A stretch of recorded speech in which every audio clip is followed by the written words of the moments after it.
got to give it all to me. I'm screaming mercy, mercy, please. Just like they say in the song, until the dawn, let's Marvin Gaye and get it on.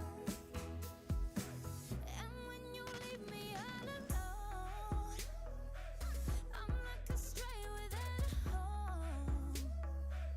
I'm like a dog without a bone.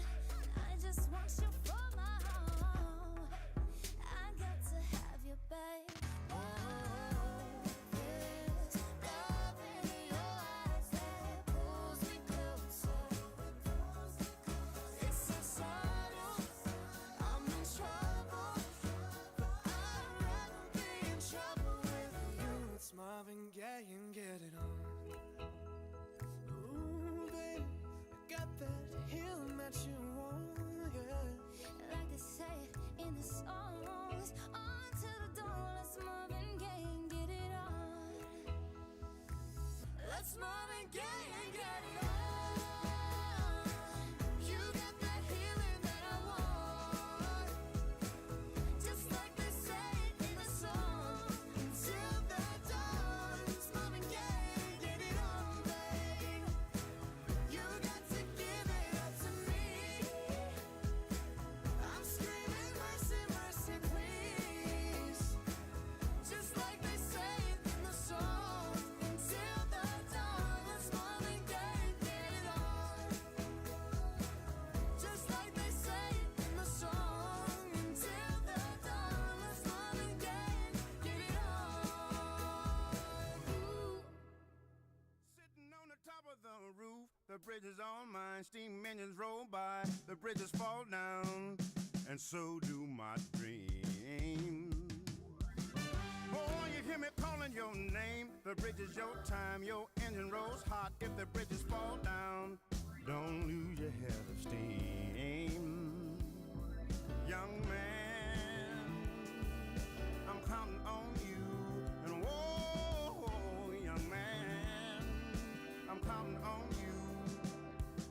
Boy, I didn't make it too far, but baby, you are the family star. I'll tighten your seams, don't lose your head of dreams. Boy, you hear me calling your name. The bridge is your time, your engine rolls hot. If the bridges fall down, don't lose your head of steam. Young man, I'm counting on you. And whoa, young man, I'm counting on you to get me to the other side. Hey, hey, hey, hey.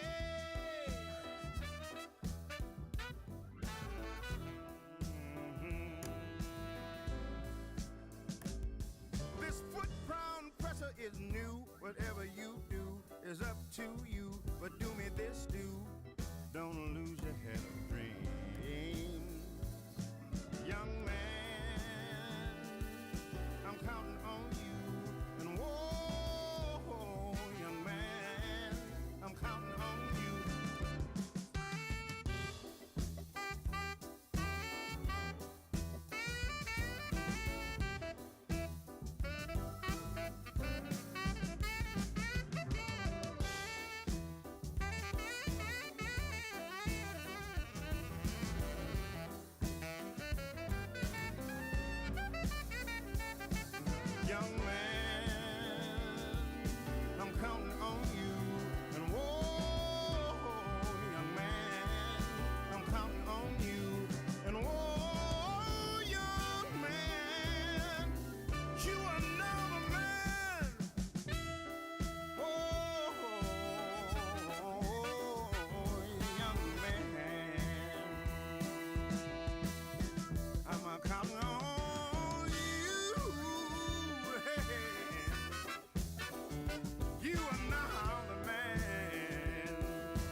to someone new. Whole life is beautiful. You were the light for me to find my truth. I just wanna say thank you. Leaving to find my soul. Told her I had to go. And I know it ain't pretty when our hearts get broke. Too young to feel this old. Watching us both turn cold. Oh, I know it ain't pretty when two hearts get broke. I hope someday we'll sit down together and laugh with each other about these days, these days. All our troubles we'll lay to rest and we wish we could come back to these days, these days.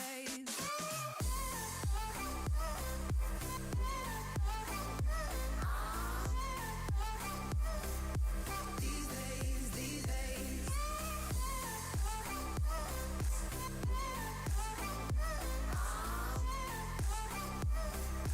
These days, these days.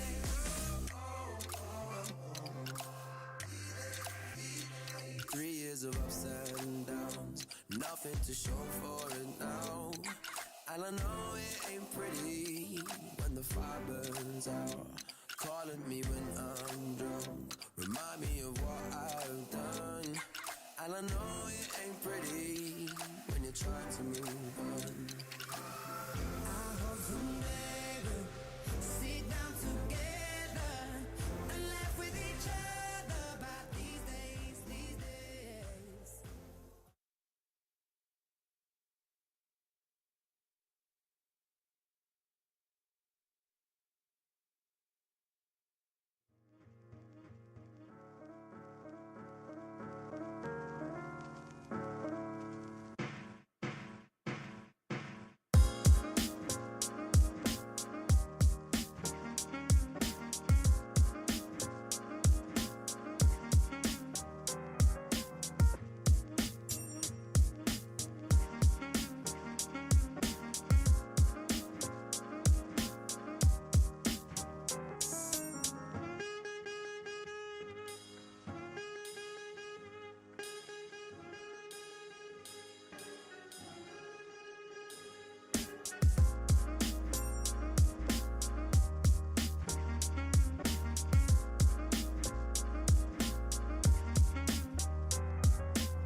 All right. Hello. Welcome to the Modular Summit. What an incredible turnout we have. And we're expecting a lot more people, so this room should fill up in a few hours. I'm one of the MCs for today, Aditi. I work at Celestia. This event is about mapping the next generation of blockchains. Since the agricultural revolution, humans have relied on the specialization of increased efficiency and productivity. Blockchain is no different. Modularity is becoming a huge paradigm shift in the way we'll build and scale blockchains, and today we'll have representation from all the modular players in the ecosystem, including Rollup teams, bridges, other L1s, and more. I'm excited to kick this event off, and I'm going to pass it off to Balder to do a proper intro. Thanks, guys.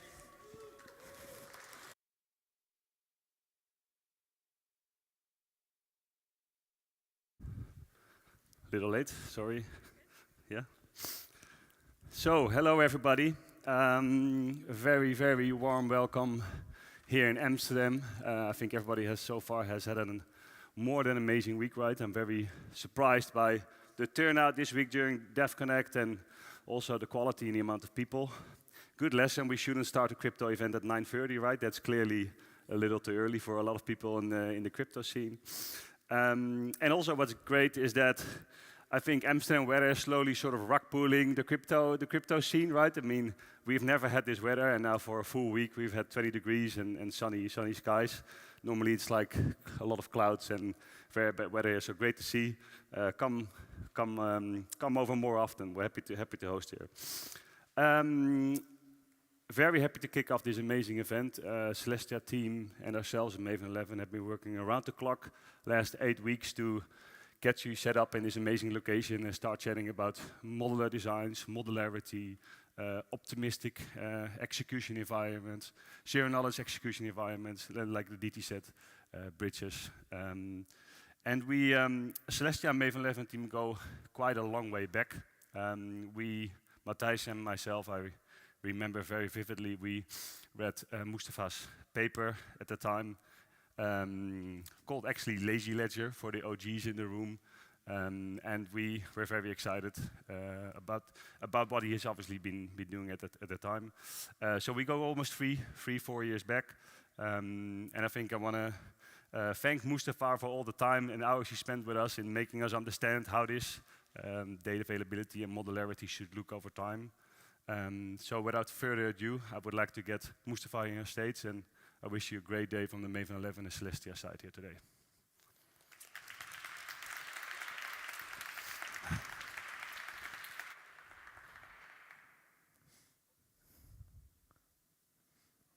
Hello everyone. Quick little background about myself. As was mentioned, I'm co-founder at Celestia Labs, which is a modular data availability layer. Previously, before that, I was doing a PhD at UCL where I was focusing on layer 1 scalability. And I worked on the first smart contract sharding research paper called Chainspace, which was later kind of spun out into a startup that was acquired by Facebook. But I was the only team member that did not join Facebook, and I ended up working on Lazy Ledger and Celestia instead, which I think was a very interesting alternative design to blockchains. So I'm going to talk about 3 main points today. The first point is we're going to actually set the record straight on what is a modular blockchain stack and define it clearly, and what it is not.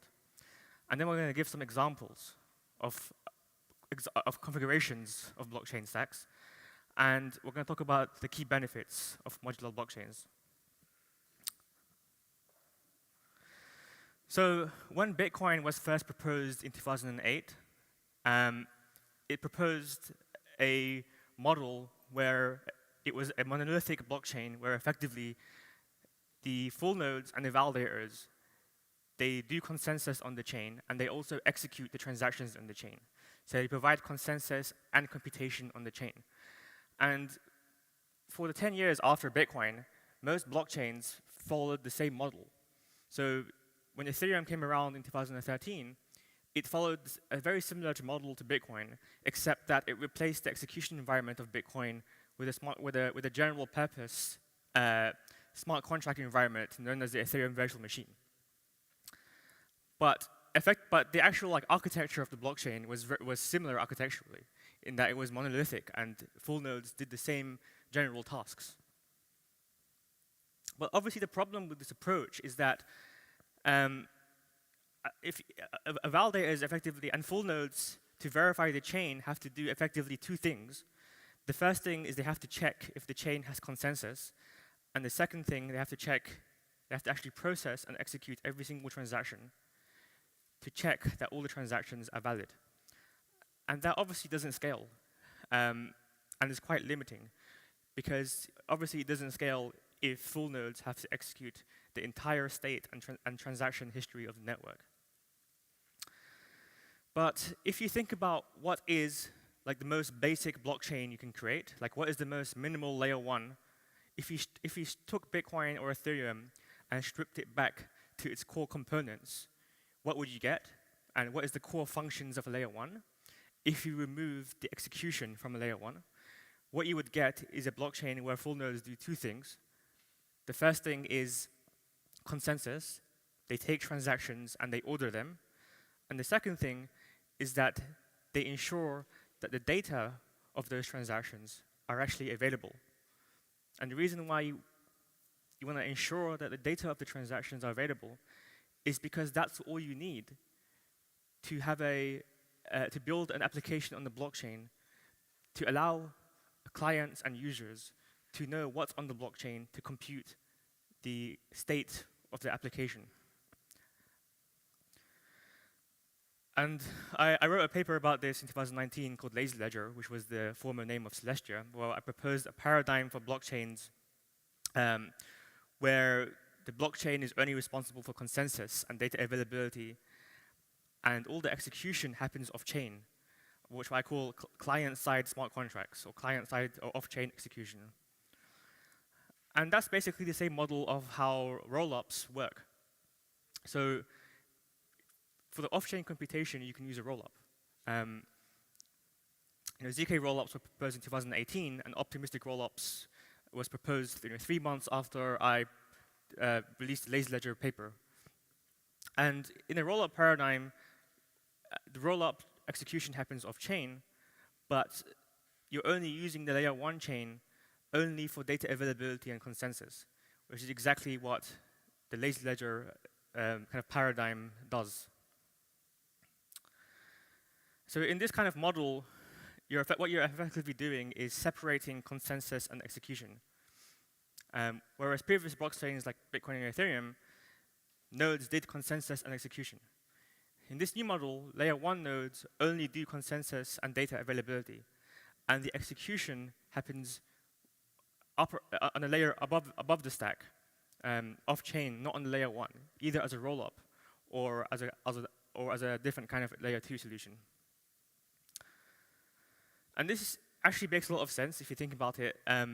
So, in computers, you have this thing called the OSI model that proposes a modular kind of stack for computing, where at the bottom of the stack, you have the physical layer, which is the actual cables and wiring and hardware of the internet or the network.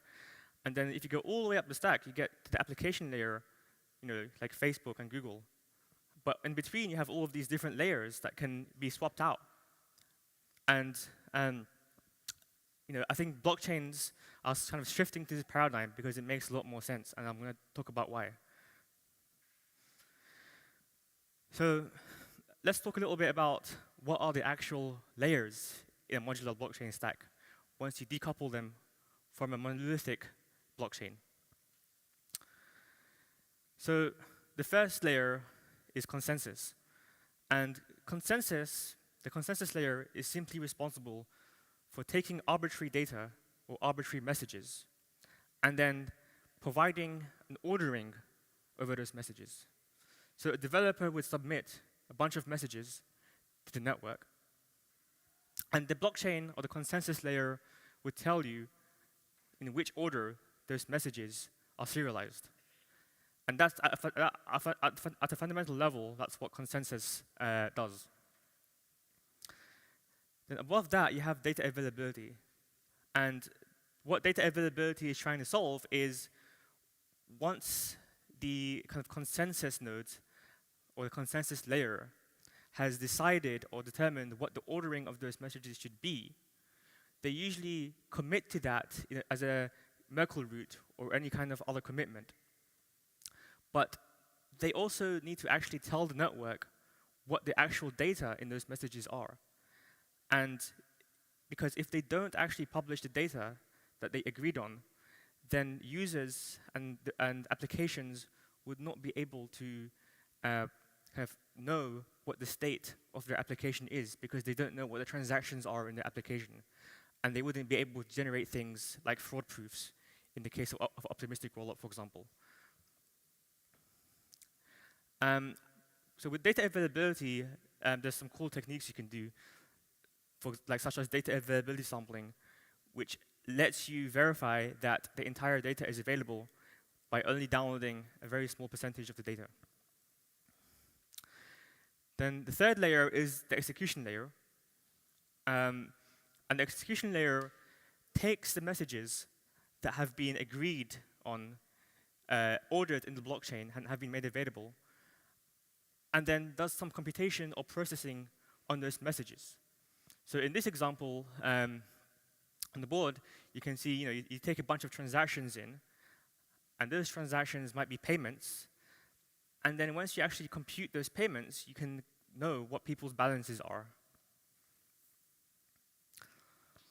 And in the execution layer, nowadays people typically use rollups, whether optimistic or ZK rollups. And you can prove to users the execution was done correctly by either using ZK proofs or fraud proofs. The final layer, which kind of sits in between the execution layer and the consensus layer technically, is a settlement layer. A settlement layer is basically like a special case of execution layer. It's basically an execution layer that bridges other execution layers together. So as I mentioned, you would typically prove in a rollup whether a computation was valid using a fraud or a ZK proof. A settlement layer basically verifies there's fraud or ZK proofs on the settlement layer itself and provides dispute resolution on it. And that would basically allow different execution layers and rollups to bridge with each other and transfer assets with each other in a trust-minimized way.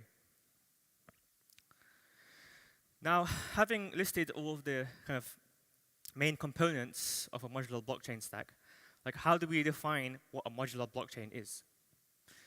So I define a modular blockchain as a blockchain that outsources fully at least one of the 4 components. i.e., it does not handle that component. So for example, like Solana wouldn't be a modular blockchain if you just added rollups to Solana, because Solana's L1 still has a smart contract environment, and its validators are doing data availability, consensus, and execution, and they're not specialized in a specific task, and therefore it's not modular. So what is not a modular blockchain? So there's often some confusion on this. A blockchain that handles all the components but has a modular software design is not a modular blockchain. A modular software design can be helpful to build modular blockchains. Like we use Tendermint, the ABCI construction in Tendermint is very helpful to build modular blockchains. But but deploying a blockchain using a modular software library does not make that blockchain modular in itself. And secondly, a network of blockchains where each blockchain in the network handles all the components is also not a modular blockchain. For example, avalanche subnets are not modular blockchains because each chain in that subnet in the network handles all the components that I just described. Therefore, it's not modular. Let's go through some examples of what a modular blockchain stack could look like. Okay. So, as I mentioned, there's these 4 components: data availability, consensus, settlement, and execution. So you have monolithic blockchains, like Bitcoin or Ethereum, as it is, traditionally, where you basically have a general purpose smart contract environment, and the validators and the full nodes handle all of those 4 components. Then you have rollups, and in rollups, the L1 handles the first 3 components: data availability, consensus, and settlement, but not execution. And the rollup itself handles the execution of chain. And then you have validiums. And validiums are basically rollups, but they do not have on-chain data availability, or they do not use like the same layer 1 as the settlement or consensus for data availability, and therefore they are not rollups, but more like side chains or validiums, as they're termed. So this is kind of like the kind of modular design in the Ethereum space that has been kind of like discussed so far. But then there's also a more of a Celestia-centric modular design or configurations of the stack. So in Celestia, we're quite interested in this idea of sovereign rollups. And in a sovereign rollup, the sovereign rollup uses the L1 only for data availability and consensus. But it does not have an enshrined settlement layer. Instead, it does its own settlement. And the reason why it's sovereign is because it can hard fork and it can upgrade without permission from a higher execution layer. So for example, if you have an Ethereum rollup, your rollup is effectively like a baby chain to the Ethereum settlement execution layer. And you can't really hard fork it without without convincing the Ethereum kind of social consensus to do so. But with a sovereign rollup, because it does its own settlement, it's effectively like its own layer 1 chain. It's effectively like deploying your own layer 1. You can hard fork it, and it can have its own social consensus. You've also got this idea of settlement rollups. A settlement rollup is basically like a standard rollup, except that it's only optimized not for general smart contracts or computation, but for settling other rollups on top of it. And I think Uri is going to give a talk about this today, with this idea of L1s, L2s, and L3s. So, like for example, you can have an L2 that has L3s, but the L2 might only be supposed to be used for settlement for other rollups, but you're not supposed to host actual applications on that rollup. And then you've also finally got this idea of a Celestium, which is basically a Validium that uses Celestia for data availability. It has similar, on paper, has similar security trade-offs as a Validium, except that it has slightly higher crypto-economic guarantees because of Celestia's data availability sampling and slashing. Here's a different kind of current players in all of these different stacks. As you can see, there's currently a higher focus on the execution layers in this stack. And I think that makes a lot of sense because there's a lot more kind of innovation or divergence that can happen on the execution layer of the stack than the lower layers, which kind of do more of a kind of simpler role, simpler but more important role. Let's talk about some of the benefits of a modular blockchain stack. So first of all, obviously the big one, scalability. So intuitively, modular blockchain stacks are more scalable because there's a separation of resources, and that means each node in each layer of the stack can be more specialized to a specific function. So for example, on the data availability layer, the nodes don't do any computation. They just do data availability. And that means they can optimize their resources to like having high bandwidth resources rather than computation. And they can be specialized just on that one task. And the main benefit of this kind of comes from the resource pricing. You're separating the resource pricing for different resources on the network. Like you have different resource pricing for data than computation. And finally, in a modular blockchain stack, it's quite common to use technologies like data availability sampling and fraud proofs or ZK proofs. And this is very important for scalability because the whole in order to scale blockchains, you can't just increase throughput. You also have to increase throughput while enabling users to still gain assurances about the correctness and validity of the underlying chain. And in traditional blockchains, the only way you can do that is if the users actually re-execute every single transaction, which most users cannot do. But with technologies like data availability sampling and fraud proofs and validity proofs, it allows ordinary users to effectively be first-class citizens of the network and have almost the same level of security as a full node that is actually downloading all the transactions without having to have the same resource requirements as a full node. Secondly, flexibility is a major advantage of modular blockchains. We can see there's a kind of a Cambrian explosion of different execution layers that are innovating in different ways in the Ethereum rollup space, for example.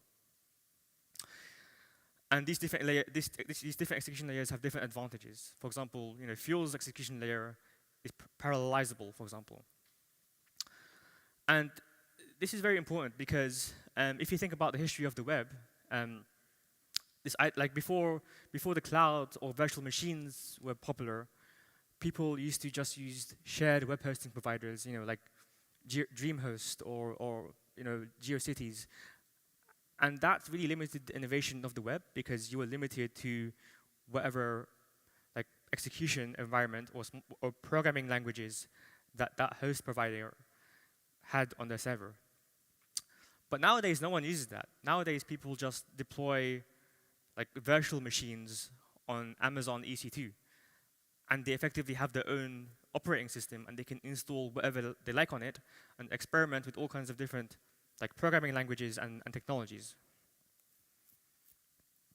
Finally, I think this is more Celestia specific, but if you think about the different layers in a blockchain stack, it's quite, you have layer 1, which is commonly known as the consensus layer, but the consensus layer only has value because people agree that it has value. People agree that the current Ethereum chain or the current Bitcoin chain has value as opposed to some fork of Ethereum because people have just agreed it by social consensus. If I fork Ethereum, no one's going to say that's the real Ethereum. So to define the real Ethereum, that requires social consensus. But applications on shared smart contract platforms and smart contracts do not have that same property. Instead, they kind of borrow the social consensus of the layer 1 that they're using or the execution environment they're using. So if you have a smart contract on Ethereum, you can't fork it without convincing the social consensus of Ethereum. To some people, that's a feature, but to others, that's a bug. But with sovereign rollups, you can actually have your own layer 1 execution environment that your community can hard fork, and that it therefore has its own social consensus. And I think this is a very interesting kind of model. To me, the whole point of blockchains is that it's basically a social coordination mechanism for off-chain social decisions that have been made.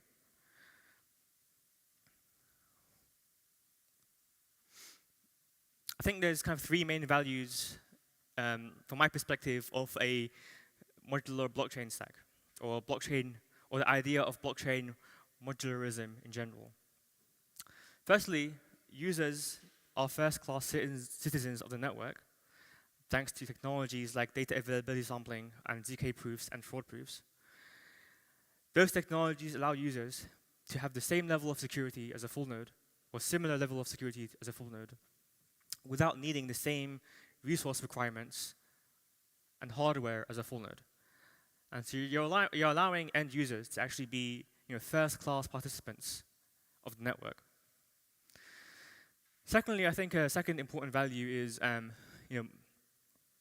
this idea of layer one fighting and layer one maximalism is kind of getting old, and I think modularism is much more interesting than maximalism, because it's not a zero-sum game, and if you allow developers should have the freedom to build their application how they want, according to their use case.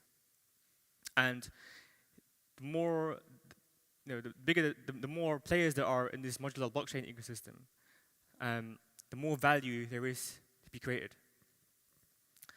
And finally, I think an important value is that if they want to, communities can choose to be sovereign by deploying sovereign rollups. And the main difference with that, with deploying your own L1, is that it's much easier to deploy a sovereign rollup than it is to launch your own new like layer one chain with its own consensus, because you have to bootstrap a secure and decentralized validator set using something like proof of stake. But with sovereign rollups, communities for the first time have the ability to create a sovereign blockchain very quickly, within minutes, without having to worry about the overhead of maintaining and creating their own consensus network with a secure validator set. Because they can effectively have shared security with the data availability layer without losing the sovereignty of their execution layer. I think the reason why I think it's so important to move towards a modular blockchain stack is because over the past 10 years, we've kind of been stuck in this kind of cycle of like layer one chains being created all the time because the previous layer one chains could not scale. And you can see this is not ending well, because all of the chains here have also run into performance issues and gas and transaction fee issues and uptime issues. So clearly, we kind of need to escape this cycle of new layer ones with something that actually kind of works. And I think the best way to do that is to have a modular blockchain stack and use technologies like rollups and ZK proofs and fraud proofs and data availability proofs. So if you want to free yourselves from the kind of limitations of monolithic layer ones, then build modular and gain your freedom. Thank you, everyone. Do you want to take a question? Oh, yeah. We have time for questions.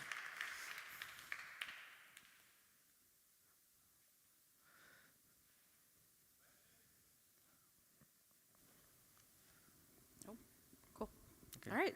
Thanks, Mustafa. All right. Next up, we have Alex Evans, who is a partner at Bain Capital Crypto. He will be talking about why modular is now a central thesis in their new fund. So, Alex, take it away. Do I have a clicker?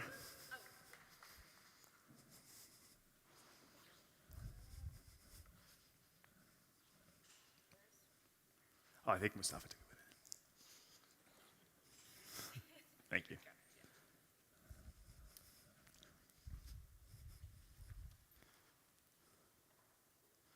I think I'm missing a slide, but hello, everyone. I'm Alex Evans. As DT said, I'm one of the partners at Bain Capital Crypto. We're an early-stage crypto-focused fund.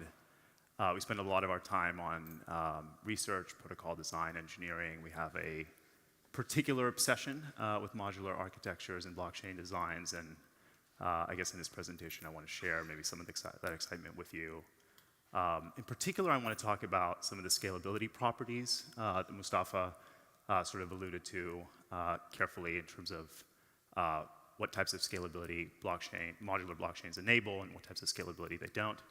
And I want to spend a little bit of time talking about flexibility and the acceleration of VM and execution environment design innovation.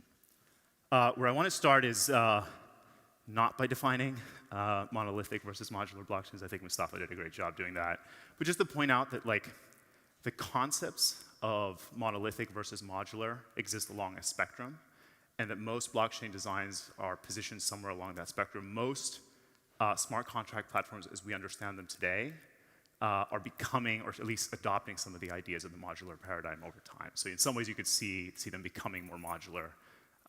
And that, I think, paints that world in less of a binary perspective and more in one where these ideas of separating out DA from execution are permeating into the broader blockchain space. And I guess the argument for this talk is that there's a very good reason for that. And so the reasons for that are, number one, scalability, the ability to have greater performance in our systems, as well as the ability to support more users while still allowing them to be first-class citizens of these networks. And the second one is that modular designs unlock rapid experimentation across the stack in terms of DA layers, in terms of execution layers, and so forth. Splitting up these monoliths into components allows us to experiment on each one and iterate on the best possible designs. So I'm going to take each of these in turn. I'm going to start with scalability. It's a little bit of a pedantic approach to scalability, just to make sure that in the time that we have, we cover it precisely, because there's a lot of confusion around what scalability means in these ecosystems and so forth.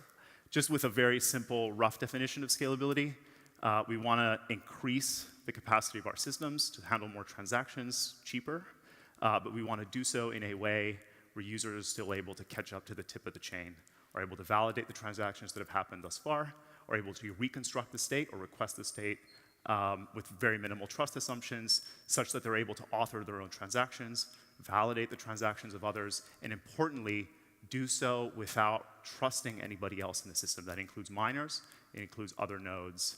That gives users full autonomy of these systems. Mustafa mentioned really eloquently, this is one of the core values of the modular design ecosystem. It also turns out to be a core value of what makes, to us at least, blockchains, and public blockchains in particular, interesting. So oftentimes, we hear that this chain or that chain is more scalable. Oftentimes, we're simply referring to cost. I guess the point of this part of the presentation is that we also need to consider what the requirements are on users, be they full nodes or light clients, that comes with that decreased cost, right? So sometimes we hear rollups scale Ethereum, or rollup scale some other chain. And I think we want to be a little bit precise about what we mean. That is true, that rollups are a way of scaling these platforms. However, not often for the reasons that are discussed. Typically, people point to some graph like this. They show the L1 cost being significantly higher than the L2 cost for the same transaction. Here is just a Uniswap swap on Ethereum versus Optimism. And they say, okay, one is roughly an order of magnitude or more expensive than the other. Therefore, we have scaled Ethereum. Of course, we're only talking about cost. We haven't considered what actual users have to do to validate these computations that are happening on layer 2, right? Another thing to note pretty briefly is, again, this is data for Optimism. The vast majority of the actual cost that users pay in these rollups actually come from the data footprint on L1, in particular, in this case, Ethereum today. That is projected to go down through all sorts of things that are in the pipeline, including making data availability cheaper on Ethereum and so forth. All this is telling us is that gas is really, really cheap on layer 2, right? And we have to reason about whether that can continue to be the case or what we anticipate these gas price and gas market dynamics to be down the line. And the way to do that is we want to think a little bit carefully about what the precise scalability of splitting up computation from data availability is, right? So just for the sake of argument, let's take just like a standard monolithic blockchain. Let's create a carbon copy of it, just as a thought experiment that does the exact same execution, and just split it up into 2 different layers. One is going to handle data availability, and will also process state commitments to the state, as well as proofs that that state is valid in different ways. And then all the execution is going to happen on another layer. And the question we're going to ask is, have we scaled anything just by doing this? And intuitively, it would seem no, because we're executing the exact same computation. So for instance, if we're running the EVM on another rollup, it's just another blockchain. We're simply validating the same thing. We need to run a full node on layer 1 to validate the data, to download data and validate state commitments and so forth. It doesn't allow us to reconstruct the state of the rollup. If we wanted to reconstruct the state of the rollup, we would have to run a full node, that entire rollup, re-executing all the compute, thus, therefore, not inducing a scalability benefit, right? However, we do get some other really important things, just by the way.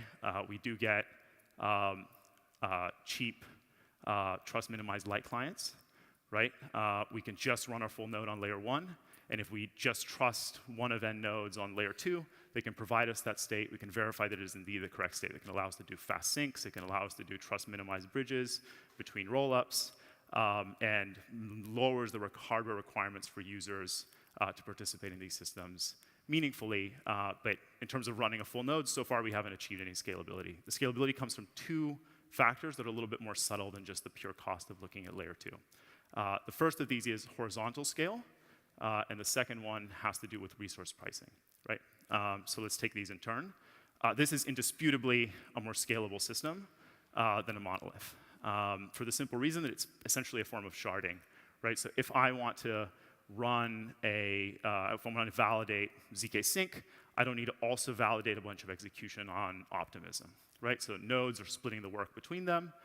This is a form of scalability, right? We have strictly increased the capacity of our system without increasing the hardware requirements on any one of the nodes in the system. We're splitting up the work between us. Now, that scalability benefit is somewhat muted, given the fact that a lot of the cost, as I showed 2 slides ago, is coming from layer 1, right? So we still need to validate this really heavy EVM. We need to make sure we're downloading data that corresponds to a whole bunch of other rollups and so forth, right? Over time, as DA costs come down on layer 1, call it EIP 4488, call it data-only shards and data availability sampling and so forth, we get a lot more horizontal scale. Then you also consider pure data availability chains that don't have heavy VMs to validate, and the horizontal scalability benefits can become very, very substantial. That said, they don't come for free.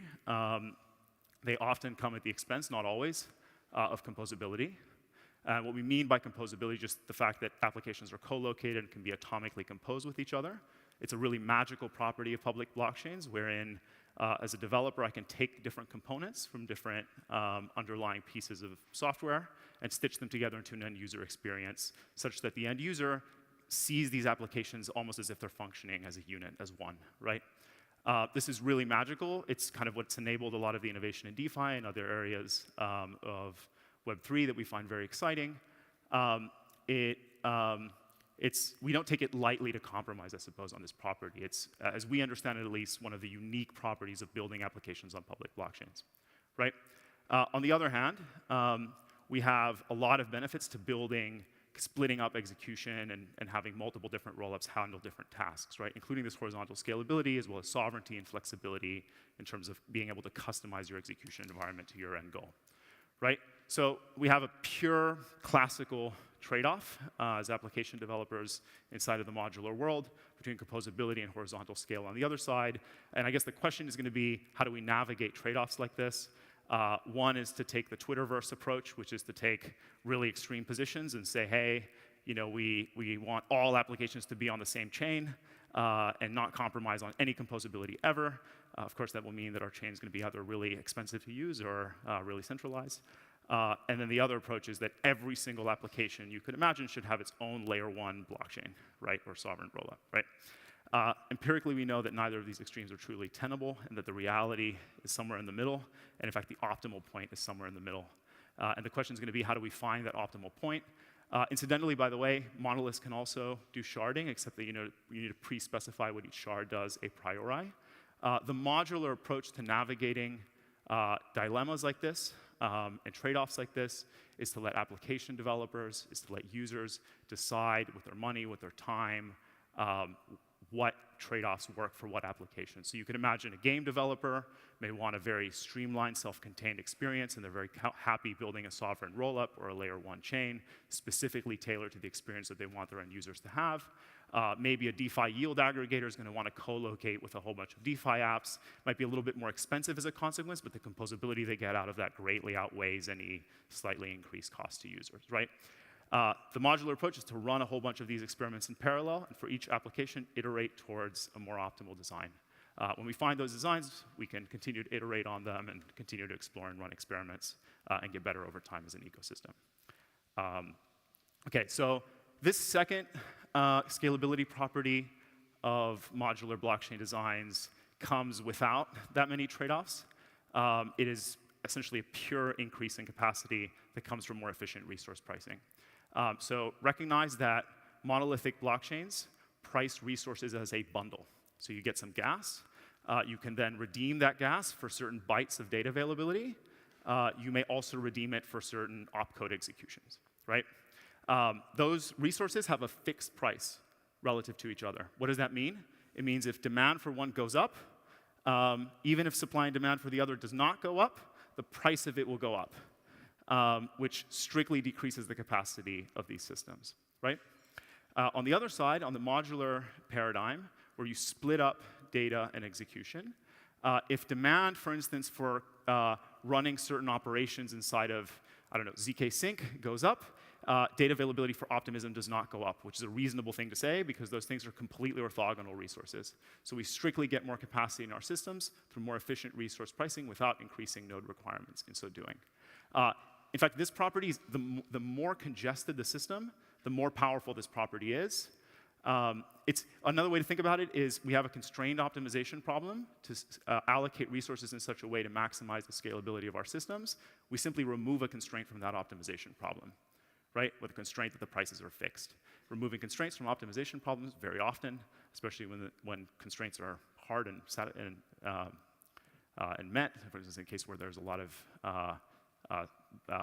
demand for the system greater than the capacity they can handle at any given time, strictly allows us to achieve greater values for the objective function, right? So it's relatively trade-off-free way of scaling blockchains. All right, I want to change gears a little bit and talk about experimentation and optimization. And this is really maybe the meat of the talk. It's what excites us the most about modular ecosystems and designs that we're starting to see percolate throughout the space. It's that by splitting up monoliths and allowing individual components to be optimized, we get a lot more experiments run in parallel, and we get a lot better data layers, we get a lot better execution layers. As a consequence, we get more scalability, but we also get new capabilities in these systems that we couldn't have imagined otherwise. Maybe those are about privacy, or maybe they have to do with application-specific concerns. So just as a prequel, we've seen an incredible amount of innovation on public blockchains. A part of it is, and more of it happens higher up, right? A lot of iteration happens at the UI layer. You can push changes every hour if you want to. Smart contracts move a little bit more slowly. You have to audit them, hopefully at least. And you need to make sure that whatever you build, there's hopefully some users on it and so forth. It's not as easy to just iterate on a day-to-day basis. Maybe it's on the scale of months. But even in spite of that, there's an unbelievable amount of innovation that's happened. And the reason for that is, for instance, if I am Curve and I see Uniswap v1 and I'm excited about that design, I can say, hey, I think I can do that better for stablecoins. I don't have to go and fork all of Ethereum underneath me. I don't need to fork the consensus layer or anything. I just build a smart contract. I run that experiment. If people tend to like it, maybe I'll get a bunch of liquidity, and people will like my product, right? Similarly, SushiSwap can fork Uniswap and add an incentive. Uniswap v3 can take ideas from everything else that's been built, including add some of their own. And we're running a bunch of experiments in parallel, figuring out what the right way to do decentralized exchange is. And then when we find ideas that work, we double down on them. In contrast, the underlying infrastructure, consensus, data, and execution moves glacially. It moves kind of closer to the speed of hardware than the speed of software, and there's actually very good reasons for this. Is like, there's like hard fork release timelines, on a year scale, kind of similar to how quickly Apple releases iPhones. And the reason for that is let's say I want to make, for instance, a change to the execution environment of Ethereum. Maybe I want to enable greater parallelization in the EVM. I can either launch my own layer 1 from scratch, right? I can build my own consensus system or fork the consensus system and recruit my own validators, then build the execution environment that I want. And building layer ones is really resource intensive. Or I need to get an improvement proposal, Solana improvement proposal, Ethereum proposal pushed through the core developer community. There's reasons why that's structurally hard to do. The main one is the fact that a lot of people use these systems, and we can't just try random crazy ideas with low probability of success because people's livelihood depend on these systems actually being resilient, right? We don't want to break them. So we want to be a little bit conservative with how we iterate on these designs because again, they're tightly coupled, and so one change, for instance, in the execution could screw up consensus, and maybe performance improvements in one part of the system can cause performance degradation elsewhere, right? So structurally, these things are slow moving, but we still want this capability to be able to run a bunch of experiments, kind of a little bit more similar to what's happening at the smart contract layer. And I think we would benefit a lot as an ecosystem with a lot of parallel innovation happening in these systems, okay? So I guess my point here is that modular blockchains enable this uniquely by splitting up execution from data availability and consensus. It is now easier for me to launch a new execution layer should I choose to, right? So if I have an idea, maybe I want to enable access lists in the EVM to enable parallel reads and writes from storage. Maybe a lot of people disagree with this decision, but I want to run the experiment. I now don't have to fork the entire DA and consensus system. I can simply launch a parallel execution environment. Now, it's still a little bit harder than launching a new smart contract. I need users to validate. I need nodes and so forth to be running on this. And for instance, if I need to build my own sequencers, then I need to recruit a validator network. It's maybe not worth it if I just want to kill the self-destruct instruction in the EVM that everybody hates, but it might be worth it, again, for something like parallelization, which is just an interesting experiment to run, right? If I happen to be right, users will use my chain, they'll validate my chain, they'll run nodes on it, liquidity will migrate to it, and if I'm not, nobody will do that. But the cost of experimentation have been brought down materially relative to launching a new layer one from scratch. It's easier to launch a layer two, it's easier to launch a sovereign modular execution environment in these contexts. The other thing is that as a developer of an execution environment, I only need to optimize for the precise use case that I care about. Somebody else is handling DA for me, somebody else might be handling consensus. I need to think about who my users are, who the developers on my execution environment are likely to be, and how do I best tailor to their needs, right? Similarly, for the DA layer, DA layers can specialize and focus on providing the best possible experience for people building execution layers on top of them, right? So what does this imply? It implies that at the same time, we're able to run a whole bunch of experiments on execution layers. That means we could get execution layers that are more performant for general purpose applications, maybe special purpose execution environments for different use cases. My colleague Wei from BCC has a proposal to add an additional instruction to the EVM to process sapling circuits and enable anonymous transactions and composable DeFi anonymously. There's all kinds of different things we can try. Some of them are going to fail, some of them are going to be terrible. Some of them are going to be centralized scam execution environments that claim to solve everything without any trade-offs. The point is it's going to be really fun, and a lot of people will try many things. Maybe your nephew will shill you execution environments at your next family reunion. Maybe you yourself will build an execution environment, and if you do, we hope you call us. So thank you very much. Pause now for questions.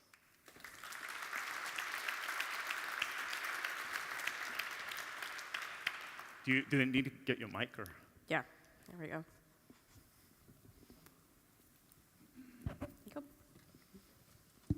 Beautiful.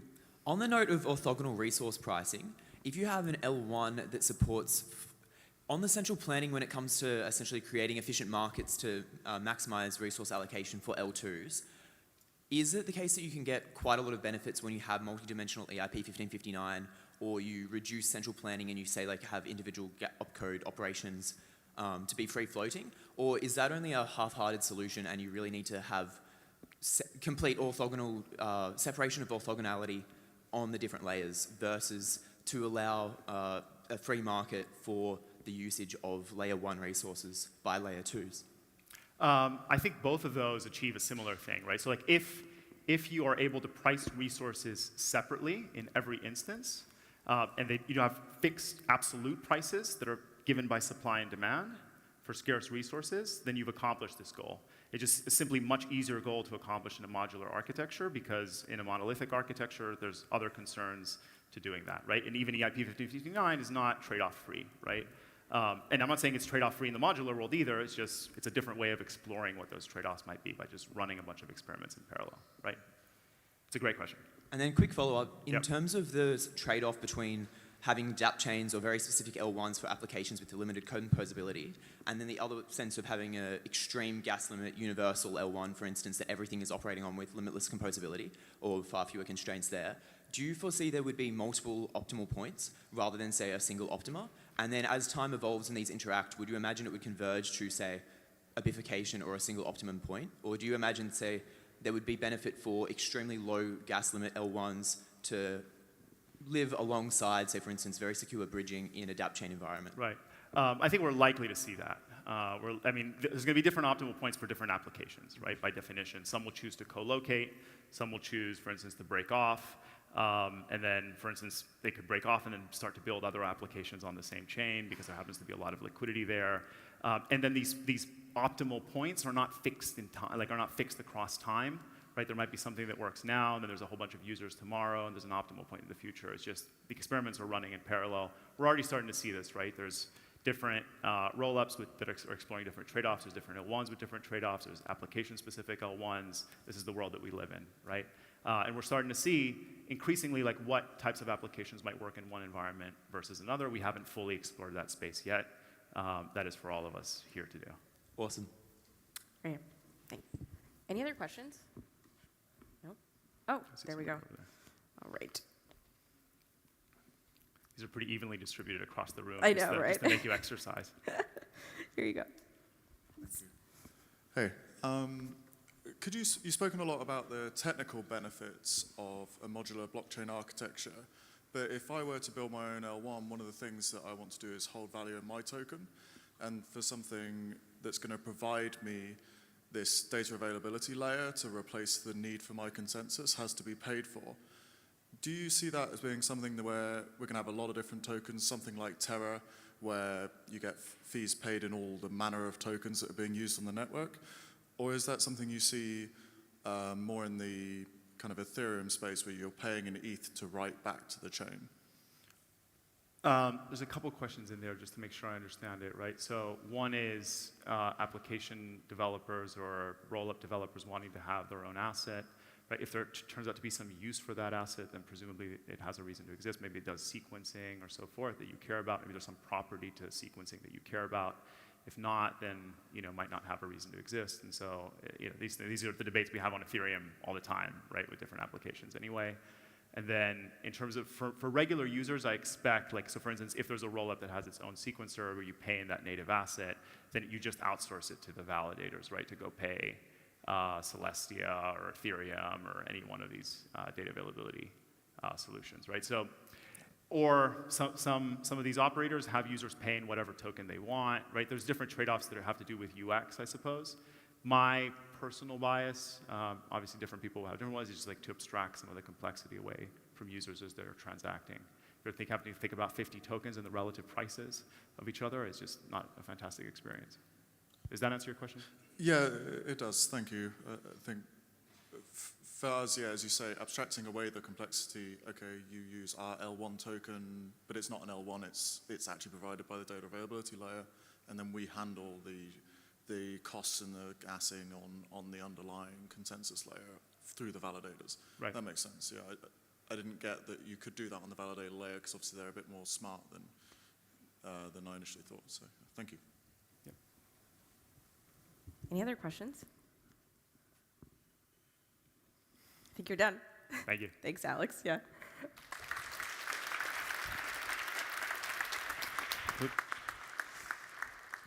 All right. Oh, you're already up. Next up, we have Zaki, co-founder of many projects, also one of the founding fathers of Cosmos. I'll let him take it away. He's going to talk about the modular past and future of Cosmos. Cool. Thank you. Doesn't seem like it's working. Is it working now? Cool. Awesome. Sweet. Here we go. All right. So, what does Cosmos have to do with Celestia? This, I think, is the hardest question to answer because no one knows what Cosmos is. And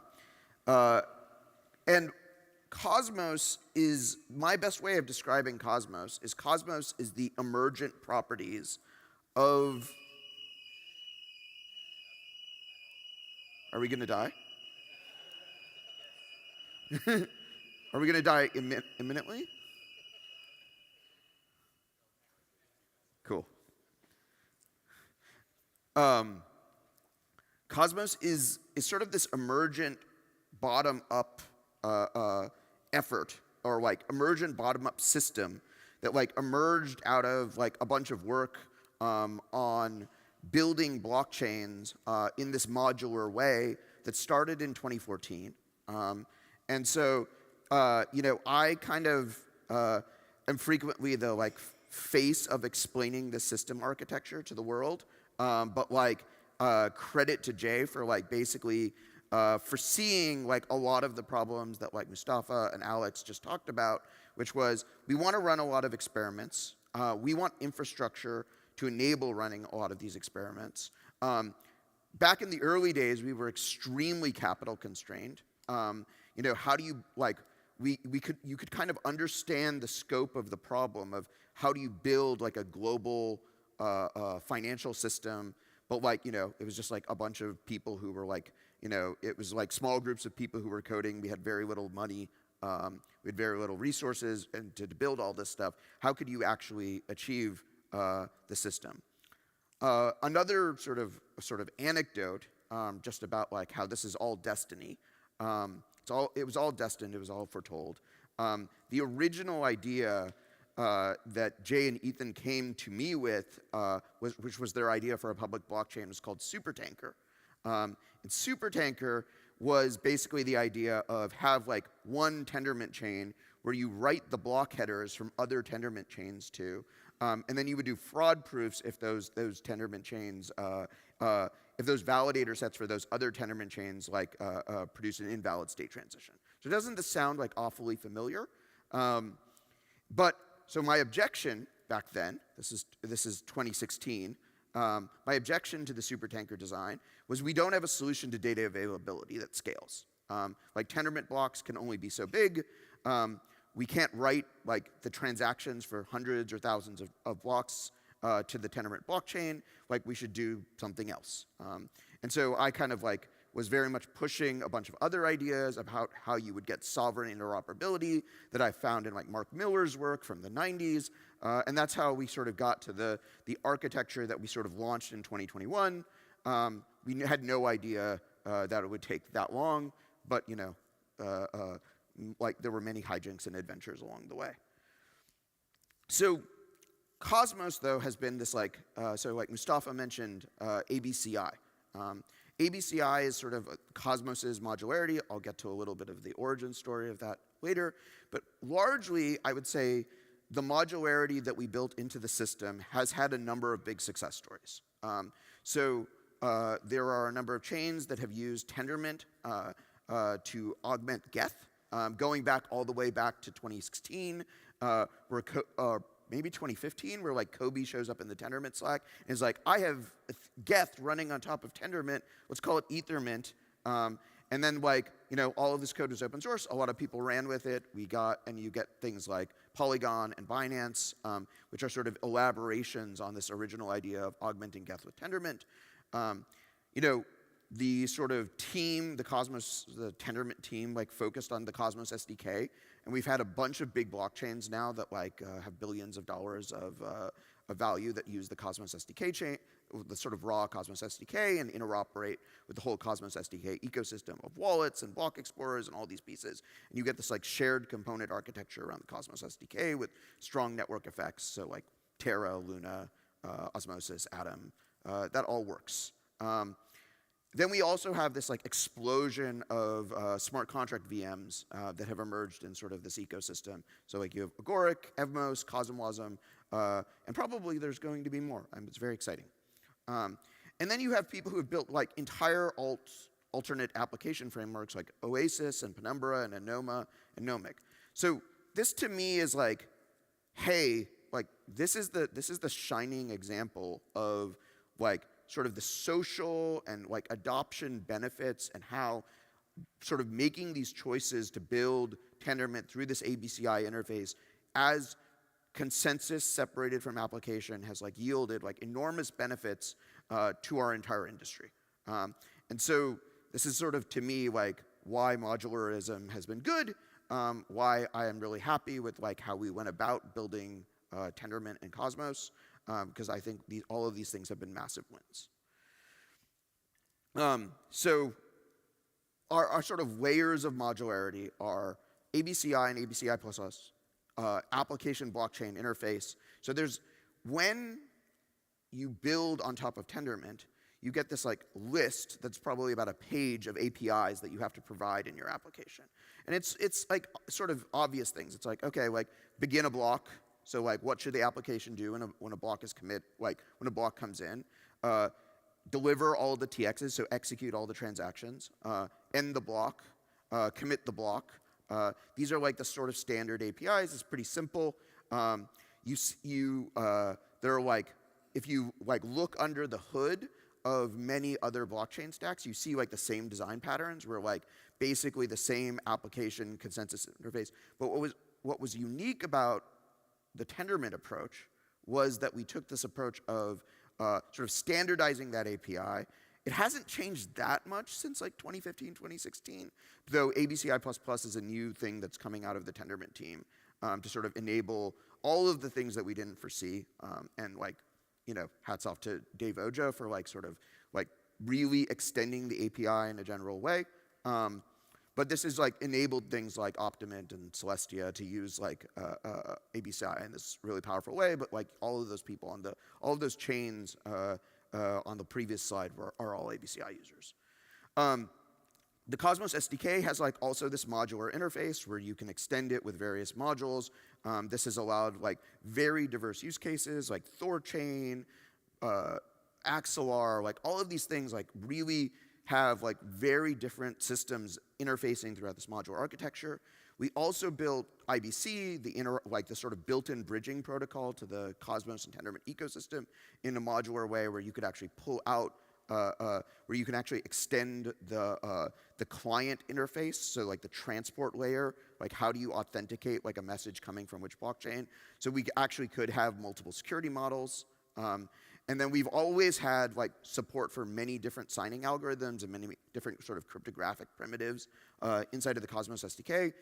Has also been a huge enabler and sort of innovation and integration with different ecosystems. Like you see all of these things coming out of the Evmos ecosystem that support like the Ethereum signing algorithm. And like people have tried with to build in support for like Polkadot's signature system as well. Okay, so these are all, sounds really great. But we've been doing this a long time, and it obviously hasn't all been beautiful and perfect. So Tendermint itself is a bit of a monolith. It has like excessive interdependency between things like consensus and peer-to-peer layers. And though a number of teams that have tried to build experiments sort of like within that system have failed because of just like sort of the overwhelming complexity of that task. We have a lot of like large-scale users that are also like sitting on ancient versions of the system. You know, like the version of the Cosmos SDK that Polygon is using for their Tendermint chain is, I think, from 2019. It's kind of terrible. We've also seen like a number of teams, like kind of mostly Binance, like as the biggest one, like take Tendermint, make a bunch of changes to it, and then never open source or upstream their changes. Phantom built, there was like the first, so like the dream, one of the dreams of Cosmos was not only could you have many applications built on top of Tendermint, but you could have many consensus implementations, because we don't believe that Tendermint is like the end state of consensus, could also implement ABCI, and Phantom was the first blockchain to do this, but it never really shipped, and it's sort of sitting on the shelf. And then we basically abandoned the idea, though there's some community members who are trying to keep it alive, of like sort of like making the sort of like local database of Tendermint pluggable, because modularity frequently imposes like a lot of sort of maintenance cost on the core team. Okay, so how did this all start? So Tendermint's modularity came about because of an IP dispute. there was one set of Tendermint contributors who really wanted to GPL the entire software suite, and another set, and Jay wanted to Apache licensed it. In hindsight, I think Apache licensing Tendermint was like a huge reason why the modular systems, why this has become such an important modularity layer. And it's like one of the things that like worries me about sort of the modular blockchain stack is like we're playing too many games with like the licensing and the IP system, and it's going to hold back innovation as people like do like business source licensing and stuff like that. I think getting Tendermint to be Apache 2 licensed was like a huge innovation enabler, especially in those early days of blockchain. So what we did was, like Jay came up with ABCI as a way of separating the GPL components from what he wanted to Apache license. And this is how we got the modular system. That sort of formative thing sort of turned into like the philosophy of Cosmos, which is like sort of this like extremely modular system architecture that I think has really proved its worth. So this is the start of modularity in Cosmos. What's the future hold? ABCI++ is this very composable thing, or this very powerful addition to like the modularity system of Tendermint. You can do a lot of things. You can do MEV mitigations. I think one of the things that you see from, like for instance, StarkWare has this proposal about using Tendermint to like decentralize the L2 sequencer. And like you can use ABCI++ to require like a set of sequencers to agree on external data availability before producing like another state update. And so like we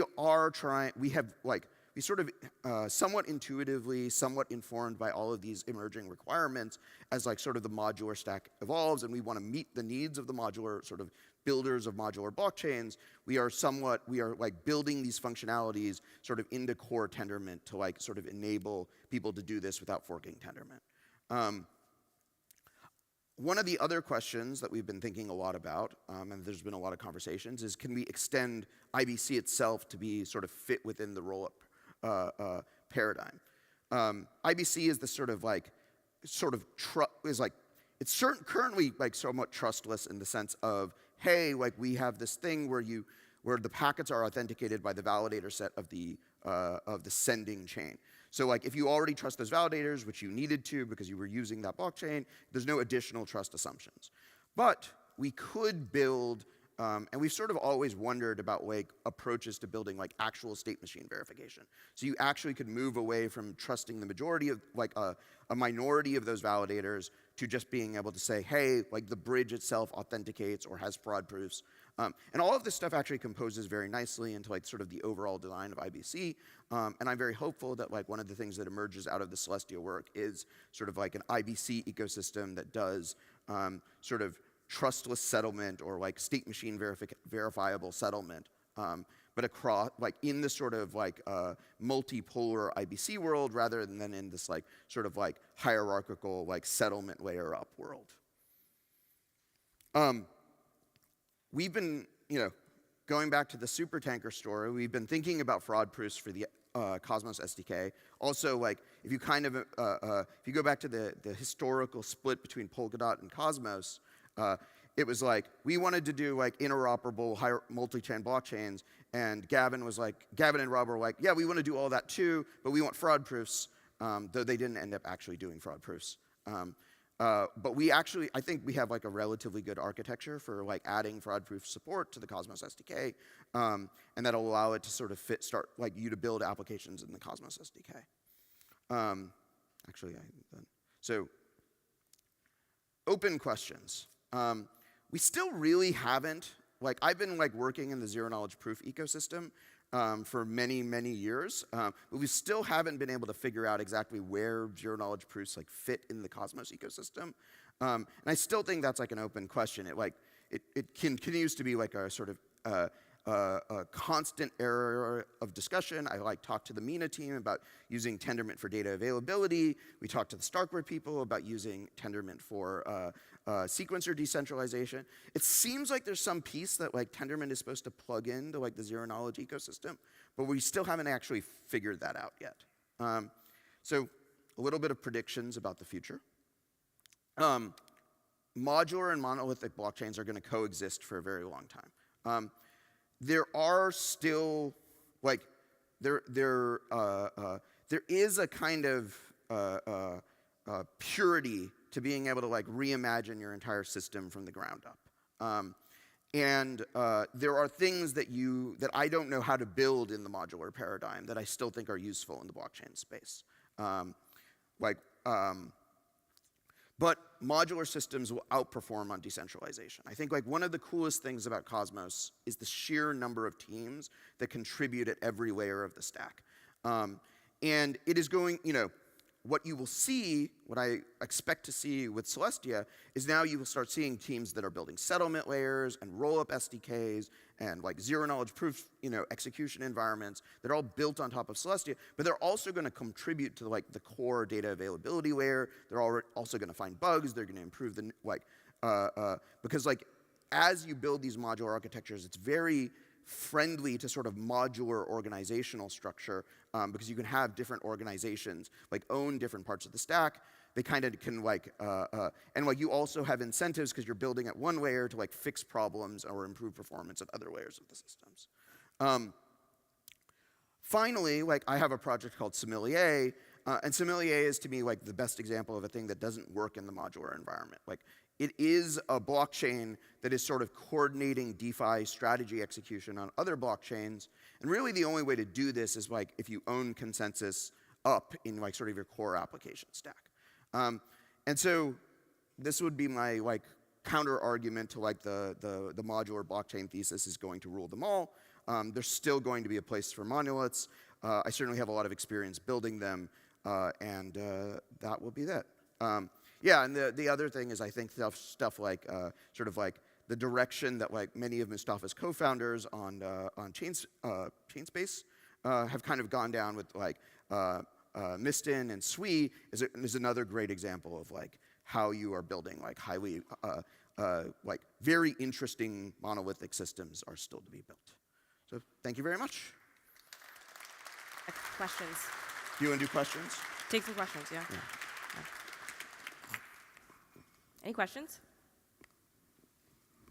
Can't see. All right. Time for my walk. Excuse me. Here you go. Can you comment on the use of Optimint with the Celestia stack in terms of modularization? Yes, so Optimint is an alternate ABCI provider. So like Tendermint is like the normal ABCI provider, and Optimint is an alternate ABCI provider. And the expectation is, like the way I think it's going to work is we are going to add new APIs to ABCI on Optimint that add what's necessary for fraud proofs in the Cosmos SDK, and then we'll add them on the Cosmos SDK. And then the dream is that eventually gets upstreamed into like sort of the Tendermint provider. And so we continue to have like one ABCI, but now we have these like fraud-proof mechanisms. The other thing that like Optimint is, I think, we need to figure out is exactly how we're gonna, because right now leader election is owned inside of, so like one of the questions I think is about this is in Tendermint, leader election is owned inside of Tendermint, it's not owned inside of the application. And we either need to change ABCI to like move that over, or Optimint will just have like a standard leader election system for rollups and like sequencers on top of Celestia. Did that make any sense? And was that helpful? Thanks. Yeah. Thanks. Anything else, guys? Any other questions? Aha. All right. Is that, yeah? Oh, there you go. Thanks for the presentation. My question is, do you think that in the future monolithic chains will be more of a niche product that solves, like, let's say, only one use case? And if it is, the follow-up question is how in the future you think monolithic chains can scale? So there is sort of, the reality of the situation is like there's plenty of room to scale monolithic chains. Like you do have to like exponentially increase the amount of resources that are involved in like sort of the core engineering. But like there's plenty to do in the in sort of monolithic scaling to get like an order of magnitude, 2 orders of magnitude throughput. The real reason why I think modular wins or like modular is sort of so like fundamentally important and like is basically like the future of finance layer is because what we need is we need the infrastructure to become public goods. We need to like disperse the knowledge of how to maintain and build and improve and bug fix this to a very large community. You need lots of contributors. And really the only 2 systems that I think that have ever done this are like the Tendermint ecosystem and the Ethereum ecosystem. Everything else, like the knowledge of like how to maintain the core system, how to improve the core system, how to change the core system is really like siloed in a very specific group of people, typically a company. And like the modular architecture is the only way to do that. And that's the only way we're gonna build a system that is like fundamentally different from like the legacy finance systems that we're trying to replace. And so my general bet would be like you may see monolithic systems really succeeding in like gaming, gaming, NFTs, like all of these other more entertainment applications. But I do think that the Ethereum sort of team and this, is very right in their sort of directionally right that like if you want to build the future of finance, modular is the only way. Thank you. Questions? No? No, right behind you. Where? Ah, go ahead. How trivial or non-trivial would it be for a monolithic blockchain in the future to evolve into part of a modular one as sort of a roll-up? So like Alex was basically suggesting that it is more of a continuum than like an absolute. And there's an extent to which that's true. But like, I really think about these things as the social process of building them as being like, is like what over-determines like the future technical direction rather than like what the actual constraints of the software, because like, and so what I've yet to see is ever a project that started out building like sort of a monolithic architecture ever ending up with the social organization to do a modular, to like build modular. They just don't know how to run a multi-stakeholder process, right? If you like the success of a monolithic blockchain comes from doing the opposite, like not running a multi-stakeholder process, being like, we are going to build a blockchain, we are going to make these technical trade-offs, like if these don't work for you, screw you. That is the way in which you successfully build a monolithic blockchain. If you want to build a modular blockchain, you have to run this like multi-stakeholder, multi-entity process, which is very messy and it's like harder to like figure out what's going on. It requires a lot of engagement. We see it in Cosmos, we see it in Ethereum, like happening in real life, and that is a very difficult social shift. So I think if innovations from the monolithic blockchain world actually make it into the modular blockchain world, it's mostly going to be like forking the code and like rebuilding the social infrastructure rather than like people, like the monolithic people being like, okay, we like have gotten to the end of our monolithic story and we now are going to build a modular system. Thanks very much. Thanks. All right, anything else? No questions. Ah, okay. There you go.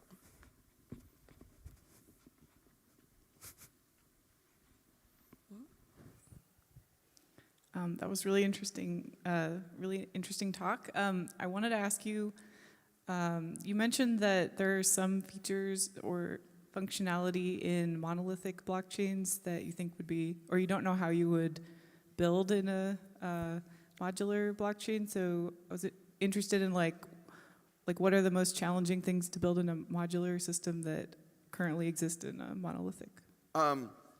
So what are the things that make some of these things really hard? one is where you want, like, so there's like the story basically comes down to situations where you can like tightly couple the properties of consensus with the properties of the application. So if you can, like, you want to change the rules of block production in a very specific way that's like about like observing external systems, like what you need is like sort of monolithic total control. You want to change, you want to have encrypted transactions that like that are decryptable. You want to be able to control your scheduling in such a way that like you can execute, that you like react to and execute to events like autonomously from other blockchains. All of this kind of like tightly bound integration between consensus and the application still represents something that's like very hard to build in my mind in the modular ecosystem. Cool. All right, I think that's it. Cool. Thanks, Zaki. Just like that. All right, we're going to be taking a break until about 11:20. Which is when we'll hear from Uri from StarkWare on L1s, L2s, and L3s. So thank you all.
Hey all, reminder, we're starting in 10 minutes.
All right, guys, we'll start at 11:25. Please make your way back into the atrium and get seated. Thanks.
Five minutes left to the break.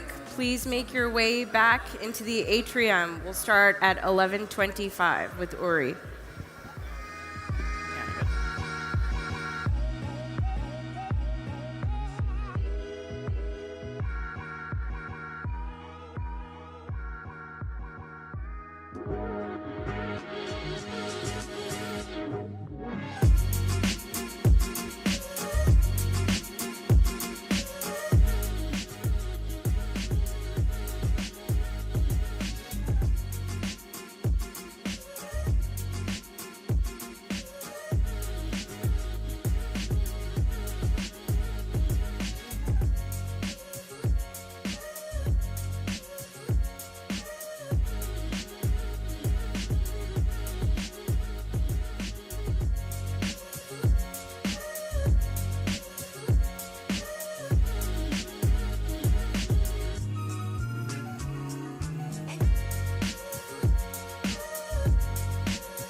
2 minutes left, guys. We're going to start real soon.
All right. Hope everyone is caffeinated and ready to pick up again. Cool. All right. Next up, we have a packed schedule until lunch, which is at 1 p.m. I'm going to kick it off to Uri, who is the CEO and co-founder of StarkWare, to talk about L1s, L2s, and L3s. Mike.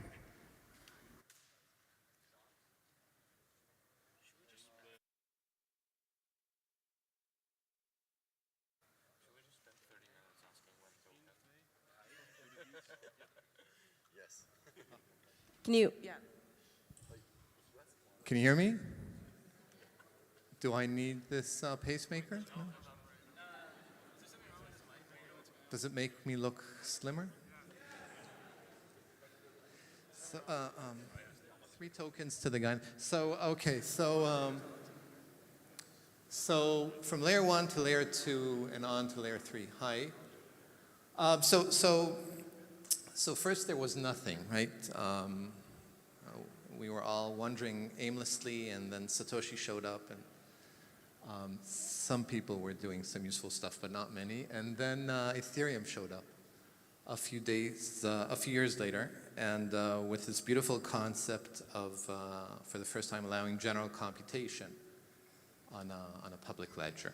And that was very exciting for a lot of people. And this provided 2 massive benefits and delivered as promised, unlike many, many other projects, a truly decentralized network and a secure one. This thing is messing with me.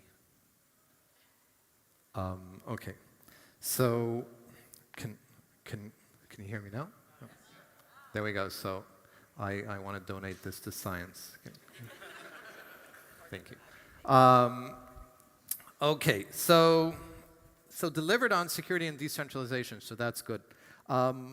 It failed massively to deliver on scale, and then, the year is 2022, and repeating the same numbers and 15 TPS, and the whole moving from 10 million gas per block to 12.5 to 15, the sort of the gradual erosion there around decentralization, and the high-tech efforts involved in launching an EVM-compatible chain with 150 million gas per block, or 1.5 billion, or 15 schmazillion, and but scale wasn't provided.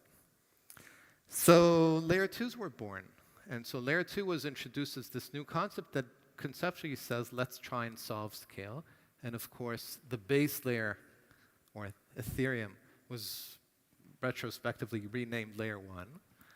And we came on the scene in the middle of 2020, our first mainnet deployment with StarkX, which is a scaling service. It's a SaaS business that supports a bunch of use cases. And that does solve scale. We'll give a few examples in a second. We started out with Validium, where data is stored off-chain, and this is very pertinent. An event hosted by Celestia. We think that data availability is a massively interesting design space, and we'll talk about that in a second. But we launched StarkX in validity mode, and we launched StarkX in rollup mode, One is with off-chain data with a data availability committee. The other is with on-chain data. And as of this week, we have a new mode called volition, where the choice whether data resides on-chain or off-chain is actually made by the user, not the application, at the single transaction level. Okay. So the nice thing about these StarkX deployments is that they actually achieved scale. To give you some numbers, StarkX over the past year has settled over 150 million transactions on Ethereum, over $500 billion.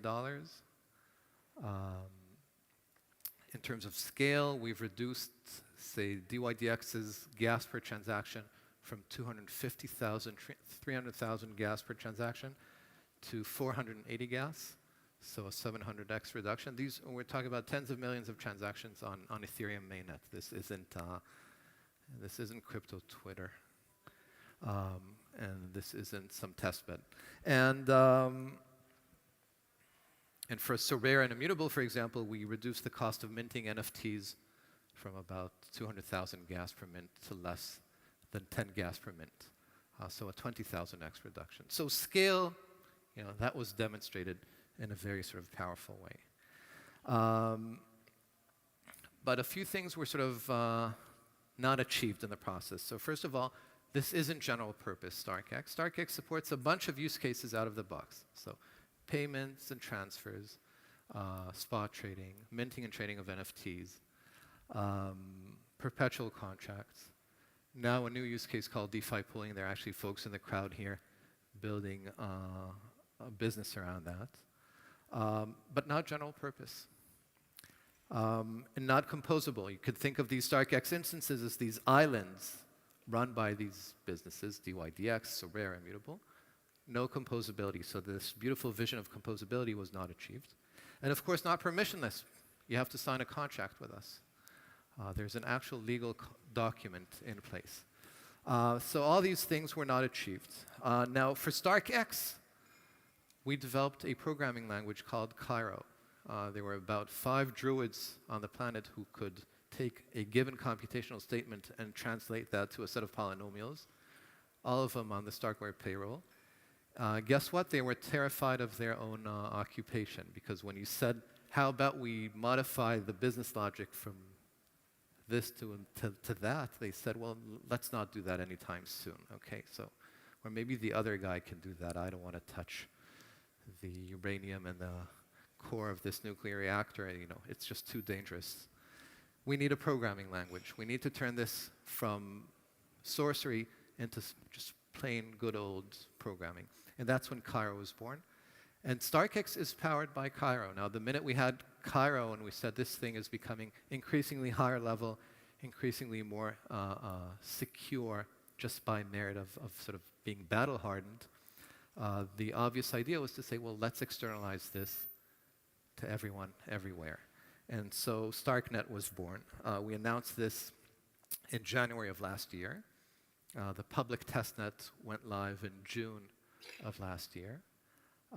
And the alpha went live on Ethereum mainnet in November. And it's getting a fair bit of attention in the ecosystem these days. And this does it gives general purpose. It has composability. Well, right now, much like our friends at Arbitrum and Optimism, the first, with the proverbial crutches, the first phase of the network is in fact permissioned. We want to make sure that the whole thing doesn't fall apart, but the intent is within a few months' time to make it truly permissionless. The public testnet, by the way, is permissionless for both deployment of contracts and sending transactions to the network. So all these things were achieved. But still, stuff was missing, okay? What was missing? So first of all, scale is never the thing where, no one ever said, okay, that's perfect, that's enough scale for me. Thank you very much, right? Bandwidth being sort of the obvious example. But beyond that, I think it's control, and privacy being one example of control. So how did this whole thing sort of evolve in our minds? How did this realization evolve in our minds? So often, the narrative of these things, you come in and you say, well, we thought about A, and then we realized B, and then we said C is really a forced move. And the reality is far messier than that. And the reality for us was that a particular project came and said, we want to do derivative trading. We're an exchange. And we said, that's terrific. We can build for you something like what we built for DYDX, perpetual trading, perpetual contracts. And they said, no, we want every form of, all sorts of derivatives. And we said, well, that's terrific. Go do whatever you want on StarkNet. You don't need our permission for anything. And they said, well, the problem is that we're an honest-to-God sort of regular exchange, and there are legal contracts, God forbid, with banks on the other side, and those are denominated in that pesky fiat called US dollars. And we can't have revenue coming in dollars and costs fluctuating with gas prices. They said if this network of yours is anything as successful as you expect it to be, you haven't sort of invented new physics. This is supply and demand is going to dictate the prices of gas here, and we may not have a business. And so at that point we said, well, how about you run your own instance of StarkNet? Okay, so think of this as a walled garden, okay? And the beautiful thing about these metaphors is the minute you have the metaphor and you start using it, it becomes a very sort of relatable way to sort of process these ideas. So we started talking to all sorts of folks about this, and it turns out that this concept resonates in a very powerful way with Web 2 companies. And Web 2 companies, they understand that something massive is happening, okay? But this kumbaya view of, and excuse the kumbaya folks here, but of everyone going fully Uniswap, and it's not going to happen. It's not going to happen not because we don't want it to happen. It's just not the way of the world. Companies exist for a reason, and economic forces are in play, and all these things will continue to exist. So control for companies is something that they need. They need this because the regulator requires them, or their business partner, or their users. And so that's where layer 3 was born. Now, the one thing we can immediately do in terms of layer 3 is move the StarkX instances up there. So what does that even mean? So StarkX, much like the public StarkNet, the transactions process there, we create proofs. Those proofs are verified on Ethereum, on layer 1. If instead of verifying those proofs on Ethereum, you verify those on the public StarkNet in layer 2, conceptually you could say, well, this thing just moved one layer up, okay? And that's exactly what we intend to do. This will be in production in a short number of months. The POC in-house is already done. And so that's one very interesting thing. But just like the anecdote I told you, about the sort of the birth of this idea, this will also allow for private StarkNets to be born. And private StarkNets will exist for single companies or for all sorts of consortia of all sorts. And we expect a lot of experimentation to go on there. Because, say, in the context of data availability, the stuff that Celestia is working on, this is the space where you can knock yourself out. You can move faster than the public chain, you can move slower than the public chain, you can do all sorts of alternative stuff without building sort of the broader consensus that is needed for something like EIP 1559.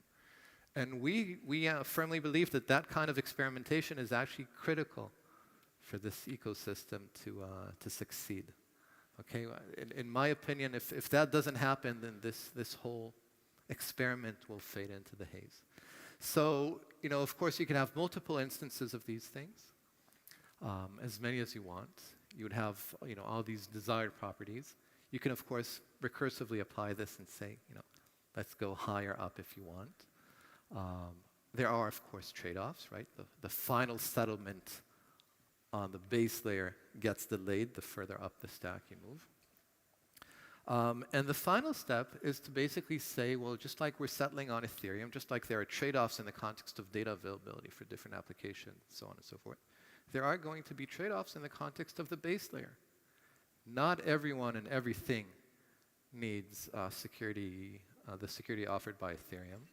And we think that other layer ones are going to eventually adopt these tools. I think that the basic, the Solana approach of building more lanes is, well, just like we see with highways, that sort of typically ends in tiers. And so they need proper scaling solutions in other layer ones as well. And I think that's sort of the way things will unfold. So this is our view, sort of our story, where we came from, how layer 2 was born, and how we're sort of moving to building out these layer 3s in the coming months and years. That's it. I'm happy to answer any questions.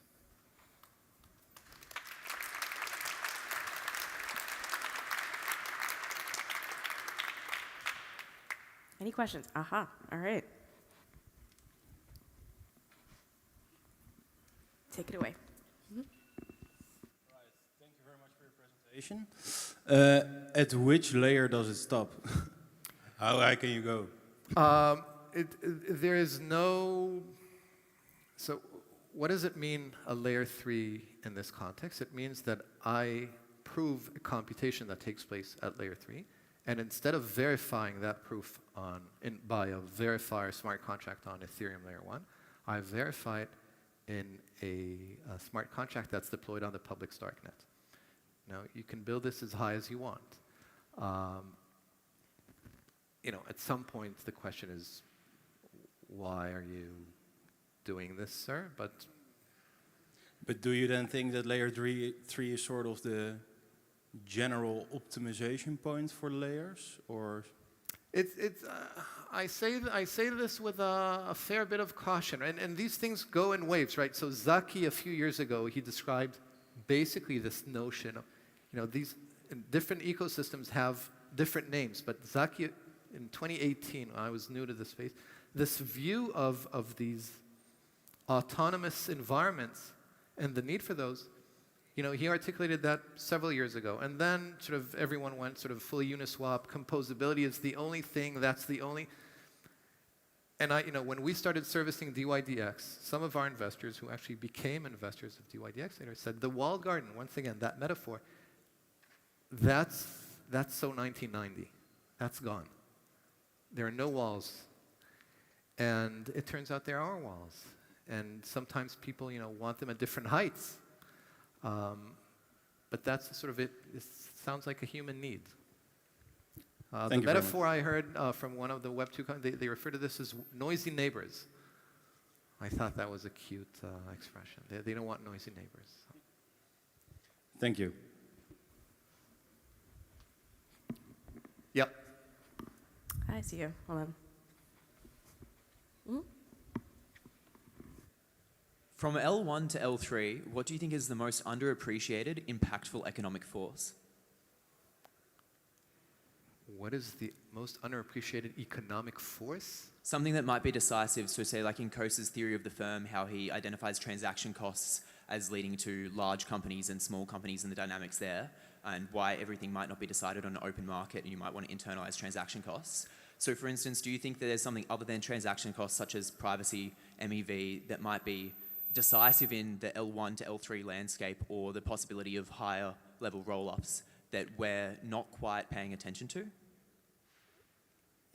Yeah, I mean, I think that the basic statement around this will all exist on a public chain. First it was layer 1, then it was this will all exist on a layer 2, period. No modifiers or qualifiers about it. And people will say, well, there is a way to achieve privacy. You can do true ZK rollups, you know, like our friends at Aztec have already implemented. Yes, you can. That is true ZK privacy, but in many use cases, there are all sorts of other grades that are of interest and value and far simpler and computationally more efficient, etc. And that level of control is the word, is offered in layer 3. Now, how this will unfold in terms of additional layers, I have no clue. Beautiful.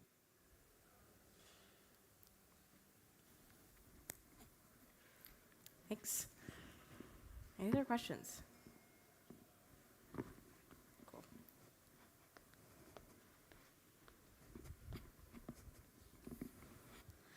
Hi, so for projects that are considering deploying on their own private StarkNet or on the public StarkNet, beyond just having, the scalability primary reason that you discussed, what are the specifications and factors where you would push a project towards one or another? So I'd like to think that we don't push them, meaning that we're truly agnostic.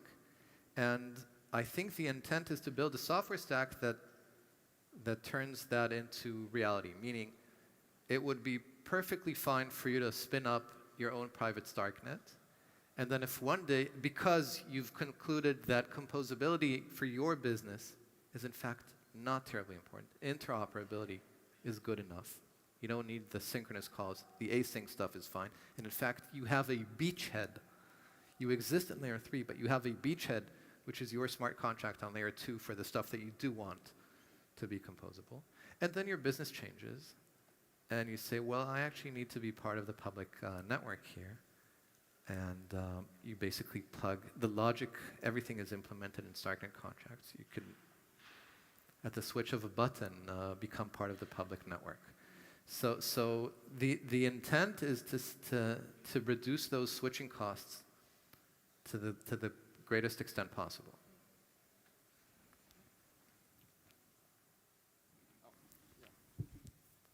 Hey, Uri, thanks for the talk.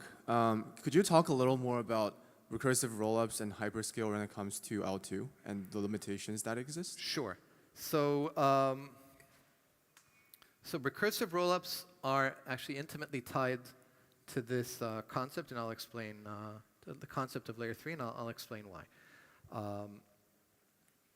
Right now, for example, we're minting batches of 600,000 NFTs in a single proof, which is a fair number of NFTs. But that requires reasonably powerful machines in the cloud to do so. And that is, of course, conceptually, this is sort of goes against decentralization. You'd like to sort of move to lower requirement on hardware. You'd like to cut down latency, right? When I batch 600,000 transactions, two things happen. A, it takes me time to batch 600,000 transactions. 2 transactions came in, and another 2. It's going to take a while for 600,000 to accumulate. Okay, that's one thing. The other is that once I have 600,000 transactions, proving that is a very big computation. So generating that proof takes a long time. All this builds up, adds up to significant latency, which affects the UX. So for recursive proofs, what you could do is you can take, let's say, 100,000 transactions, and instead of proving 100,000 transactions in one proof, I'd say let's split it up into 100 batches of 1,000 transactions. And so we now can create in parallel, and the emphasis here is in parallel by much smaller machines, 100 proofs. And these proofs from a computational, they prove the same computational statement. I've verified the transactions in this batch, and they all abide by the logic that we want to enforce here. Now you have 100 proofs, and now is the recursive step. Okay, now is when you say, well, let me prove something else to you. I'll prove something that actually has nothing to do with the application-specific logic. I'll prove to you that I have verified 100 Stark proofs for these 100 proofs that I've generated. Okay, and now I have a single sort of master proof. And of course, you can do this in multiple steps. So this is how recursion would work, and this is something that we intend to deploy very, very soon. This is my stand-up meeting in Israel now, so reminder. So yeah, and so this ability is of course needed in order to support the verification of proofs generated at layer 3 on the public StarkNet. Yeah. So these things sort of go hand in hand. Yeah. Thanks. Yep. That'll be the last question, by the way. We have to move on to the panel. Cool. Thanks. So in your diagram, you've got L3s as sort of the hyperscale point, but to the question you answered just earlier, if composability sort of continues to be a thing, very valuable, more of these private StarkNets start to move on to L2, do you think you will Do you think that's a concern in the long run, that you will ultimately need to make the L2, the public StarkNet, sort of ultimately be the place for all the throughput, instead of effectively having this sort of inverse, upside-down pyramid where you've got slow Ethereum, then public StarkNet, then hyperscale at the top? Would that middle layer become really fat? Fat in what sense? Yeah. Like, I knew I think I had you till just the very end. The subtext, I don't like it. Oh. But I mean, how about thick? Thick with two C's. Heavy-bodied, right? An asterisk. Yeah, He's referred to as heavy-bodied. So I'm not sure I understand the fat in what sense? As in, so you're burdened with a lot of computation. Correct, because of the desirability of composability at the L2. So I don't know what the equilibrium will end up being. So for one, I think we at StarkWare are sort of the opinion that Ethereum eventually will be the place where proofs are verified, period. That everyone else will be priced out of the market, like the actual transactions that they want to conduct there. Now, whether there will end up being a public StarkNet whose purpose is to support the layer 3s versus a public StarkNet which is sort of geared at composability, I don't know. We'll see. Thank you. All right.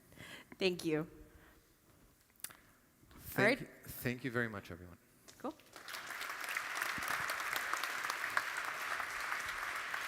Thank you.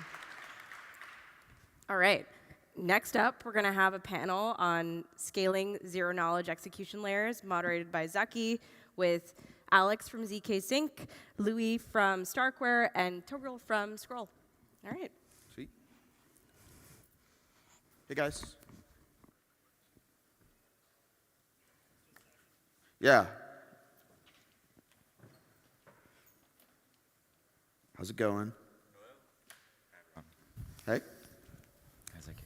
Cool. I think we can sit down.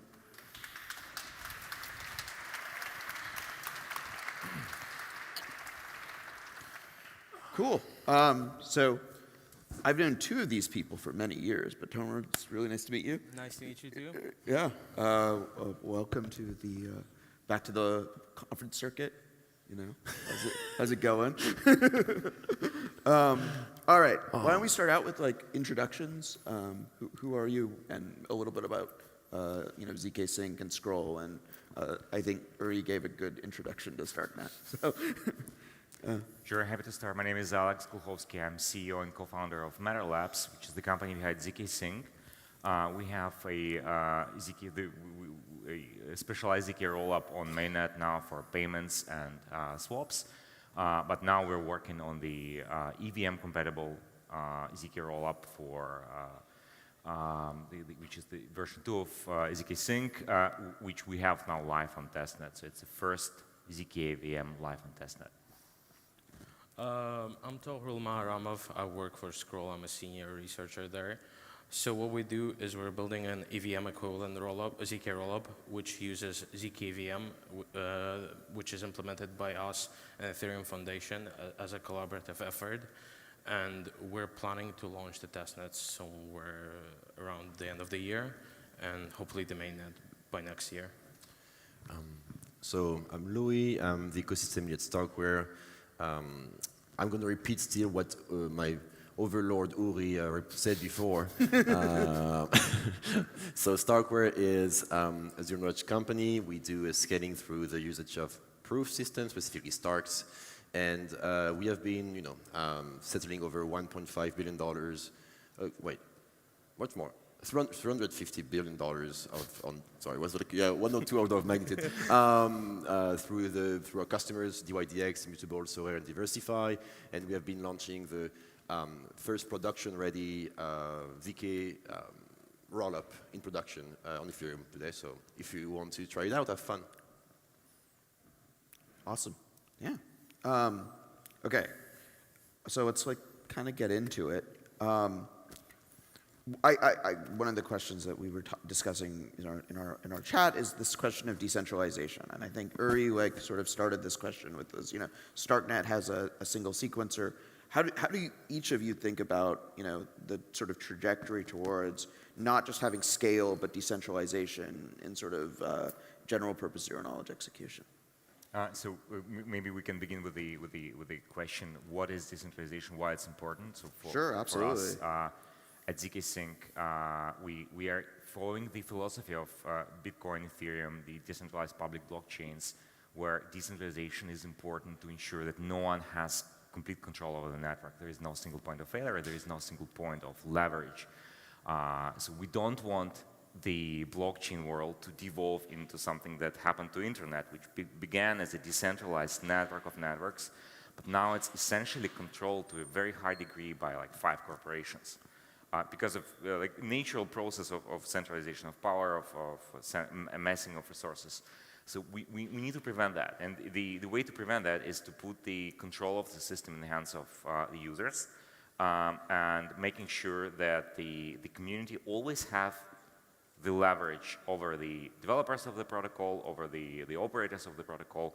So like if something happens to Ethereum and it's like, let's say miners or like validators in proof of stake after the merge become malicious and like have a malicious intention to control the network, extract value from the users, the community can always coordinate and fork away. And this, for me, this is the very fundamental thing which we want to preserve in ZK-Sync by having permissionless software license, by having the network governed by the community, but also supporting, even though we hope it will never happen, ability for mass exits, mass transfers to a fork of ZK-Sync or to any other rollup which will preserve, which will keep this philosophy. But it's also important to keep decentralization in layer 2 itself, which is why we're working on a decentralized consensus for inside layer 2 to make sure that the transactions also remain centralized. I guess maybe it would be a bit better to start this question. Why is it particularly hard to decentralize now for 10 years? What is the unique challenge that comes out of zero knowledge that like makes decentralization more of a challenge? Do you want to? Yeah, I guess I can take it. It's more that I mean, there is no real challenge. It's an engineering challenge, you know. It's only engineering, as like people say, except that it takes time. So there is we're going to make it, right? We're all going to make it. We're going to make it decentralized, make it open source. Everyone will be able to run it. What's complicated though is that you have less flexibility when you build an L2 than when you build an L1, because as opposed to an L1, at the end of the day, L1 is relay on an L0, and you can always roll back. There is like, you can do things. On an L2, the problem that you have is that you have this bridge. And when something is a bridge, valid the proof, and the money is out, You don't control anything anymore. And so the bridge is the most scary piece of software when it comes to L2s. And for the funny story, the reference paper, and that no one thinks about it, but the reference paper on L2s, it was written by Patrick McCauley, and it's the name of it, and I would think about it, scaling blockchain through, validating bridges as a scaling solution. Because at the end of the day, everything is about the bridge. And so now there is a bunch of challenges also with the proof system, which is, you need to have, all of a sudden you don't have only like executors and your sequencers, you have like this proving, and this proving has this latency, and you want to make the sequencing as distributed as possible, and the proving also, and you have a bunch of challenges that exist elsewhere. And so there is a bunch of engineering challenges that still need to be solved, and we just want to get it right, so it takes time. Can I add?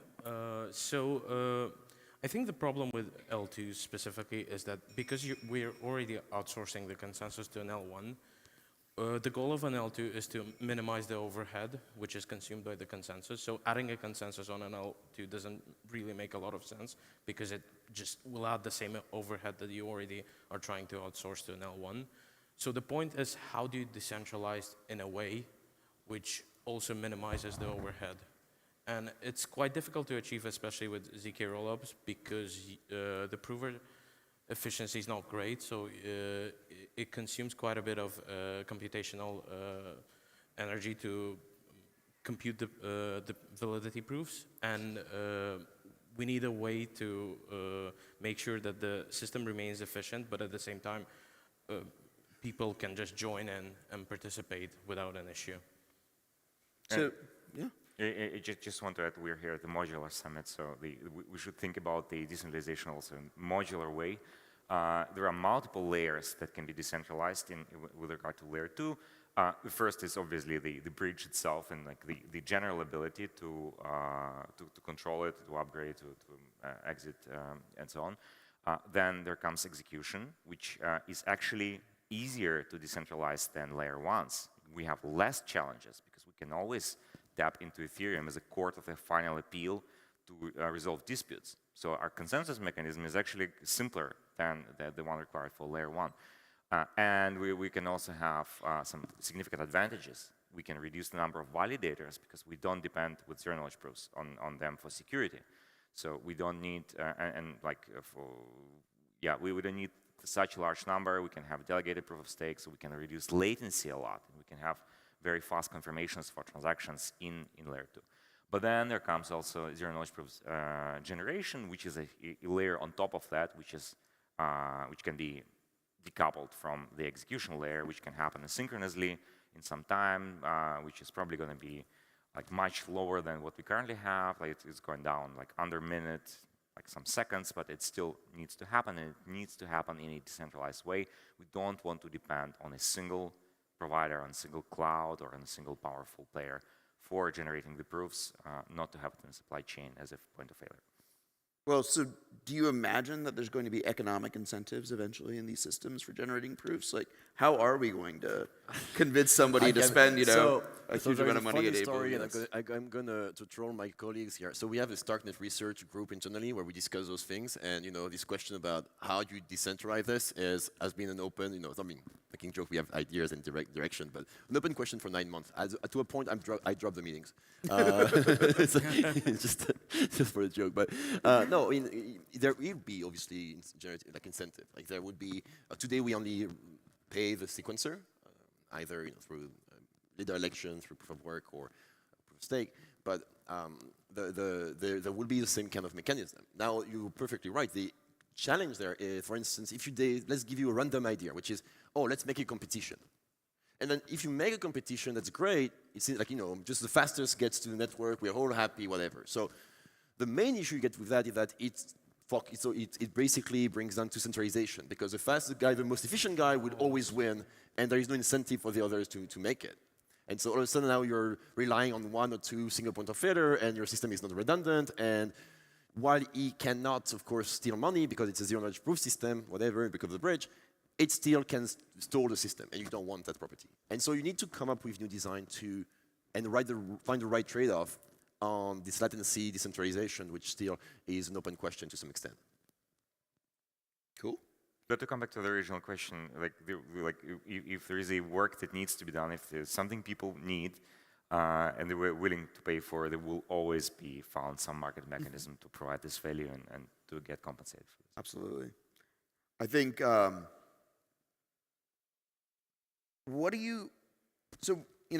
I think the progress in the fact that we even have test nets and main nets of general purpose zero knowledge computations is just insane from the first time I saw the zero cache paper in 2014. It's just been I can't believe that we've made so much progress in 8 years. But what do you think, what have been the challenges in building execution environments? You each have sort of very different models of sort of how the zero knowledge is actually executed. How do you differentiate them or think about them as being different? So for us, our main goal is to be EVM equivalent, which means that you can copy the bytecode, a smart code bytecode from Ethereum and just plop it on Scroll, and it'll just work without any need for transpilation or any other fancy trickery to make it work. And the challenge with that is that EVM is not really circuit friendly and zero knowledge proof friendly.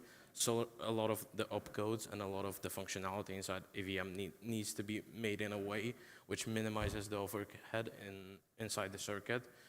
And that's quite challenging to do while also remaining efficient. So that's one of the main challenges for us that we're tackling right now. And the way we're trying to solve it is by using hardware acceleration. So we already have a GPU acceleration implementation, accelerated implementation, and we're working on FPGAs as well. and we're just going to see But whichever. doesn't that make decentralization more challenging? To some degree, it does, but it depends on the incentives. If you provide enough incentives, there are going to be always enough people who are going to participate in it. I mean, about the decentralization challenge, I just want to bounce into things here. The first one is we all have the same challenges. Like we basically have the same problem. We want to separate the sequencer, we want to separate the prover ideally. If we don't, we're just going to merge if there is no other way. But basically, we have the same technical challenge. But the sort of now the trade-off that we all have is different, like targets.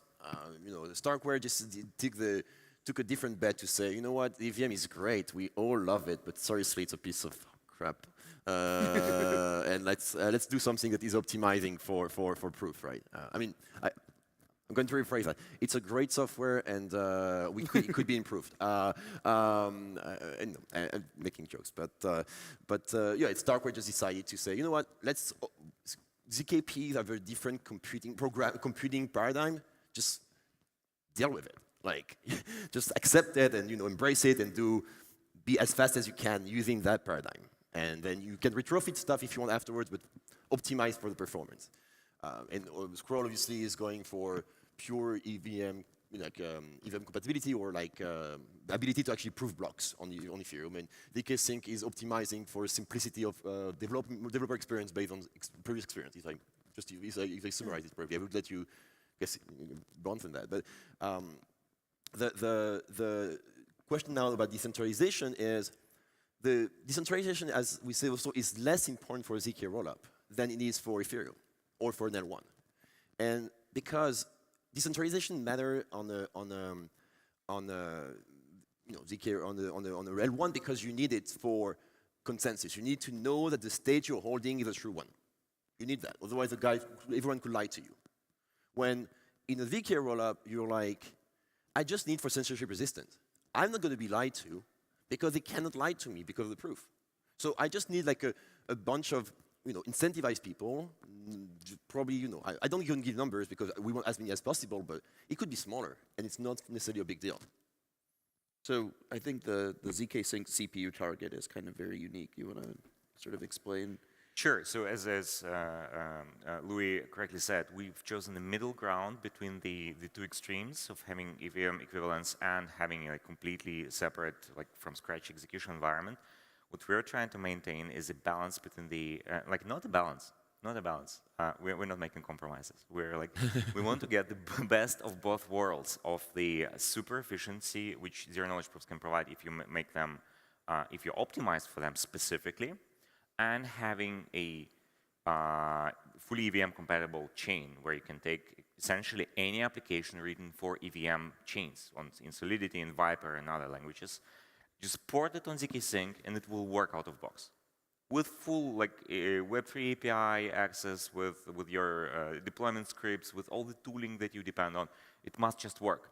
But we're not willing to take the compromises in the penalty in security, orders of magnitude more.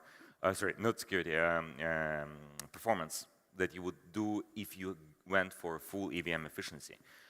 So the challenge for us was, there were a lot of challenges, like you just go them one by one and you tackle them once you set your priorities. But like one specific example would be, we need to follow and fully preserve EVM security model. And what we're building is a hybrid solution. It's evolution between ZK Rollup and ZK Porter, which is a data availability off-chain solution, which is connected to ZK Rollup. So users can choose whether their account is fully secured by Ethereum or has this external data availability layer, which makes some assumptions about security. But the challenge was like, how do you maintain the security model of Ethereum? Because the rollup contracts cannot depend on the Porter contracts. Like if their data becomes unavailable there, how do you make sure that the users can still always withdraw their funds from the rollup, and this can be enforced by Ethereum?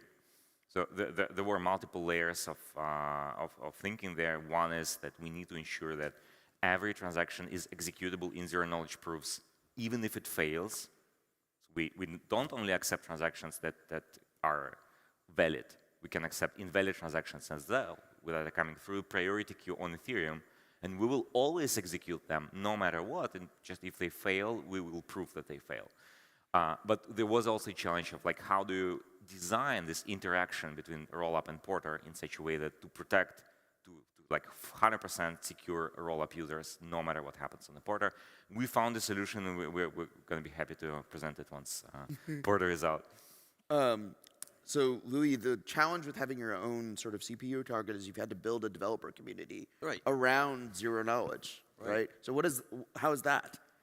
So, to be honest, so like let's say that 9 months ago, or before, since I've joined StarkWare and we've been talking about Cairo, everyone say EVM compatibility, like it's like the fucking gold.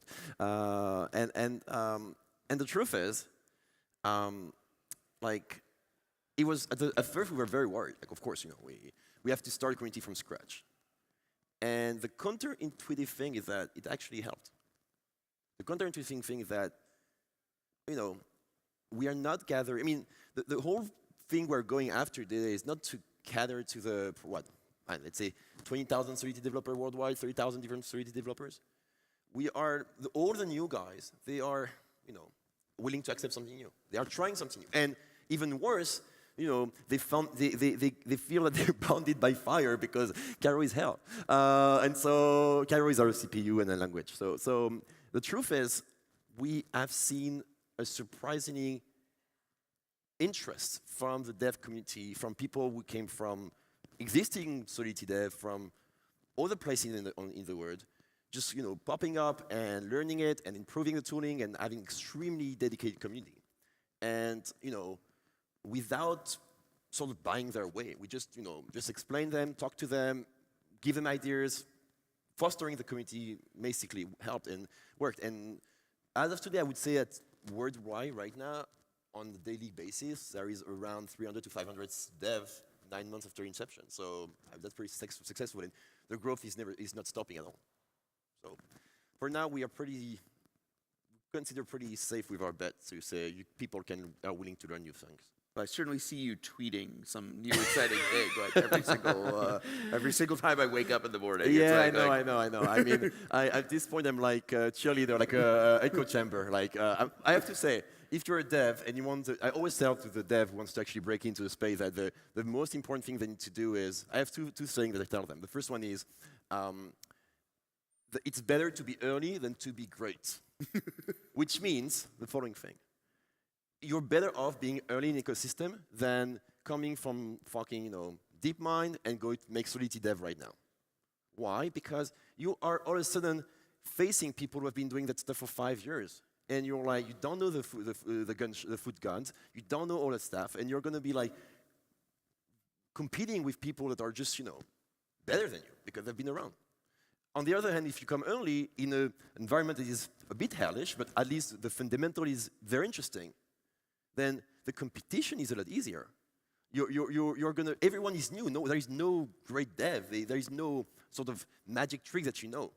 And so that's what I'm saying. I'm saying people, realizing, the tech is super cool. And Web3 looks amazing.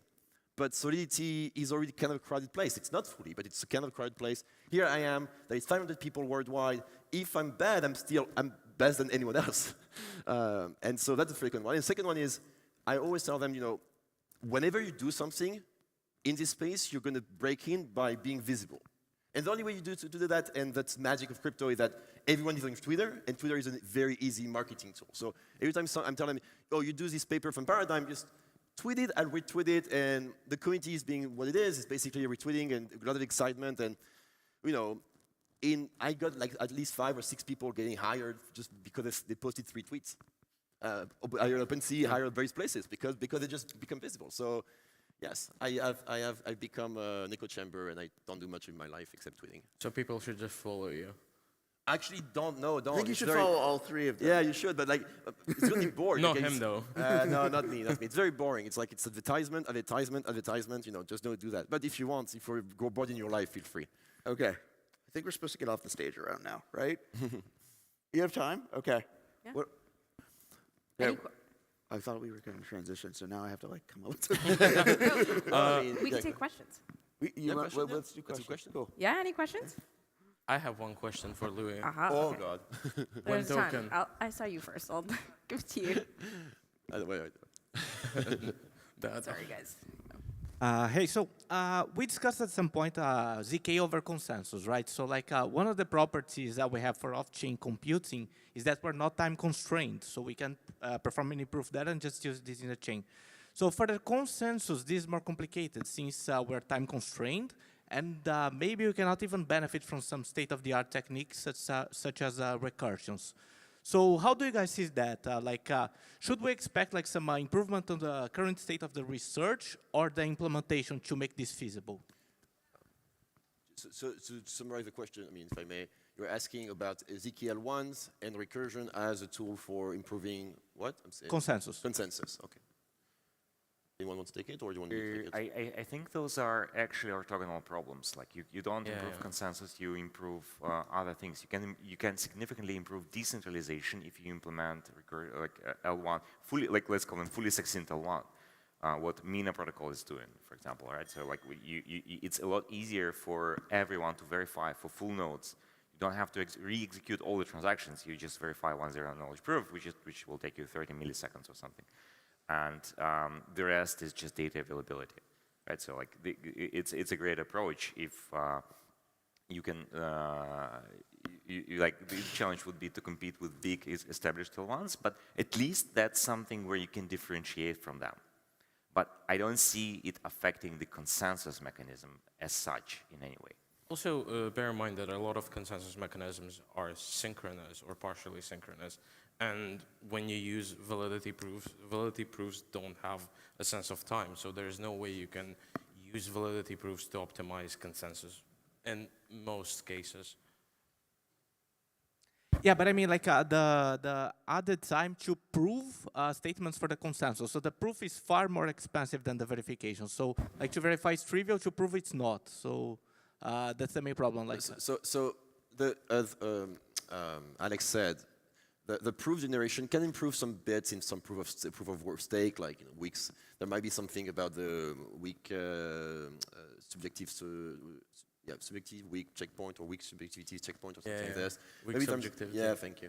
Yeah, like there can maybe some improvement there, but the main thing that you break when you have a ZK at the L1 level is that you are improving the topology of the network, meaning all of a sudden you have validators that can, node, non-mining node, non-sequencing node that can be on your phone, and the miners or sequencer can be on a fucking data center for that care. And so all of a sudden you can be increasing your throughput dramatically Solana style, but you still have the decentralization that you're hoping for in L1. So that is not the consensus level though. It's at the topology of the network topology. Cool? Okay, perfect. Thank you. There was one more question, right? Yeah. Oh, perfect.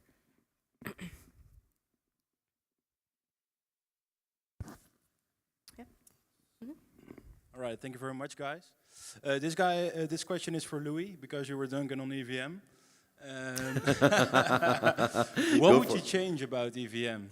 You want all the We're gonna be here for a long time. Let's give it a top 3. Top 3. I mean, okay.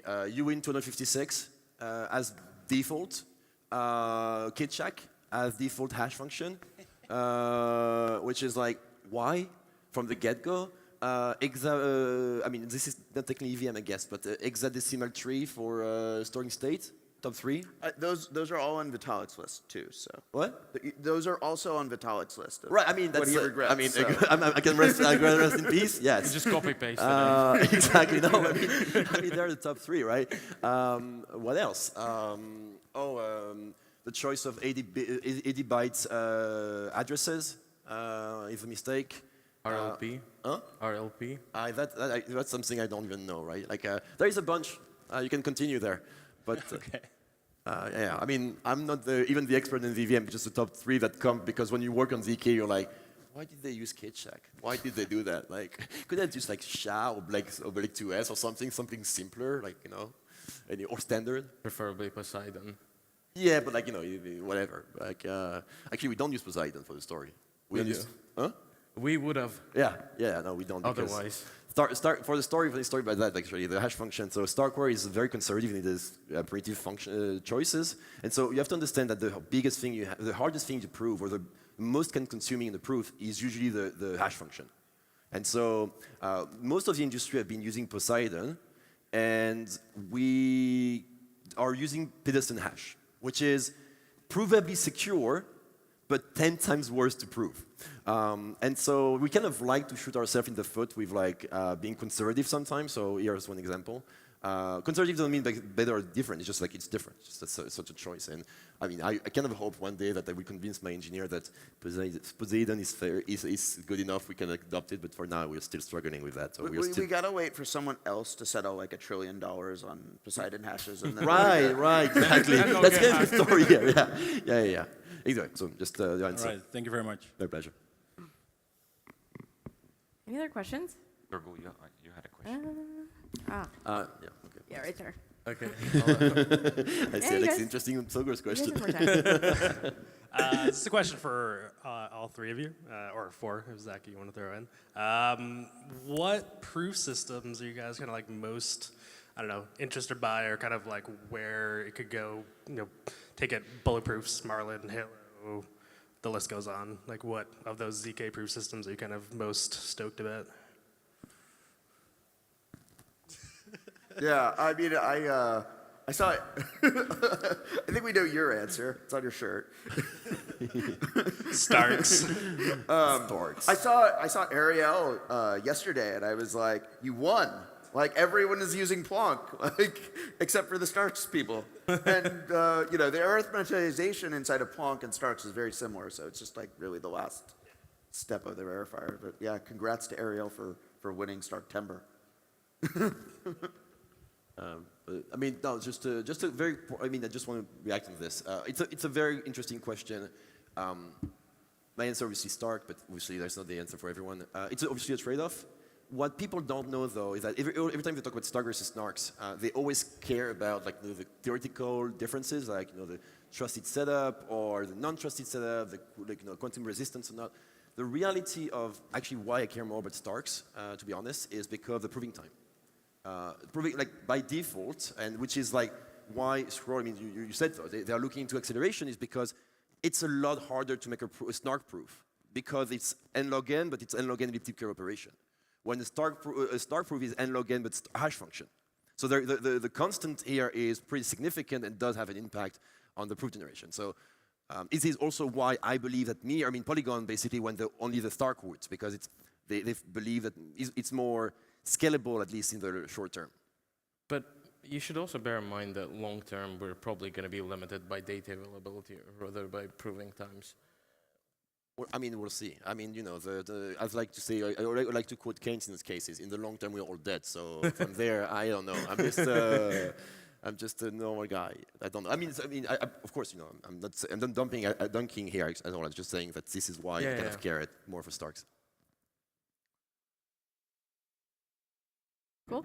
All right, you guys are done. Thank you. Thank you.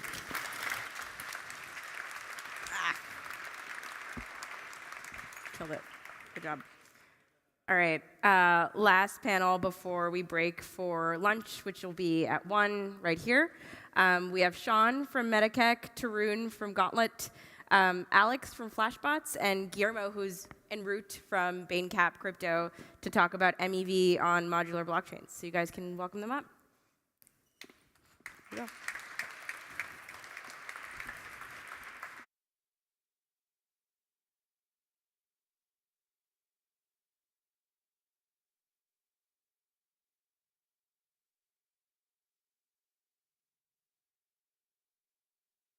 All right. Hello, friends. I think we're supposed to be 4 people, but we're currently 3 people. So in the middle of the panel, it's going to be interrupted by someone rushing to the front and sitting down and joining the conversation. We could also view it as my alt actually is my alt. The proof is finally being revealed. So this is the panel on MEV on modular. I think we're going to try and split this up very plainly into 3 sections or questions that the panelists are going to kind of hopefully run wild with. And they're related to sort of security on modular, then incentives, and finally, winners and losers in the preventative game of MEV. So before we get started, maybe we could do some brief, I mean, the reason I'm excited to sort of host this panel is because actually all three of you wrote the paper on cross-chain MEV, right? I think not Guillermo. Not Guillermo. Two out of three. Two out of three. So the people who literally are writing the book are sort of present so we can get their perspective, but maybe they have more profound sort of personal details that are relevant that they want to introduce themselves very briefly. Yeah, I'm Tarun, founder of Gauntlet, but also have written a lot of papers on both MEV and AMM. Hello? It works? Yeah. Oh, I'm Alex, researcher at Flashbots. Wrote a paper with Tarun as a co-author on cross-domain MEV and did some research on MEV on different fronts.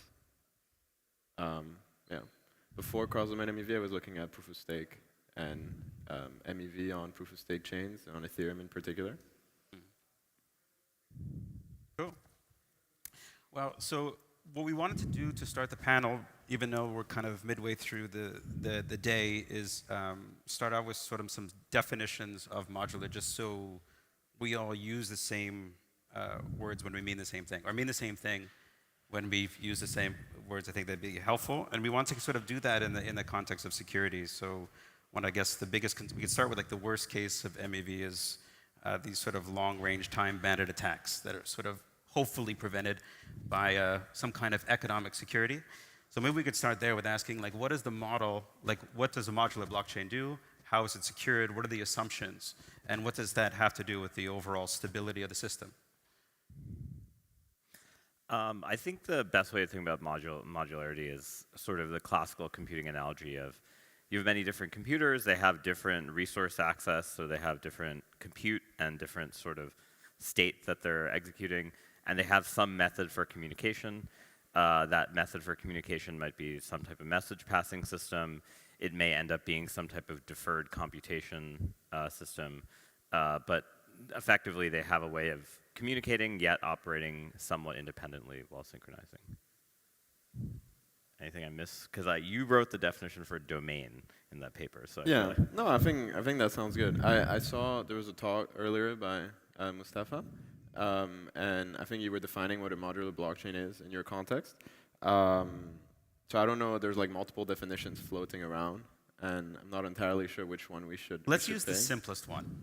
Well, I mean, the simplest one is what Tarun mentioned. I think it's the kind of like the architectural one. Yeah. But then in practice, I think you have different applications, I mean, different approaches to where you want modularity on your chain. And so there's like some approaches that have been stated, I think, earlier today.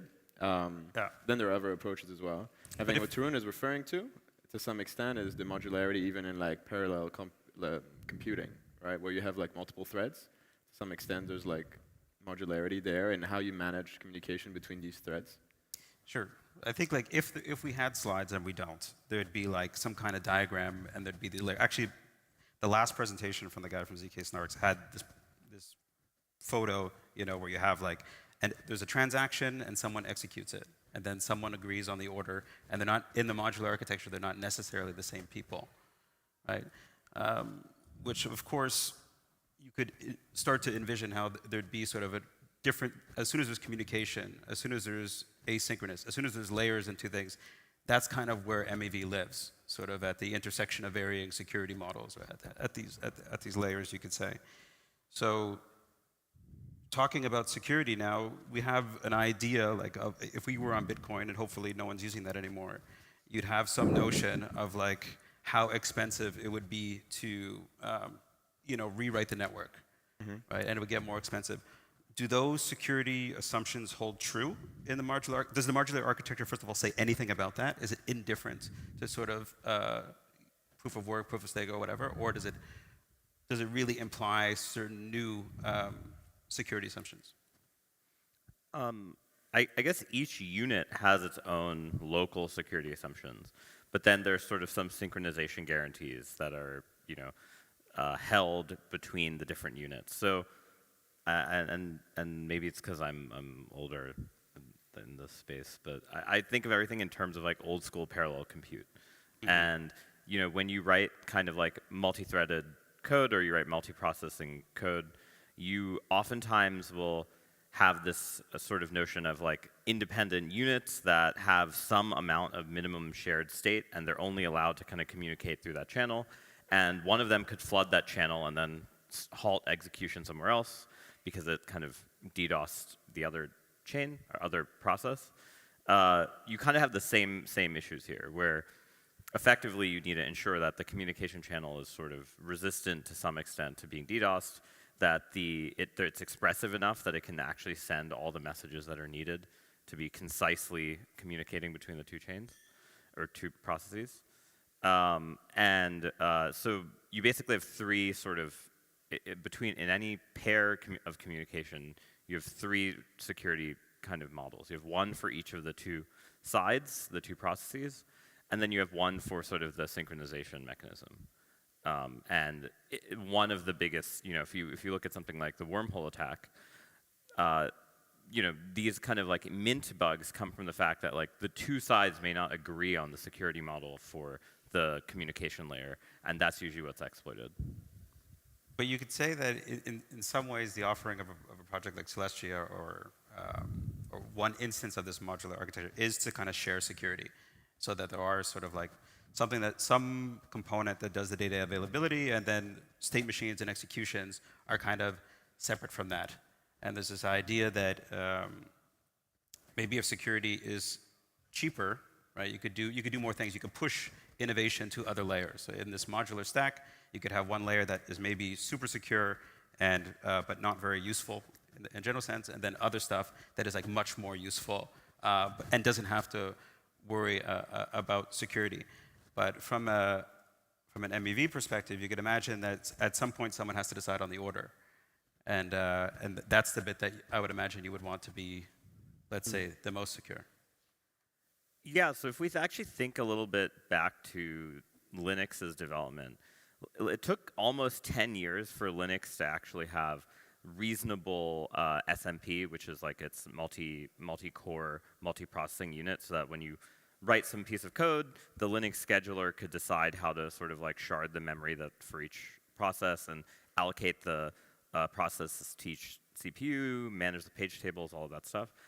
And the reason it took 10 years, it's actually really hard to get this communication part right. Like, and this is without people having economic incentive to DDoS your CPU. It's actually that the scheduling algorithm is actually really hard to write because you need some notion of shared state and common state to all these processes, which is where I think something like Celestia becomes useful, is actually having that initial kind of agreement on sort of data before you start trying to do these kind of like mutexes, lockless queues, things like that. This is completely off topic, but interesting to me, so I'm going to say it. Like in FreeBSD, are you familiar with what happened in FreeBSD? And so there used to be this FreeBSD, and then it became Dragonfly BSD because they had different models, or different models of parallelization that was sort of sufficiently different to sort of warrant the project sort of forking. Do you think that this is something, or these kind of disagreements, like is the intellectual space of modular blockchain sophisticated enough that there are sort of like multiple models, and how do you think those models will sort of maybe evolve in parallel, compete, or eventually integrate? Yeah, I mean, I think one important piece of interoperability between all Unix-like systems and POSIX-like systems is that their file systems are very similar, right? Like they all you can basically install any formatting on any of those devices versus like the Windows version where like you effectively had to do all this emulation and it took forever for Linux to actually be able to read Windows formatted devices. But I think the second thing is that the memory models, while different, have some notion of translation, and you can get some sort of bitwise identical behavior on both sides. And that's the key thing, right? You want bitwise identical execution and bitwise identical sort of storage and agreement on that. And as long as you have that as a standard, then you can get a lot further than, say, you know, like what ended up happening in Windows, where like parallel compute never was able to take off. And to some extent, I would argue that Windows missed. I mean, there's many reasons Microsoft missed the cloud computing world, but one of them is this: is that it was extremely hard to actually interoperate with these. And sort of, Alex, like from your understanding and research on, I guess, on the Ethereum space, right, which is, let's say, more diverse. It's a pretty big ecosystem. Many examples of this modular like split. There's many L2s in Ethereum. They're already sort of competing, I would say, in a way. What's your sense and like which one is best for MEV? And why? Which one is best for MEV? Yeah, which one? Which party? I mean, or it depends on for Bain Capital. For Bain Capital. No, but I was going to bring it back to what Tarun was talking about. If we bring it back to like the space today, I think Tarun is kind of talking about standards to some extent as well for communication, for interoperability to some extent. I think we kind of need that for security. I think if you have completely different security models, I think it's much easier to, so let's take two different worlds. One where you have like one big blockchain, right? Where you have like a homogeneous security model, where you have like, security model can be understood holistically. And then say you have like a patchwork of chains that have different security models, different like, however you want to define your security model, etc. Intuitively, it feels like the patchwork of chains is easier to attack because you can attack like smaller units of it, grow in strength, and then be able to attack more. Whereas the first one, I think, is harder to attack maybe up front, but if you find a flaw, you can like the whole system can fall. And I think currently we have these like patchworks of different chains and different models. Even in the modularity approaches, there's like different modularity approaches, but also in where the security assumptions lie.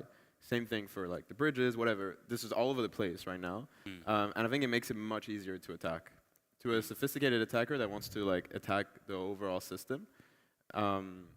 So what I think, and also for usefulness of the system, if there's some standard that's agreed upon that people can coordinate against, it can be a very simple tool, but something that people can coordinate with cross-domain. But there are sort of like concrete examples. Like I know that Polkadot has XCMP, Cosmos has IBC. Right. There's a few. I agree. But I think maybe we need that that's more universal or more general. I think IBC is hard to integrate in some chains, as far as I know.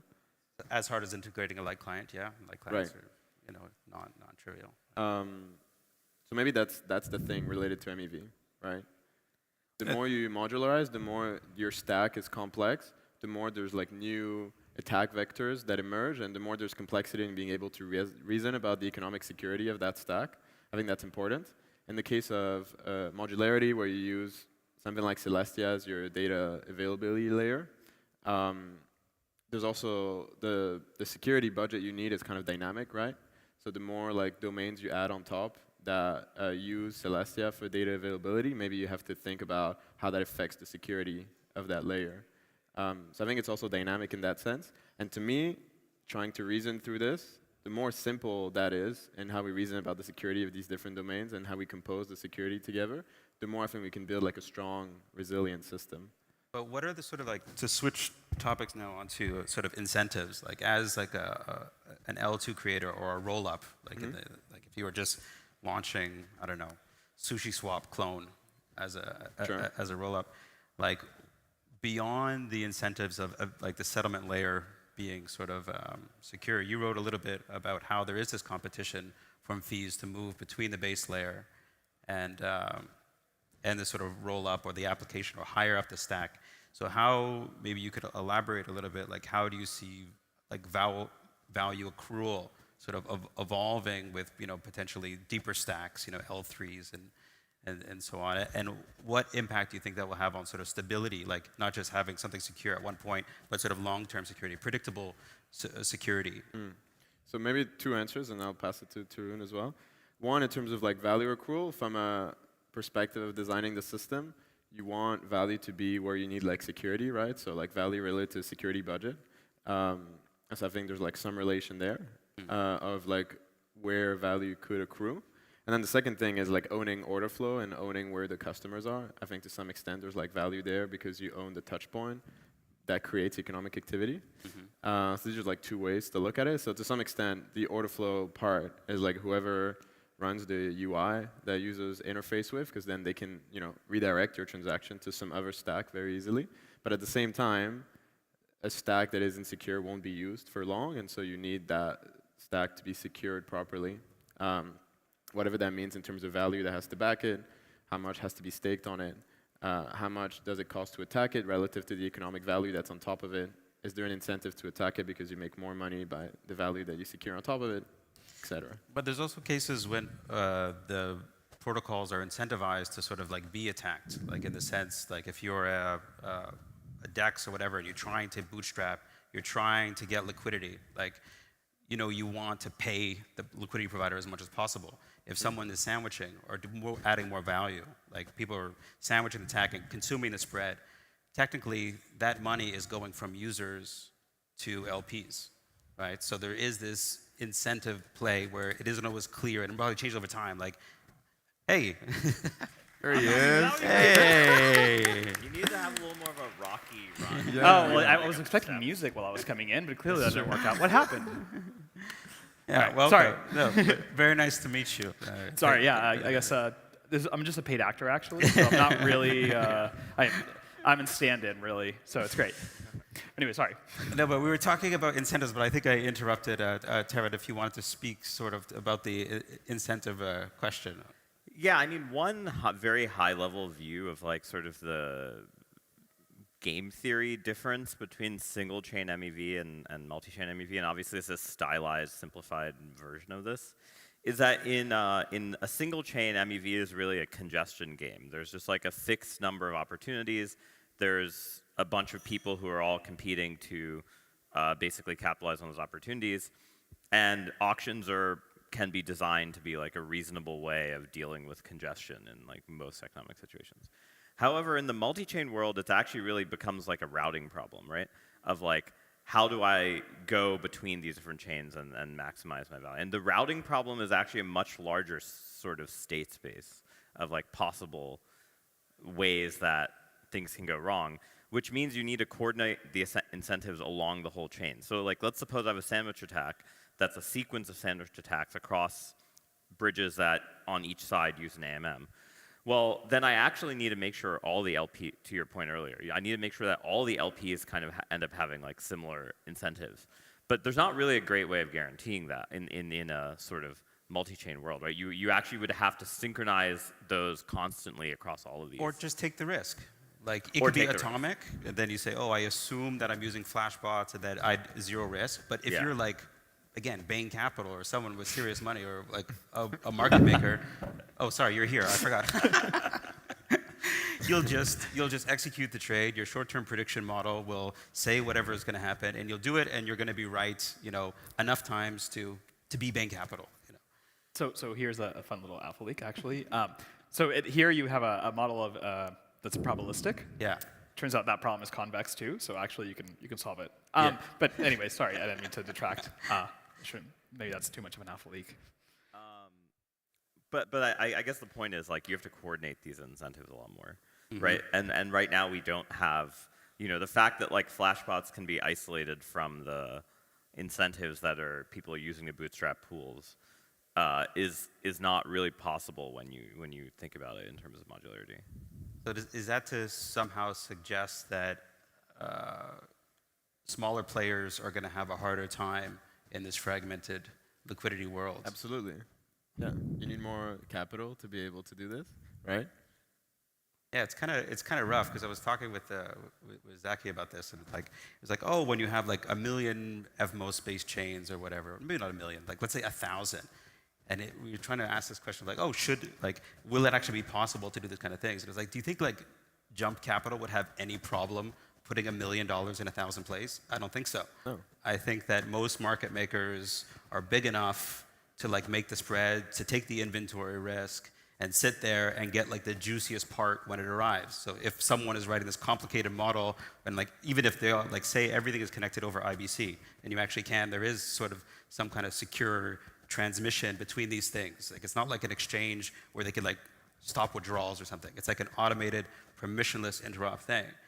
Even if the people who are trying to move liquidity around are always going to have a harder time than someone who just keeps liquidity everywhere.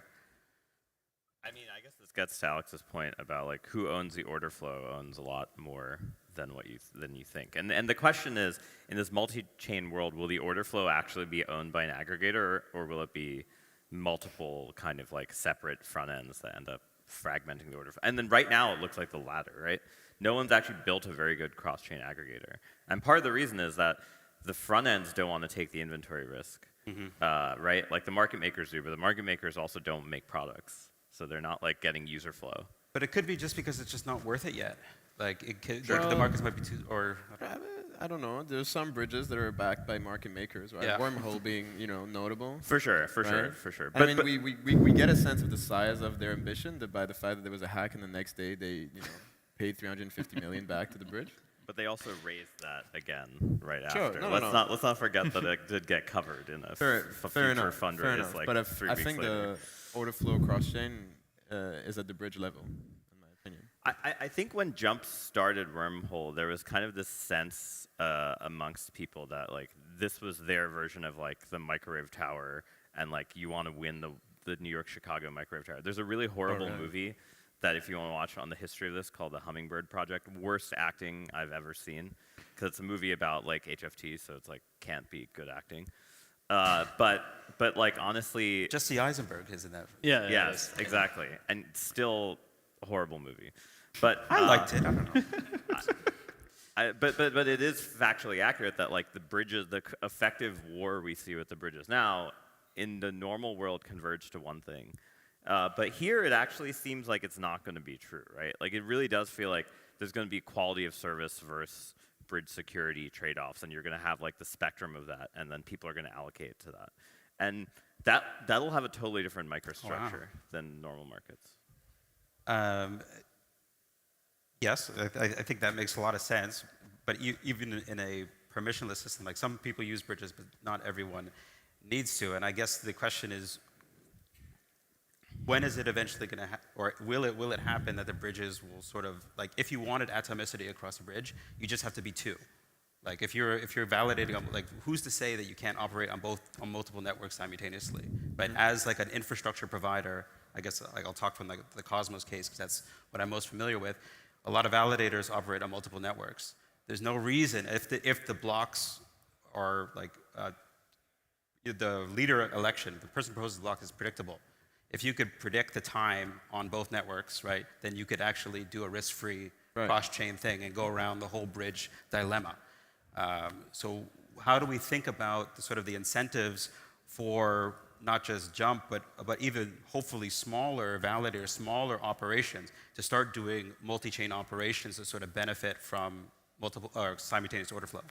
One thing there, that's part of the paper, the cross-domain MEV paper, right? So we talk about that to happen, but then we talk about the fact that if, say you're a leader on chain A, I mean, I'm a leader on chain A, you're a leader on chain B, and we want to collude or collaborate, however you want to frame it, in order to get that like economic atomicity across ourselves.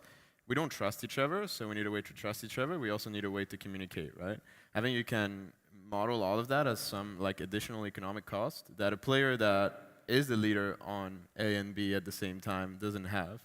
So I think you can maybe point to an incentive for someone to control both of these like validator sets, for example.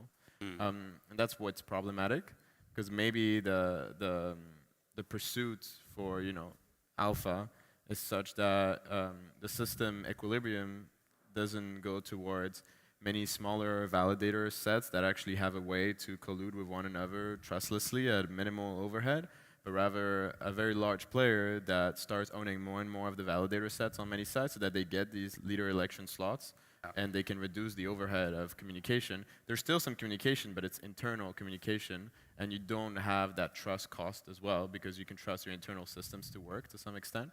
And so you can lower the cost to do some interactions. And you can maybe even seize pockets of opportunities that, for us who don't trust each other, the cost of coordinating for that opportunity would be too high. Well, you could put an auction between it, right? I think that's what you're sort of alluding to.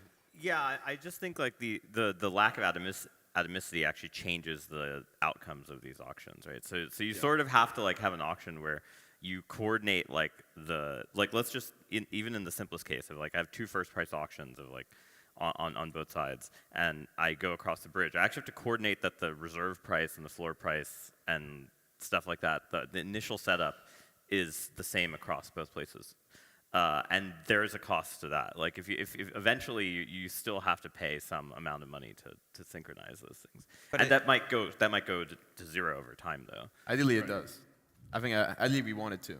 Or at least not zero, but as close as possible. I think ZK stuff will be the only way to get to the point that cost gets arbitrarily small in the long run. Because what? Because it lowers the communication complexity? Yeah, exactly. But you would still have like a back and forth to some extent, right? You know, the question is like, I only have to send you one packet, and you can verify that like it's correct at the same time. That it's like I did the computation correctly on the other side, so I don't have to like do any interaction. So in that sense, it's good. Question for you both. All right. Right. What if, say, we go back to that same example, right? And we send each other the packets, but now we need to split the profits.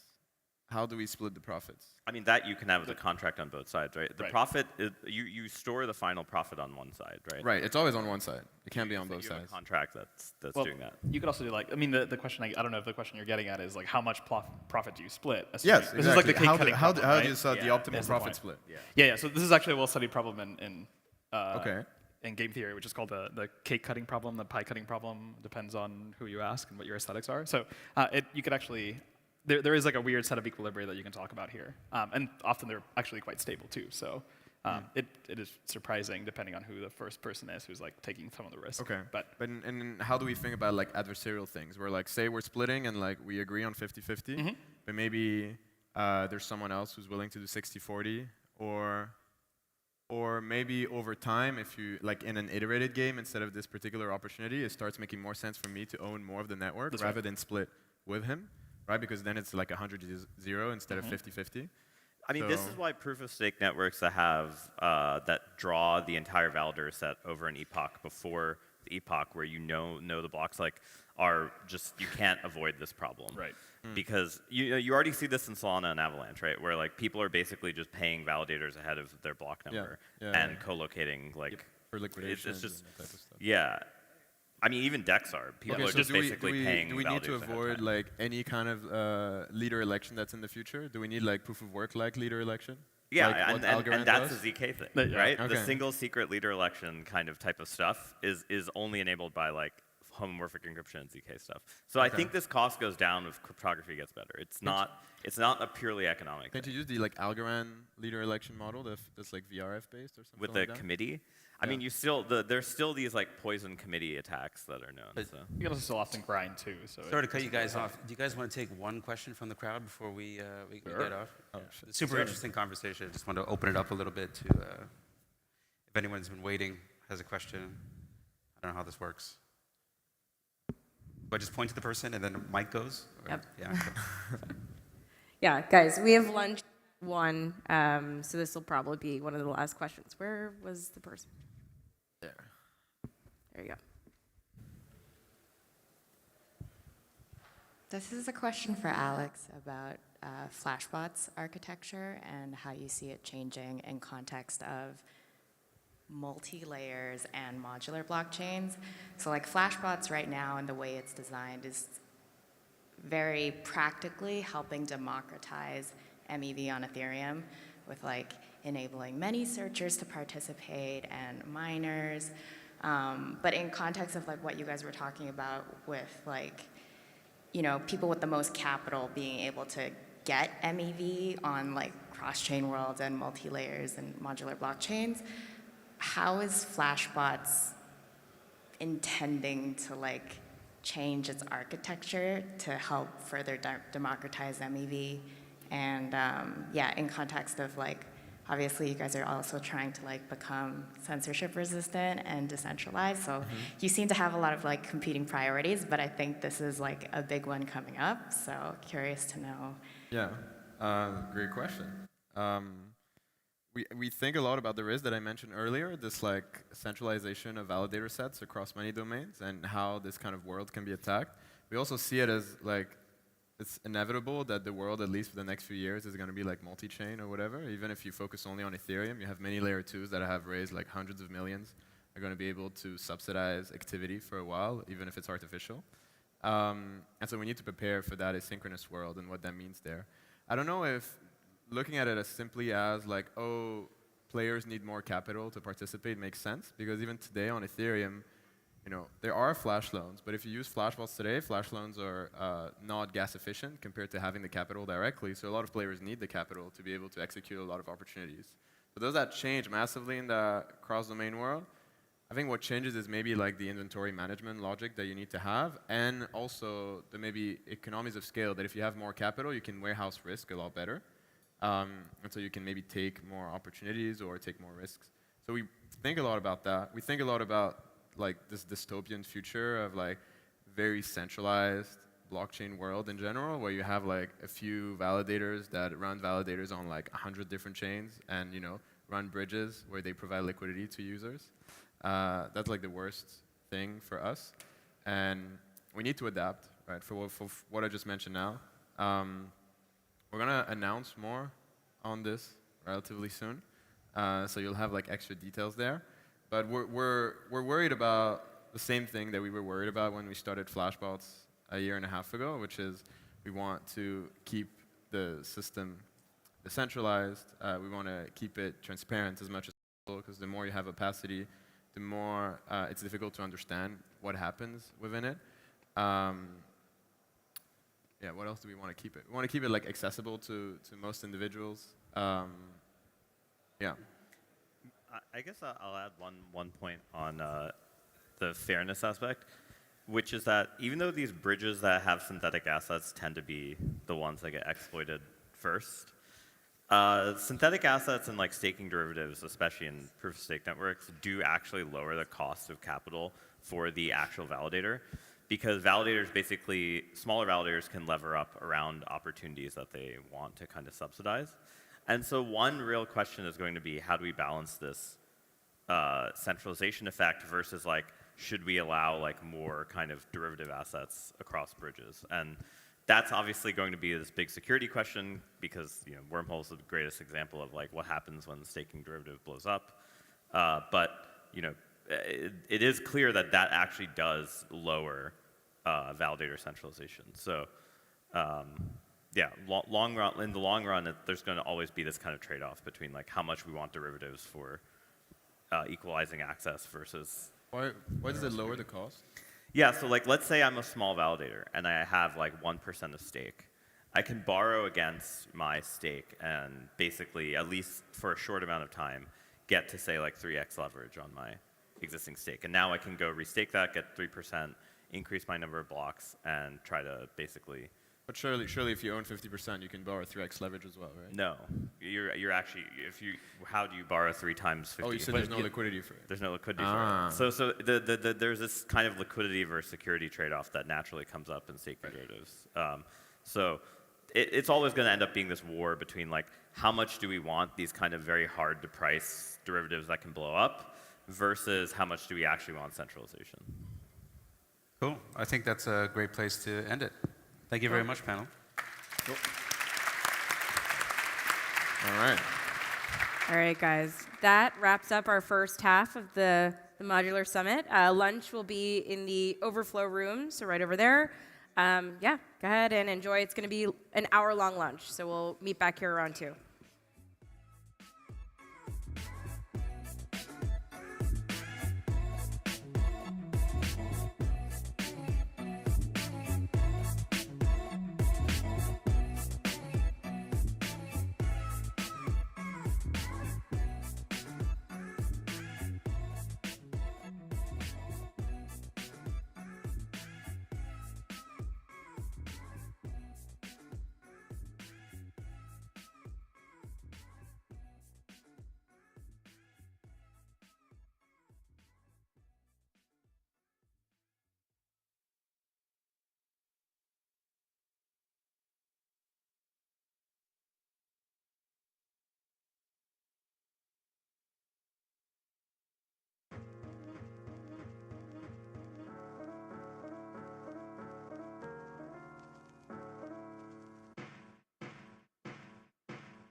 Lunch will also be served in the atrium, so if you guys also want to hang back here and pick it up, that also works.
Hey, everybody.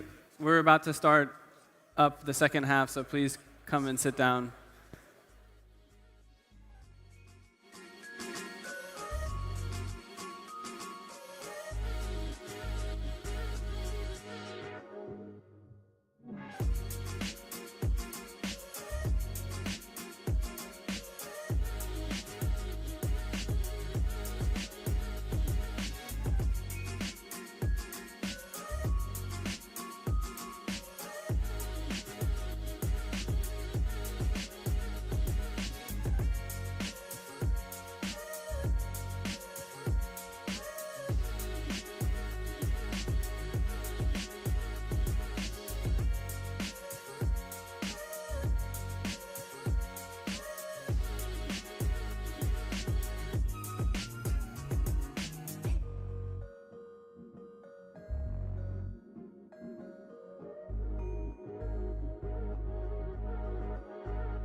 Intro. Oh no, I'm. Wait.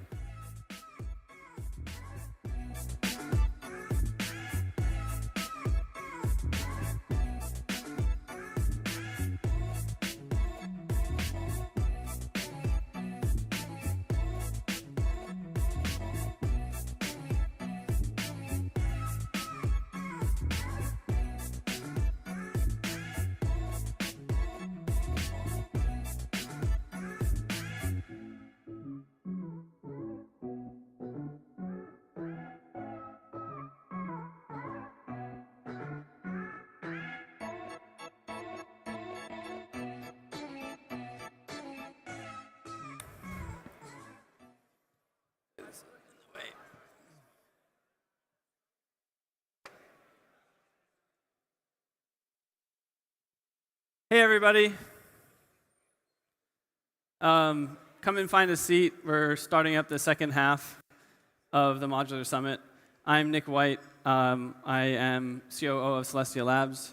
It's my pleasure to be here. I'm so thrilled to see so many people in our ecosystem, the modular ecosystem, here today, and the quality of conversations has been phenomenal. So we have an action-packed second half of the Modular Summit.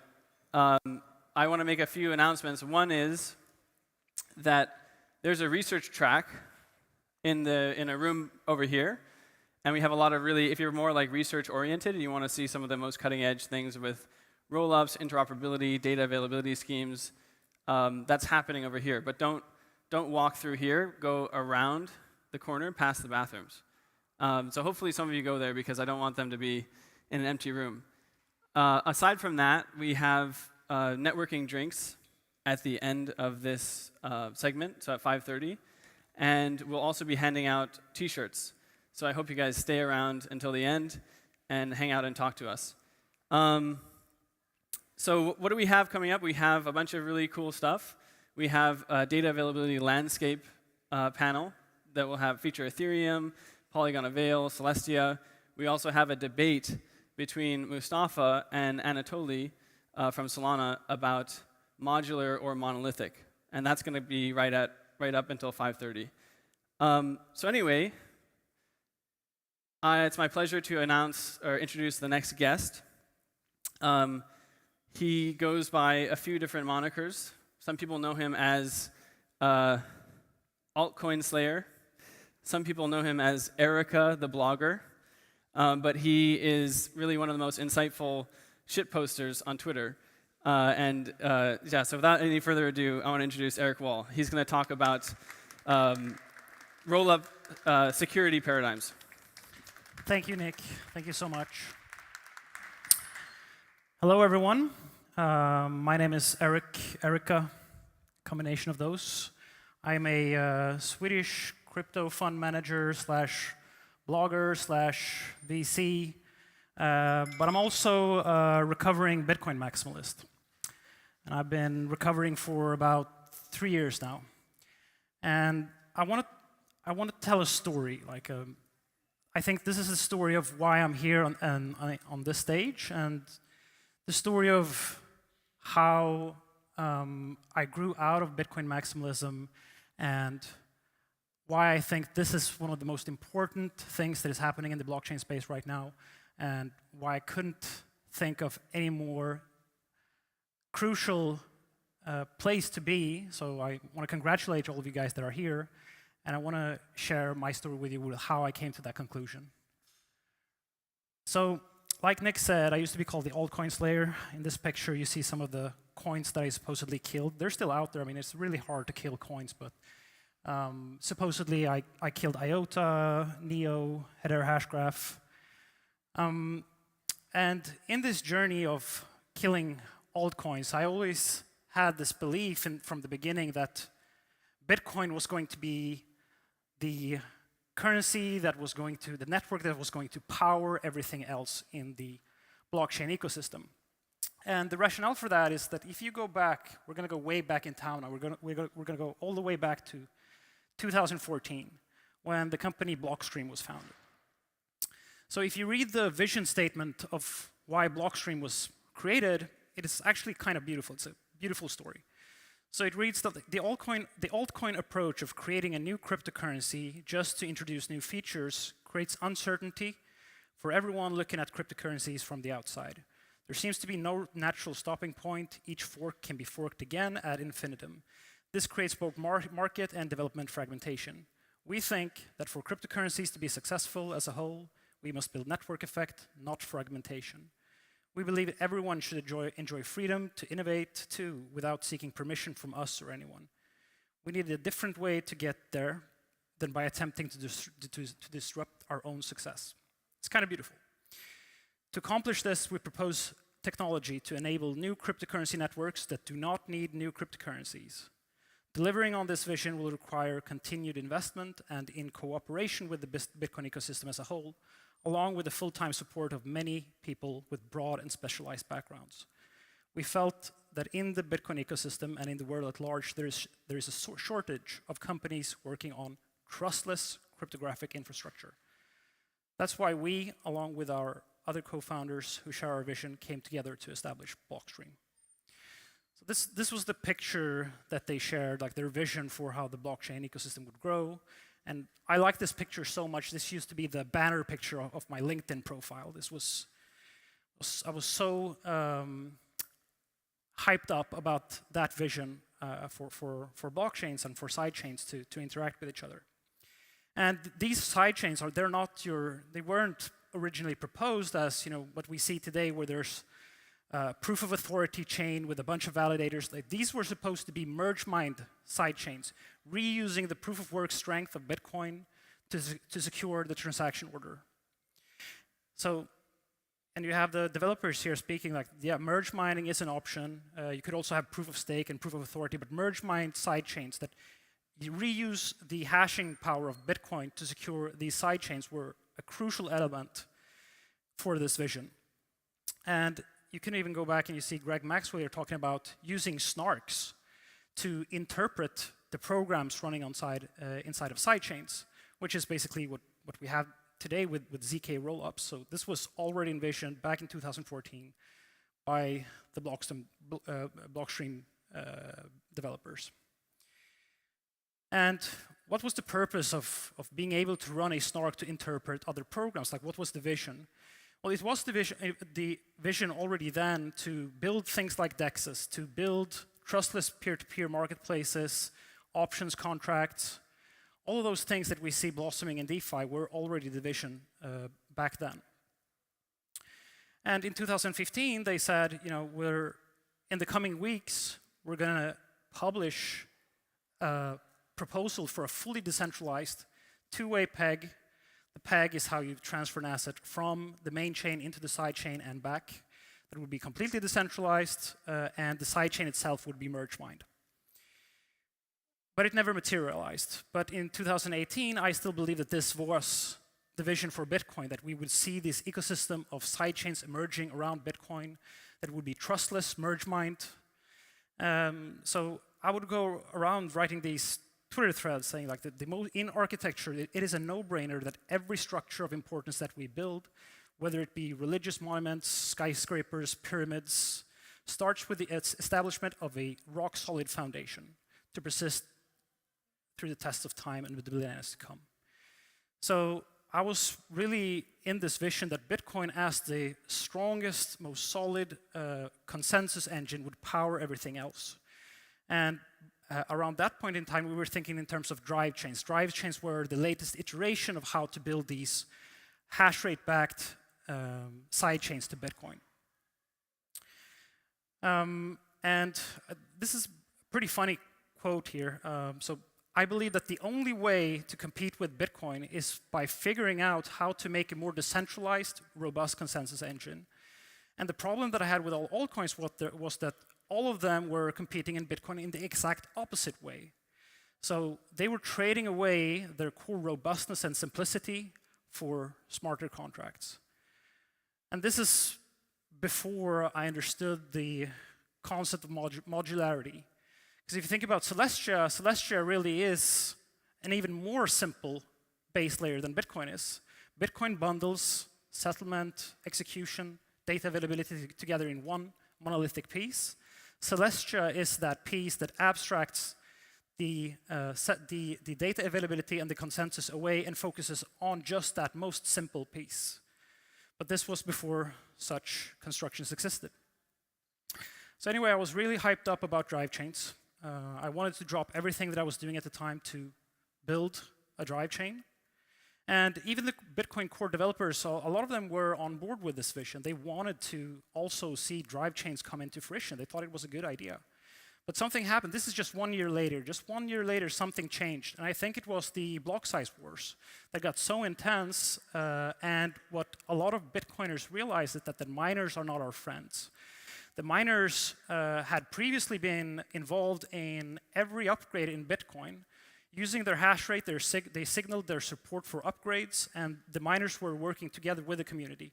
But during the block size wars, we kind of realized that miners weren't our friends, and we wouldn't want to give, because in a merge mine sidechain, the problem is that the miners can always steal the coins from the sidechain because everything is relying on the hash rate. So something changed in the sort of conversation around drive chains. We didn't want to give more control to the miners, and one thing that happens when you have a merge mine sidechain is that if you are not validating these merge mine sidechains, you're not mining those sidechains, you don't get the fees from those sidechains. So if they have a lot of MEV, only the miners that have very high capacity bandwidth are able to extract those revenues. So something changed, and even Peter Todd, who's also one of the core contributors to Bitcoin, said that merge mine sidechains were Gregory Maxwell's biggest mistake. So 2019 kind of realized that it wasn't going to happen with Bitcoin. Bitcoin was not going to become this piece that powers all of the blockchain ecosystem. And then rollups entered the scene.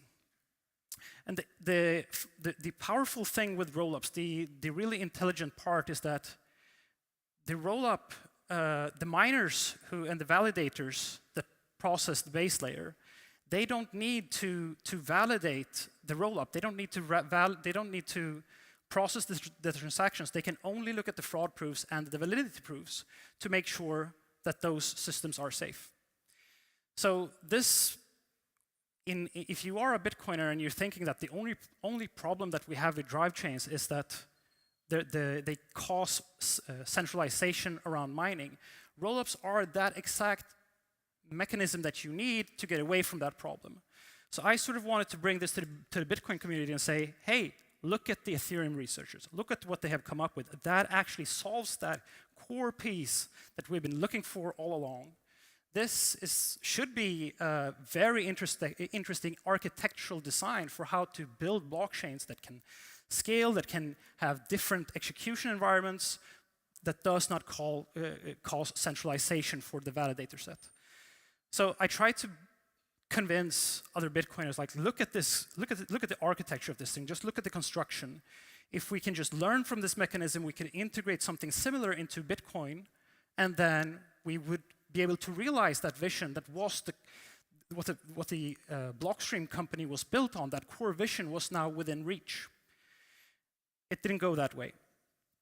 So I tried to bring it to the Bitcoin community, and I asked, like, I'm reading this stuff on the Ethereum research page. I'm reading on Vitalik's blog post. I'm finding new ways that we could reach that goal, and what does that make me? And I got told that it makes me potentially dangerous. And a lot of this is also a Blockstream employee. So I basically fell out of favor with the Bitcoin community just for having the idea that maybe there's something interesting going on in the Ethereum community that we should learn from.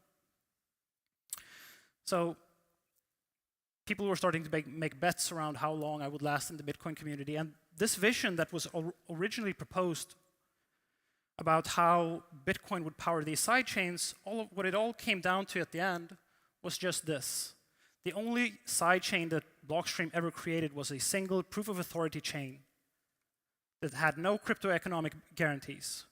That was the culmination of half a decade of research that Blockstream was supposed to deliver to Bitcoiners.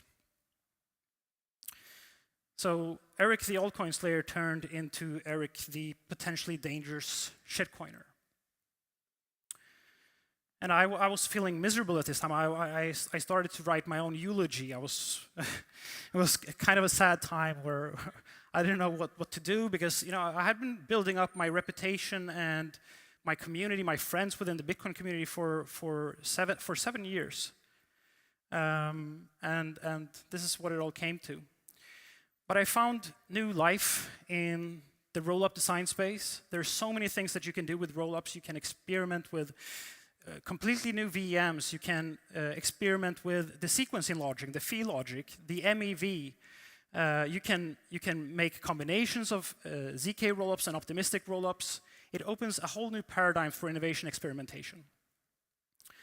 One of my favorite rollup constructions is the ZK Opbrew construction, which allows you to make Zcash-style private payments inside of an optimistic rollup. So you can get almost perfect privacy within an optimistic rollup just by leveraging the fraud-proof system on the base layer of Ethereum. Another thing that I think is hugely interesting is the idea that if you have a rollup and you have perhaps a more centralized sequencing mechanism, that creates an opportunity for MEV to be generated in a more centralized way, and you can do things with that MEV. For example, one of the biggest problems that we've had in Bitcoin is how do we fund developers to keep contributing infrastructure to Bitcoin? How do we fund developers? How do we fund public goods? So this idea by Optimism that we could use the MEV in a chain that the sequencer extracts to fund public goods is an incredibly interesting idea. And following along that path, if you have the ability to create an entirely new VM because if you're running a rollup, by using the fraud-proof mechanism, you don't actually need to be able to interpret all the internal logic within the rollup itself. All you need to be able to do is validate a fraud proof or validate a validity proof. Those things allows you to create entirely new VMs. So inside of Fuel, which is one of my favorite rollups, you can run smart contracts using a UTXO data model, and that allows for parallelizability. So you can parallelize transactions and get basically Solana-type efficiency inside the rollup. So that's a whole new paradigm of an execution environment that is enabled through the separation between the main chain and rollups using fraud proofs or validity proofs. So I want to talk a little bit about what does this mean for security.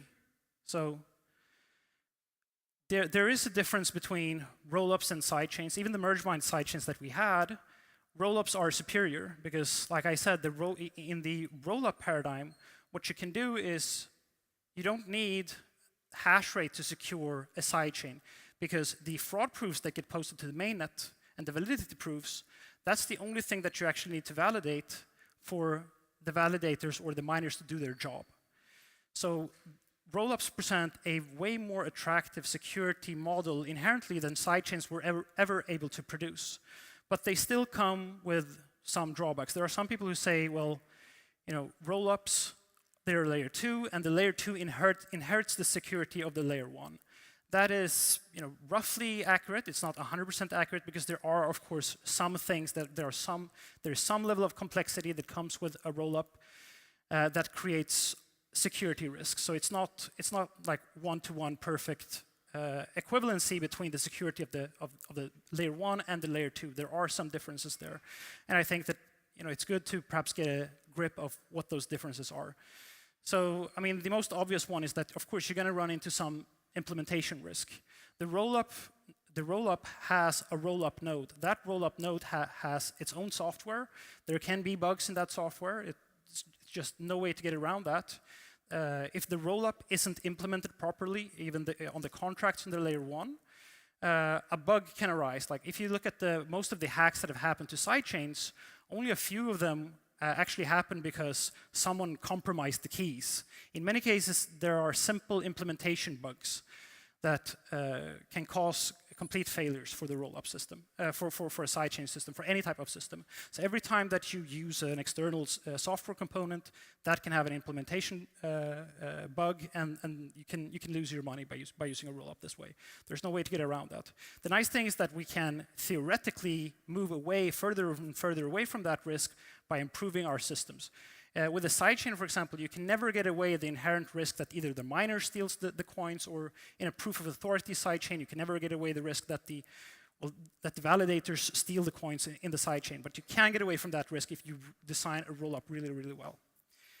You also have a sequencer risk in rollup. So rollup doesn't use the same validators. They don't use the same block producers as the layer 1 does. They have their own set of sequencers that produce the rollup blocks, and there are some risks there. Like the most common risk that you speak about is, well, what if the sequencers start to censor transactions on the rollup?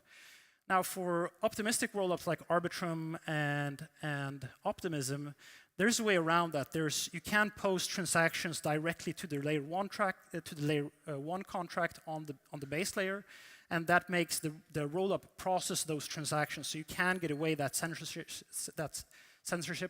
It's not as easy on StarkNet, for example. I haven't seen a design that allows transactions to be posted on the layer 1 that will automatically be included into the StarkNet rollup. You also have MEV risk.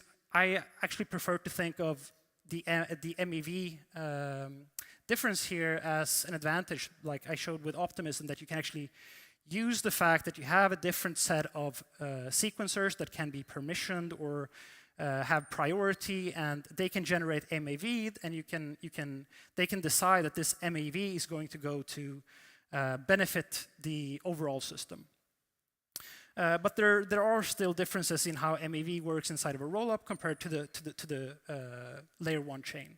So that's also a risk that you got to think about. Another thing that I think that people don't talk that frequently about is something that I call state access risk.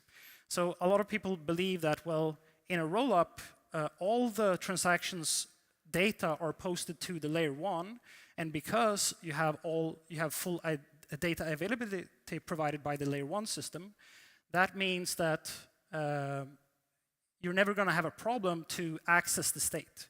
And you need to be able to access the state. If you want to be able to withdraw your funds from a rollup, you need to have access to not only the raw data itself, you need access to the full state. And the risk here is that, okay, well, what if there aren't any nodes who are providing me with the state?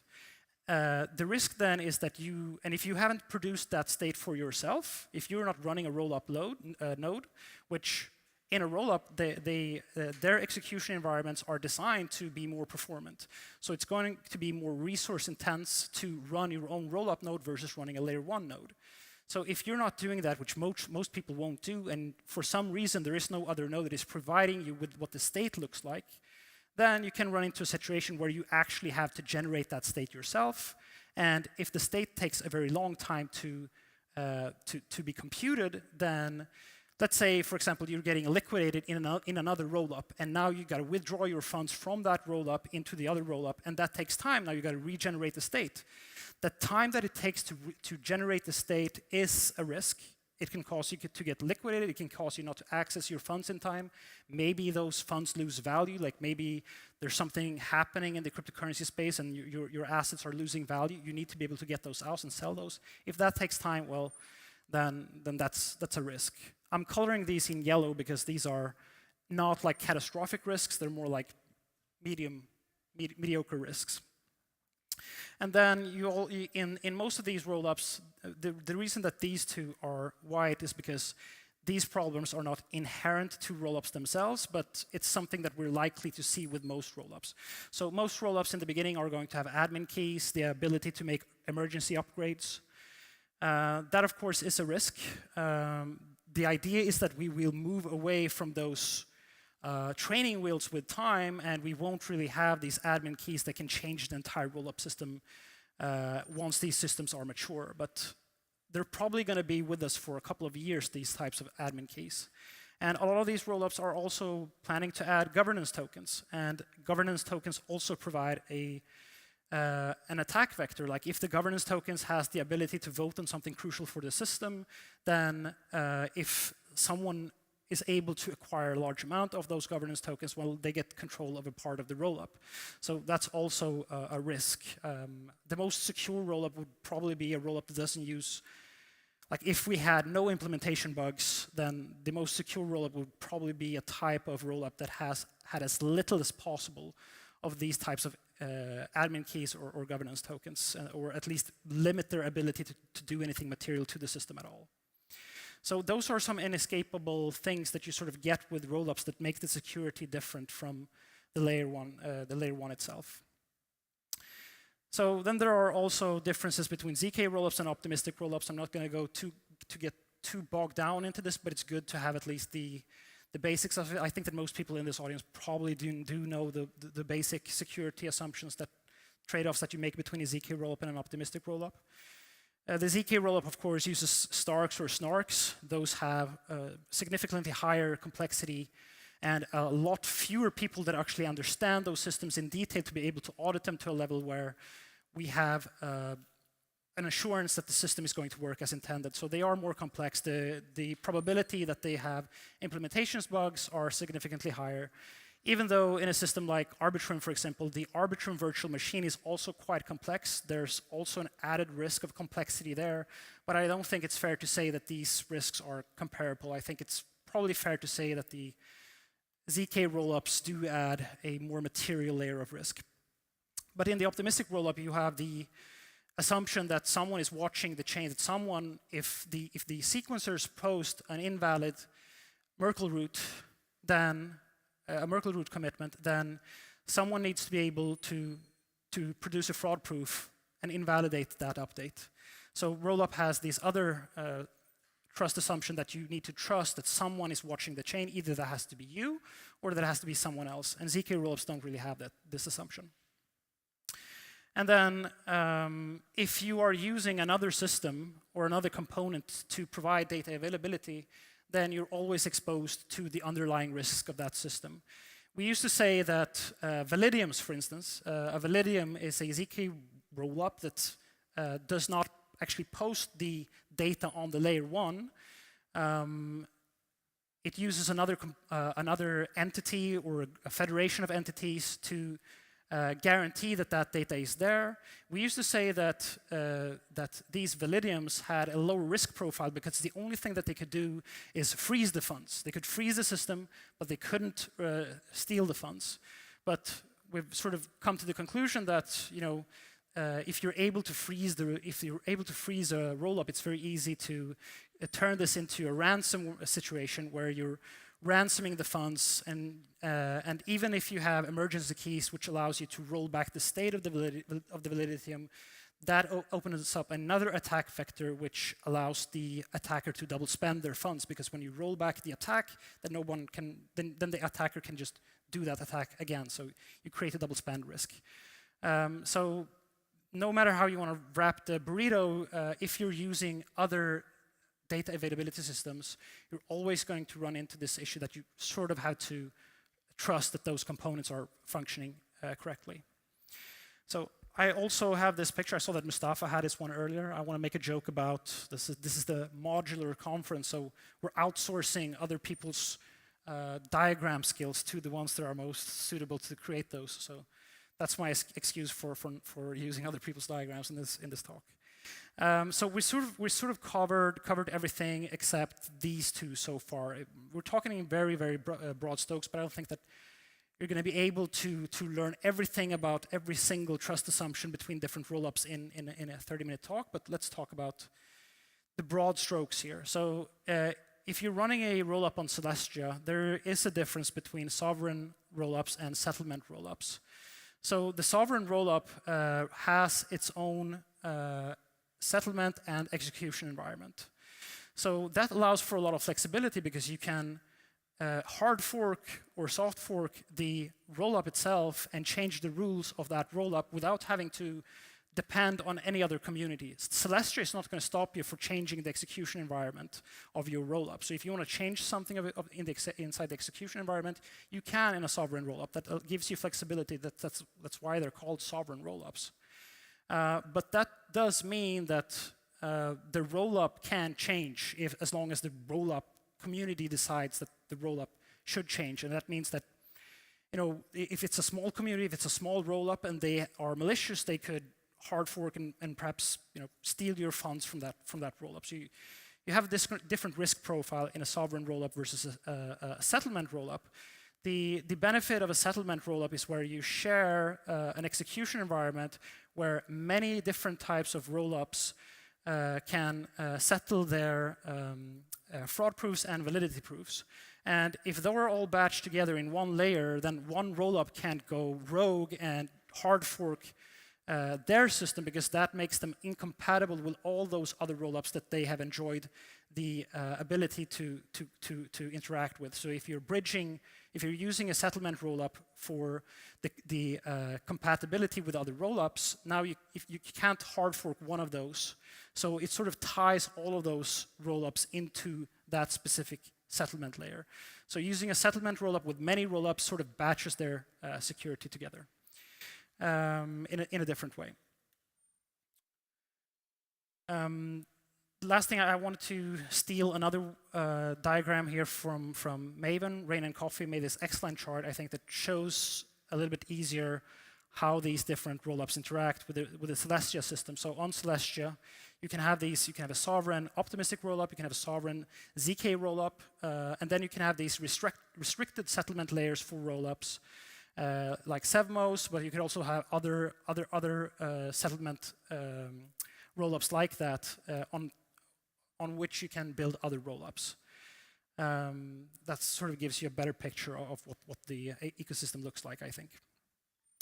And if you want to get really bogged down into the very nitty-gritty differences between an optimistic rollup and a Validium or a ZK rollup, I think that Matter Labs did a quite good deep dive into the nitty-gritty differences in terms of security, but also performance, usability, and other aspects that you can look at. So I would recommend to read from this website. It's not 100% perfect. You got to realize that Matter Labs, they have a ZK rollup themselves, so they might be a little bit more biased towards ZK rollups. With that, that was the end of my presentation. Thank you very much. Great to see you guys, so many of you here. I don't know if we have any time left for... We are out of time. All right. But thank you, Eric. Thank That was awesome. Cool. Well, I'm very glad that Eric recovered from his maximalism, because in Celestia and in the modular ecosystem, we say modularism, not maximalism. So I think he's now in the modularism camp, which is good to see. The next panel is about modularity emerging in different areas of the blockchain ecosystem. So not just modular protocols like Celestia or rollups, but also modular bridges or modular software stacks like the Cosmos stack that Zaki was talking about earlier today. So without any further introduction, I'm going to bring on our panel guests. So we have Ismail, who's CTO of Celestia. He's a moderator. We have Marco, who is the head of Cosmos SDK. We have James Prestwich from Nomad, Bo from Polymer, and of course Alex North from Protocol Labs. So give a round of applause.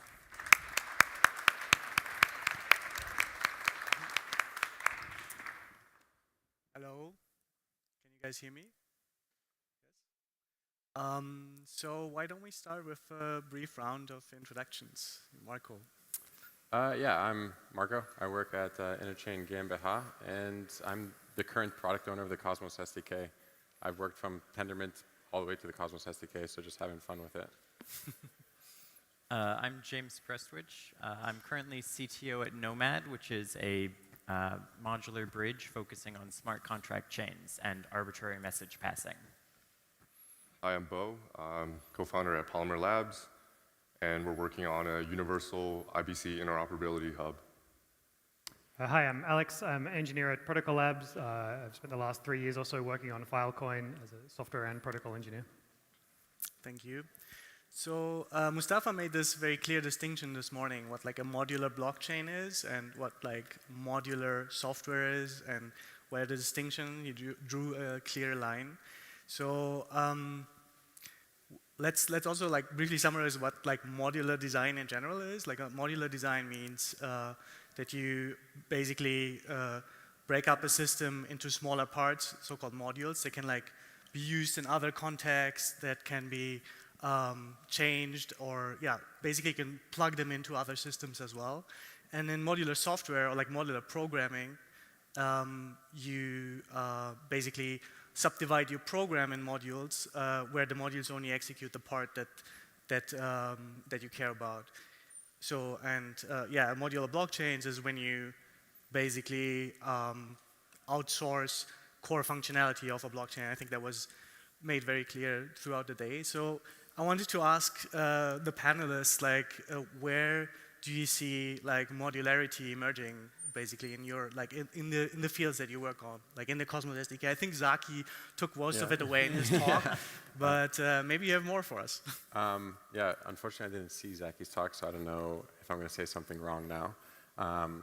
But the Cosmos SDK was always built, or the Cosmos ecosystem was always built with the mantra of like there will be many chains in the ecosystem, kind of this interchain world with IBC. And so the idea of like modularity in a framework to rebuild, to build new blockchains and make it faster to scale has always been at the core of Cosmos. And so with the Cosmos SDK, it's evolved over the last, it's been around for like 6-7 years now. And now at the most latest, I think it's the most advanced, and it's truly modular. Now we're seeing chains pop up in the Cosmos ecosystem that go from like inception, and then 1 month later they have mainnet. And we really haven't seen that. And building a modular software stack allows people to accelerate their products. Thank you. Right now in bridges, we're seeing a lot of modularity in the separation between communication channels and the applications that they run, between how you actually pass data between chains and between what's done with that data, like token bridges, NFT bridges, governance systems. One of the things we built at Nomad that we're very excited about is a strict interface for how a communication channel connects to an application.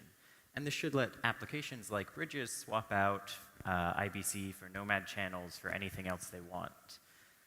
In general, we think of modularity as finding the right place to separate a concept into two smaller pieces, and finding the right interface for that finding the right interface for that separation, and defining the contract around it, how people use it, and what they can rely on. Yep. As a Polymer, we see IBC as defining those interfaces, like James said, in a really nice way, kind of separating the transport authentication ordering layer from some of the application semantics. You can kind of see it in the interchain standards. There's clear distinction between the two layers. They have a number of specifications that they review by the community and across different organizations. And one more thing I would like to say about what Mark was talking about in terms of the Cosmos SDK is that I think the Cosmos SDK does a really good job of making the components so modular that you can replace certain components, like with what Celestia was able to do, come and replace Tendermint Core with Optimint, and basically do what they do and be able to innovate. And that's a really important thing that I see here, is that it allows different organizations to come together, build together, and innovate very quickly. Yeah, I mean, modularity of software is very core to how Protocol Labs tries to build things. IPFS, for example, has a sort of strong brand as a thing, but really IPFS is a collection of protocols and components that are put together. A data model in IPLD, some network transports from libp2p, a few different ways of exchanging information. And so really, we don't think of there being a protocol as IPFS, but a node can participate in an IPFS network if it uses a similar network protocol, and if it adopts one of the transport protocols, one of the data exchange protocols that one of our IPFS nodes will use. And then similarly, those pieces can be taken by other projects, and so other projects will use libp2p for their networking. That automatically puts them a step closer to interoperating with other projects that do the same thing. And the IPLD data model, again, is not specific to IPFS and is a foundation for other applications' data models. Thank you. Yeah, so the Cosmos SDK was mentioned several times. Like in the Cosmos SDK, and particularly in Tendermint, do you see anything like that is currently more monolithic that should be more modular, Marco? Thankfully, no one here is who works on Tendermint Core. I'm very opinionated on this.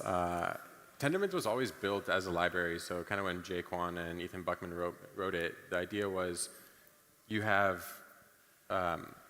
consensus, you have P2P and all these things, but it's like if someone wants to switch out consensus, like from Tendermint consensus to like hot stuff, it should be easy enough to do it. It was always meant as like a consensus framework, a consensus library. And over the years, building modularity is very difficult, especially at a low level, because you're kind of making assumptions of how the application developers will use it.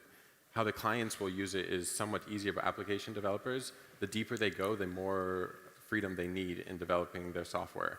And so at the lower level, Tendermint has kind of shifted less from like being super modular to being a bit more opinionated, because if you make too many opinions, or you don't make that many opinions, then it becomes really hard to build software. But in Tendermint in general, like, I just want it to be more modular. I want it to switch out P2P with like a click of a button instead of having to fork the code and rewrite some stuff. Yeah, that's what we do at Celestia. So one aspect that was also mentioned several times is like IBC. Is that also, would you also describe it as modular, or is it something specific to the Cosmos ecosystem only? Maybe James? I really enjoy working with IBC. It is modular in a sense that it can be applied to other ecosystems. I think that the amount of effort it takes to reach other non-Tendermint ecosystems right now is very high. And so actually, it's actually a lot easier than we first thought. Okay, I'll talk to you after the panel. I'm interested. It took a number of years to develop IBC for Tendermint in the first place. It's going to take a little while longer to productionize it outside of the Tendermint ecosystem,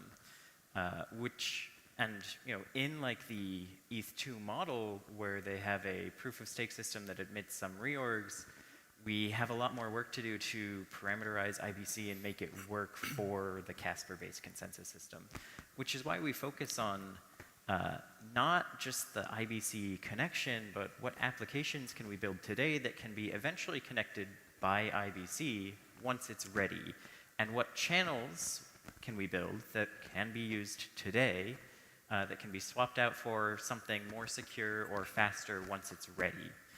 This is one of the great parts of modular design, is it allows us to go, build scout modules that go fast, break things, colonize new ecosystems. Not colonize, but explore. Explore, that's a good word. Tracer bullet style. Wander around new ecosystems, find what works.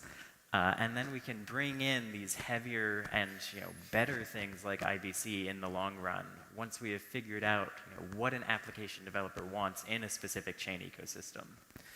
Modularity allows progressive development and upgrades over time. Let's talk a bit more about bridging and IBC in that sense. So modular blockchains, does it make your life much harder as a bridging provider, or like as someone building bridges, thinking about bridges? I think so. Sorry. You can go. I think so. I think there's more considerations to make. For example, like when you separate consensus from, or perhaps execution from the data availability and consensus layers, now you have to say like, well, on this end we have like data availability headers, on this other end we have state proof headers. We have to somehow combine these things when we want to, perhaps produce a fraud proof. But yeah, I think there are more considerations to make and how all the pieces fit together. It's not fully clear yet, but I think we're going to be able to figure those things out. Yeah, one of the interesting challenges is that the bridges like IBC, which are kind of the ideal, most secure model you can get, they mix the execution and consensus layers. They have to cross that boundary. They can't be confined to one or the others. The bridges that we work on and that can be iterated fast, they stick in the execution layer. They don't really touch the consensus systems. So modularity might make this more challenging to reach the long-term goal of having these consensus layer bridges everywhere. Because there will be more consensus modules that we have to account for. And more execution modules as well, right? Like, which will also play into these kind of bridges. Yeah, let's take a step back and talk more about modular software as well. So one aspect. So first of all, do you see any downsides of building your software more modular? Maybe Alex or Marco. Sure. Yes, there's always a trade-off, I think, to building something more modular. To build a module to be reused by others is, in a sense, to take on an obligation to serve others' needs, and you don't know who they are when you start building, and they don't know who they are when you start building. But eventually, you'll have to, in order to serve some needs well, you'll have to optimize towards those and necessarily be less good for some other use cases.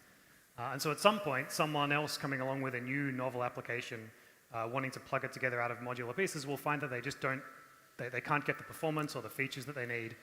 And so at the other end of the stack is sort of vertical integration. And there is a great place in the world for vertically integrated software and vertically integrated systems. Car manufacturing is probably a timely example now where for a long time, car manufacturers were outsourcing and modularizing and buying and putting together components from other lower level manufacturers. And there was this old joke in the auto industry that you could see the org chart of the car company from the layout of the dashboard. And you could see there was a climate control team and a radio team and a navigation team and so on. But then Tesla came along with entirely new needs, and so they are a vertically integrated car company, and they make almost all of their own components, and they use their own manufacturing processes and can produce a different thing at a price and performance that could not be met by stitching together the modules that existed beforehand. And so I wouldn't be at all surprised if we see a continual sort of back and forth between modularity and vertical integration. In 5 years' time, maybe we'll be at the Vertical Integration Summit about all of these special purpose blockchains. Interesting. To kind of add on to that, it's like when you're building modular software, you're also providing a guarantee of security and kind of the assumptions you made when building the software. But especially you can't predict what a developer will do when they use your software. And so you providing a guarantee for this software and then maybe them taking it and changing a few variables kind of breaks that guarantee. But for them, it's like if they say, we are using the Cosmos SDK and we got hacked. It's like, no, you guys are using a fork of the Cosmos SDK that you guys like rewrote a bunch of stuff. Like, this shouldn't really fall on us because the Cosmos SDK, we provide a security guarantee of the software that's in the code base.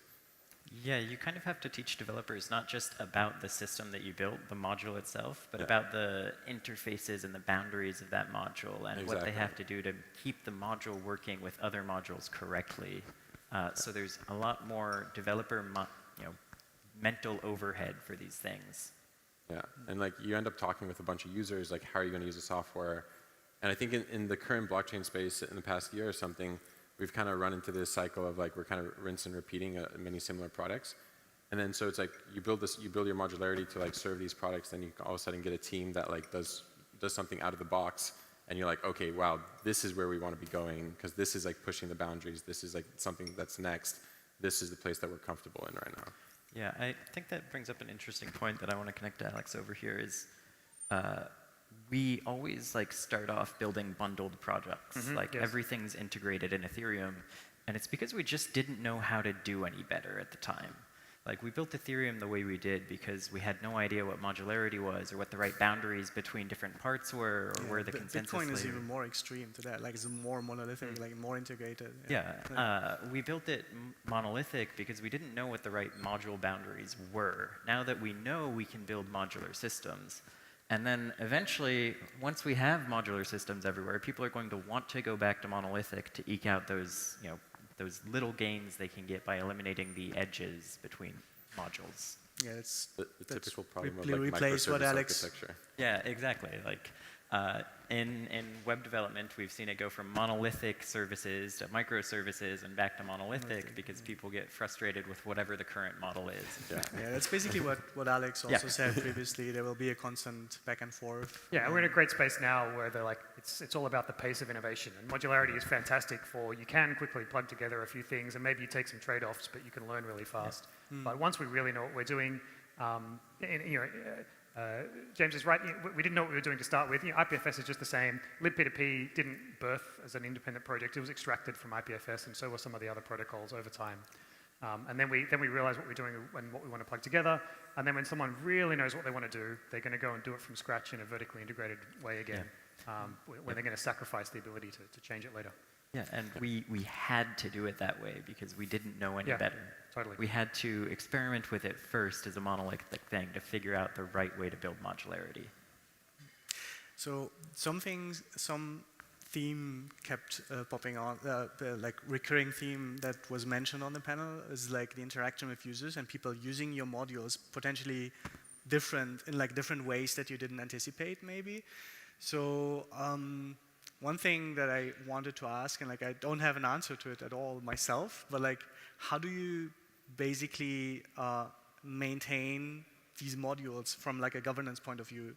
Like you have these, potentially you have these like, you have Tendermint maybe, you have the Cosmos SDK and its modules, and you have something like libp2p, which is widely adopted across the blockchain space, or like in other non-crypto projects as well.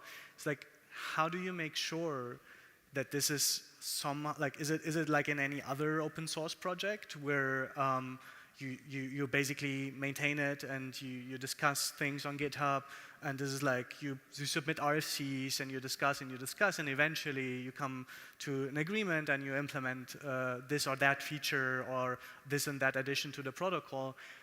Is it exactly like this, or are we in a space where I feel there's like all these projects that are kind of like collaborating, using the same software, using the same open source software, and they are at the same time collaborating, but at the same time somehow also competing. It's like, do we need other means of governance, and do we need to align incentives here, or is that something that is unnecessary? I know it's like a tough question. I could probably do a whole summit about this topic, but I just want, like, off the top of your head, like, what are your thoughts on this, particularly Marco and Alex, maybe? I'm gonna have to think for a sec. Yeah, sure, I can start. As far as I don't have anything that says it's different to other open source software yet. Maybe it will be. Maybe we'll learn about something, or perhaps some better way of doing things. But I think it basically comes down to open source software development. And most of my ideas here, I'm like shamelessly parroting things from Nadia Iqbal and her book, Working in Public, which I think really sets the stage for the discussion here. Software, the code itself, once it's produced, is a public good. It can be taken and used by as many people as possible with no marginal cost. But software development and the software development resources, the people and the time and the attention, is a scarce resource that is competitive. And so it sort of comes down to a discussion about at what level do you want to be open and decentralized and permissionless. It doesn't scale for a team building a critical software component to accept contributions from everywhere, to answer every question, to allow anyone to have their say on how the software should be written. The team will immediately grind to a halt and be unable to make any progress on the things that are important. But we can sort of add the robustness, add the anti-fragility back at a higher level by agreeing perhaps on a protocol and then having multiple implementations of it. So there are multiple implementations of libp2p. And they agree at the protocol level, but then are free to make all of their implementation decisions independently. And so it's robust in the sense that individual software libraries can fail. Most open source software libraries go nowhere. They're pet projects, they don't gain traction, they don't go anywhere, and it's fine. And that makes the ecosystem of open source software incredibly robust because individual projects can fail on the way to us discovering and supporting the best, most useful projects, and then one day forking them when they, when we need different needs from them. So at least in the Cosmos space, we're starting to get to the point where we have to put a lot of parameters that are kind of like feature flags inside modules for things that are changing to replicate the similar behavior. In the early days when the Cosmos Hub first launched, and there's maybe a couple other chains, it was easy to coordinate. Like we go talk to these 3 chains, do they want this change? Some of them put it to governance, some of them don't, some of them say it's fine, and then we go forward with it. Right now there's roughly 35 chains, and if we introduce like a consensus breaking change that they may not read the changelog for, and all of a sudden have this irregular behavior that they weren't expecting, causes a huge, huge problem. And so it's feature flags are kind of like the worst thing you can do in software, and just adding a bunch of them just because you end up having to maintain so much extra software that you don't know how many people are using. But in an environment that you don't know how many people are using your software because they may be rebranding it as their own, or they may be forking it and saying something else, then it's kind of hard to be like, okay, we're making this consensus breaking change. If you don't like it, you have to go do it on your own, because we want to also avoid people just forking the repo just to do little changes. This is a little embarrassing for me because I have an unmaintained Cosmos SDK module that needs to be updated for the breaking changes. Yeah. Exactly. I'm feeling a little called out here. So, but you don't think, none of you think that there needs to be basically like some DAO structure or something like that to maintain, because it's like there are these. There's always in this space, there's always these incentives, right? Like you have stakeholders, you have maybe even competing projects that use your stack, right? Yeah, it's a super hard question to answer. And in terms of governance and the Cosmos SDK land and Tendermint, it's unfortunate to say, but there's a finite amount of people who actually understand the protocol, and there's a lot of people who use it. And so if you end up involving all these people who just use the software, and maybe they write applications with the Cosmos SDK, they never have dove into Tendermint, and all of a sudden you have to involve them in Tendermint discussions on oh, are we changing to libp2p, or are we changing to this, are we changing to this? Then the process gets dragged out, like Alex said. You end up hitting a wall, and then the spec keeps moving, and the developers kind of get burnt out because it's just kind of you're trying to implement a moving spec, and then it just becomes an infinite loop. Sounds like you don't like democracy, basically. Well, yeah, I got the point, and it makes sense. But it's a recurring thing, and you talk about governance. Yeah. Sorry. Oh, I was I think we're talking about interfaces and layers, and also governance and consensus over those interfaces and layers. And Alex made a really good point about if you define certain interfaces, for example, within the Cosmos SDK, you have the ABCI. It's evolving to the ABCI++. There were some interface changes at the O2 client level to support the development of different light clients. I think the idea is that you want to have some sort of consensus over these layers and how they're defined, and then be able to have protocols come in and innovate and make trade-offs between the interfaces themselves. Makes sense. Do we still have time for like a few questions maybe from the audience as well? If there are any, I always asked a few questions before, and I was like, keep them for later. But not sure if people are still here. Are there any questions? Don't be There's shy. one over there. Where? Up there. There we go. People are running away. You can introduce yourself. Hi, I'm Max. Can you comment on maybe there'll be an overlap in the future where the communication mechanism, the bridges, overtake the actual chain? A future where the communication layer in the bridges overtake the chain? So where we're looking at modularity, especially like with Celestia, where it sort of enables cross-chain applications, would you see that the bridging technologies become more dominant than, say, on-chain activity? Colonization. That's an interesting question. Typically, the bridging technologies can't provide what users want out of a chain. Users want to store their assets, to trade them, to lend them, borrow against them, all of these things that bridges are poorly suited for. The way we look at this future is that bridges are going to be asynchronous communication channels between applications that are homed on individual chains, and I don't see that changing in the near future. I do think that there will be some bridging standards that are just on every chain, implement the same standard in Solana Rust and Near Rust and Polkadot Rust and Solidity and everything else. But I wouldn't say that they would dominate the chains. They might just be widely deployed on chains. Another question? More questions? There's another one over there.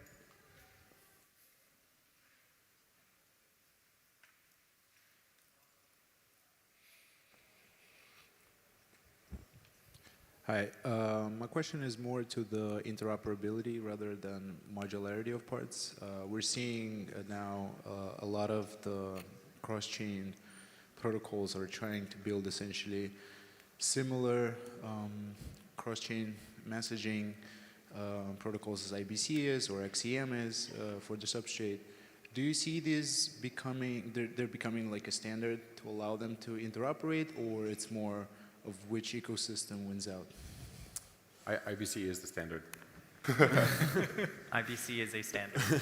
Tell this to the XCM people. No, I mean, that's the standard. We've talked with the Web3 folks and the Polkadot folks about IBC. We're working with a couple teams implementing IBC on Substrate via Grandpa-like clients and Mountain. There's some new consensus that they're doing. And so we're working with people who are implementing both, and the idea behind like Cosmos and IBC and everything is just kind of like interoperate with everyone, because it's like a connected ecosystem of blockchain, not of a specific like smaller ecosystem. Just makes everyone better, and so in a way we like lift everyone up. IBC includes a lot of different parts of this bridge stack as well. So when we talk about IBC, we have to distinguish between which ICSs we're talking about, which touch different parts of the modular, like chain stack and bridge stack. So some ICSs will be the standard, and some of them won't make sense in specific chain environments. So thinking about this a little more, to answer Max's question, I think a little more in depth, you could look at IBC as an example of the communication standard dominating the chain, in that Cosmos chains are designed the way they are in order to support the current set of ICSs. Like Cosmos zones are designed to participate in IBC, and that is one of the defining, most important elements of Cosmos. Yeah, so you can use it off the shelf without adding another IBC client. That makes sense. Yeah. There is, I think, another question over there by Last question. Yeah, yeah. Hi, friends. So basically, I think like, say all this like modular stuff plays out. 2 years from now, what are your thoughts on what this like post-modular world looks like? What things are we going to like focus on? Is it more like application layer stuff? Yeah. That's a great question to end the panel. May I start?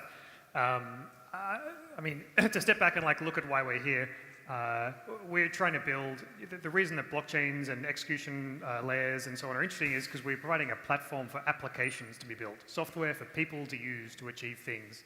And in our case, ideally, things that are cooperative or collaborative in some way.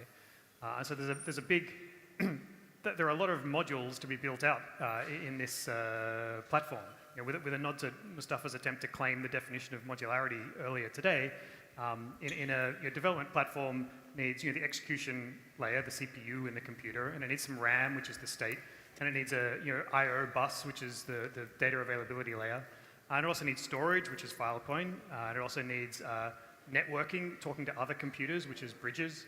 And there are lots of pieces here that need to all come together into a platform. And I think we will start to see some standard ways, some standard groupings of these modules in much the same way as like the IBM PC defined a standard platform, much to IBM's detriment, but which then provided the green field for application developers to go nuts on this platform that was well understood and widely implemented. And so hopefully in 2 years' time from now, that kind of platform is understood, and we're talking much more at the application level. Thank you. Okay, that was it. No. Thanks. That's a good way. Thank you, guys. Yeah, this way. Good job. Thanks.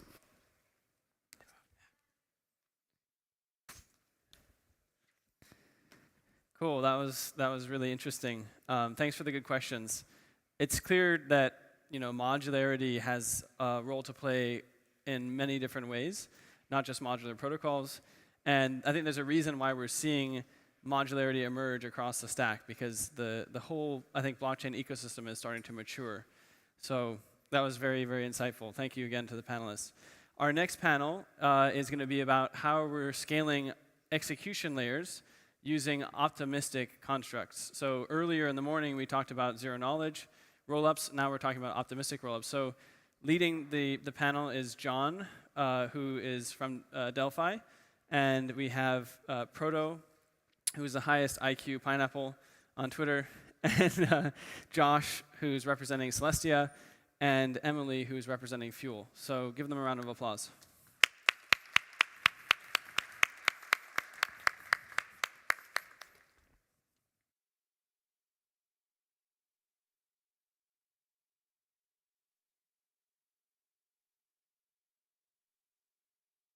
Mic check. Check. How's my voice? You hear me? Nice. All right, so why don't we start with a brief intro of ourselves, and I'd like to also hear a short elevator pitch of what you're working on, your project. I'm sure many are familiar, but it would be nice to have your own definition of it.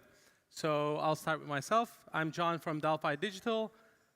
We provide cutting-edge crypto research, and we are strong supporters of this modular paradigm. Hello, I'm Proto Lemta. I work at Optimism as a researcher. With Optimism, we're working on a new upgrade called Bedrock. And this simplifies the protocol by modularizing, by taking apart the rollup logic from the execution logic that we know as GAF. And as part of this, we also have this new fault-proof tag that will basically secure the withdrawals from the rollup to the layer 1. All right, hi, I'm Josh. I'm an engineer at Celestia Labs, where I lead the Sevmos team. So I'm not participating on the L1 data layer of Celestia. I'm working on, if you recall back to Mustafa's slides or Eric's slides, the Sevmos section, which is a sovereign rollup focused for settlement. So for rollups to actually settle onto, and as part of that, we're using fraud proofs to actually kind of guarantee the security of that sovereign rollup. I'm Emily. I work at Fuel Labs, and we're building Fuel, which is the fastest modular execution layer, and we're building that using 3 different principles. That's UTXO-based parallel transaction execution, the Fuel virtual machine, and then a really superior software development experience. Thank you, guys, and Emily. So I think like now that we're in the rollup paradigm, the difference between fraud-proof and validity proofs, those are kind of overplayed and well-known by a lot of people. But I think what's under-discussed is how dispute resolution mechanisms, fraud proofs, and particular implementations of those differ from each other. So I'd like to start with that and have your opinions on like what are some design choices you've made when building these dispute resolution mechanisms, and if you may, if any, can you point out to some like unique aspects of your implementations of dispute resolution? Right. So if you think of the early rollup design, everyone approached it starting with the fraud proof, and then later looking at like what can we fit into the execution. I think this really hurts UX. Over time, we have learned that users want some, like they want, on Ethereum at least, they want Ethereum features. So they're looking for an EVM, or they're looking for some specific execution environment without workarounds. And so to get rid of these workarounds, you have to approach it differently. You approach it with this type of VM that can run arbitrary code. Maybe it can run something else than Optimism, and then do a fraud proof over this more generic binary of instructions. Yeah, so I kind of view fraud proofs as a relatively more limited design space, I think, even than like ZK rollups, because you really have two ways of doing a fraud proof. You're either going to have re-executing a transaction, or you're going to have this like bisection interactive verification game. For us, we're just using re-execution of a transaction, and that's our kind of first attempt here, and that's for purely practical reasons. We're building fraud proofs into the Cosmos SDK. The modular software architecture that Cosmos SDK provides is you can have consensus on one layer, and then you have your state machine on another layer. And so it's a relatively clean software design to just add that execution layer, that state machine Cosmos SDK layer, and say, okay, now light clients just have to have the ability to take your fraud proof, set up the state, the pre-state that you give them right from your state witnesses, and then actually re-execute the transaction just as any other Cosmos SDK-based execution layer would do it. So it's just an engineering practicality question here. At Fuel, we use a hybrid approach. So on one hand, we use a UTXO-based fraud proofs, and then on the other hand, we also use interactive verification game fraud proofs that are at the VM level. And we combine both of these to produce an outcome that works for our execution model. And we feel that this offers benefits because it means that we only need to necessarily rely on, say, a specification, and other designs might rely on different technologies like interpreting to WASM and then doing fraud proofs with WASM. And those technologies would then rely on the limitations of what the WASM team wants to implement for the language. And at Fuel, because we take this hybrid approach, we're just relying on the specification, and that gives us some freedom. Interesting. I didn't know that about Fuel. So just to move on that, how far do you think, as an industry, we are in fraud-proof design space? Do you think, in near future, do you think many of the problems are figured out and these implementations are going to converge on one design, get more commoditized, or do you think we will see more and more some different implementations getting divergent, some different flavors of solutions here? So in terms of research, I think we're getting there. But in terms of products, there can be so much more. So when you think about all this new tech that enables fraud-proof over some arbitrary execution, you could do a lot more than just an EVM or just some specific type of smart contract VM. And so think of indexing services or other types of things that take layer 1 data and do these very expensive, huge computations, and then just prove that the execution is correct. This can be very meaningful to, say, adding an indexer to a chain that wouldn't otherwise be possible with a smart contract. Yeah, from my view, I think we're pretty far along in research, and what I mentioned before, right? We have these 2 modes, and you can kind of figure out how to implement those modes. From an actual implementation perspective, I think it's a wider range, because if you want to re-execute transactions, right, and you just pick that mode of fraud proof, then it's completely dependent on what execution environment you're using here, right? If you're going to use an EVM execution environment, you're going to have the ability to re-execute EVM transactions. Same for COSM, WASM, same for Fuel, I'm assuming, right, where you're boxed in by what your execution environment is. And so in that space, we're actually pretty narrow in what we've researched because, quite frankly, on blockchains right now, we have a pretty minimal number of general purpose execution environments. I mean, look, we have like Solana, we have Cosm, Wasm, we have Fuel, we have EVM, right? Those are kind of the big four that cover most of these things. And then we have Cairo, right? But even Cairo team, right, is working on an EVM transpiler. So we're very small number of execution environments, and that's going to actually drive what kind of fraud proofs you need to be able to generate. Right, right. Yeah, I think we're going to see some general theoretical ideas shake out and become more standardized. But then in terms of the actual implementations, I feel like those will be specialized to the particular technology stack. Got it. Yeah. So we basically cannot consider fraud proofs in isolation from the execution models. I think everyone would agree with this. So I'd like to hear your experiences and get more familiar on what kind of constraints each pose on each other. So your fraud proof posing on your choice of execution model and vice versa. What are some constraints that you witnessed? If you could share your experiences here, yeah. Right, so we started with the wrong approach, with a lot of constraints. And over time, we kind of freed ourselves, going for more and more generic fraud proof. And so we're not doing really a fraud proof over the EVM, but rather we're doing a fraud proof over MIPS execution. You can target a Go program to different instruction sets. Most commonly, that's x86, but MIPS is this simple instruction set that you can do a fraud proof over. And using this approach, you can compile the EVM implementation from Geth to this type of binary. But it doesn't mean that you cannot compile another type of Golang program to a binary to do a fraud proof over. So over time, I really do think that we'll start thinking outside of the box, something that's not a regular smart contract VM, and do fraud proofs over more interesting things. Would you think MIPS could become a standard here? Well, so unfortunately, at the time of development, we didn't have the ability to target RISC-V with Go. But by now, in recent updates in Go, this RISC-V instruction set is now supported. So there is this more elegant instruction set that we could support.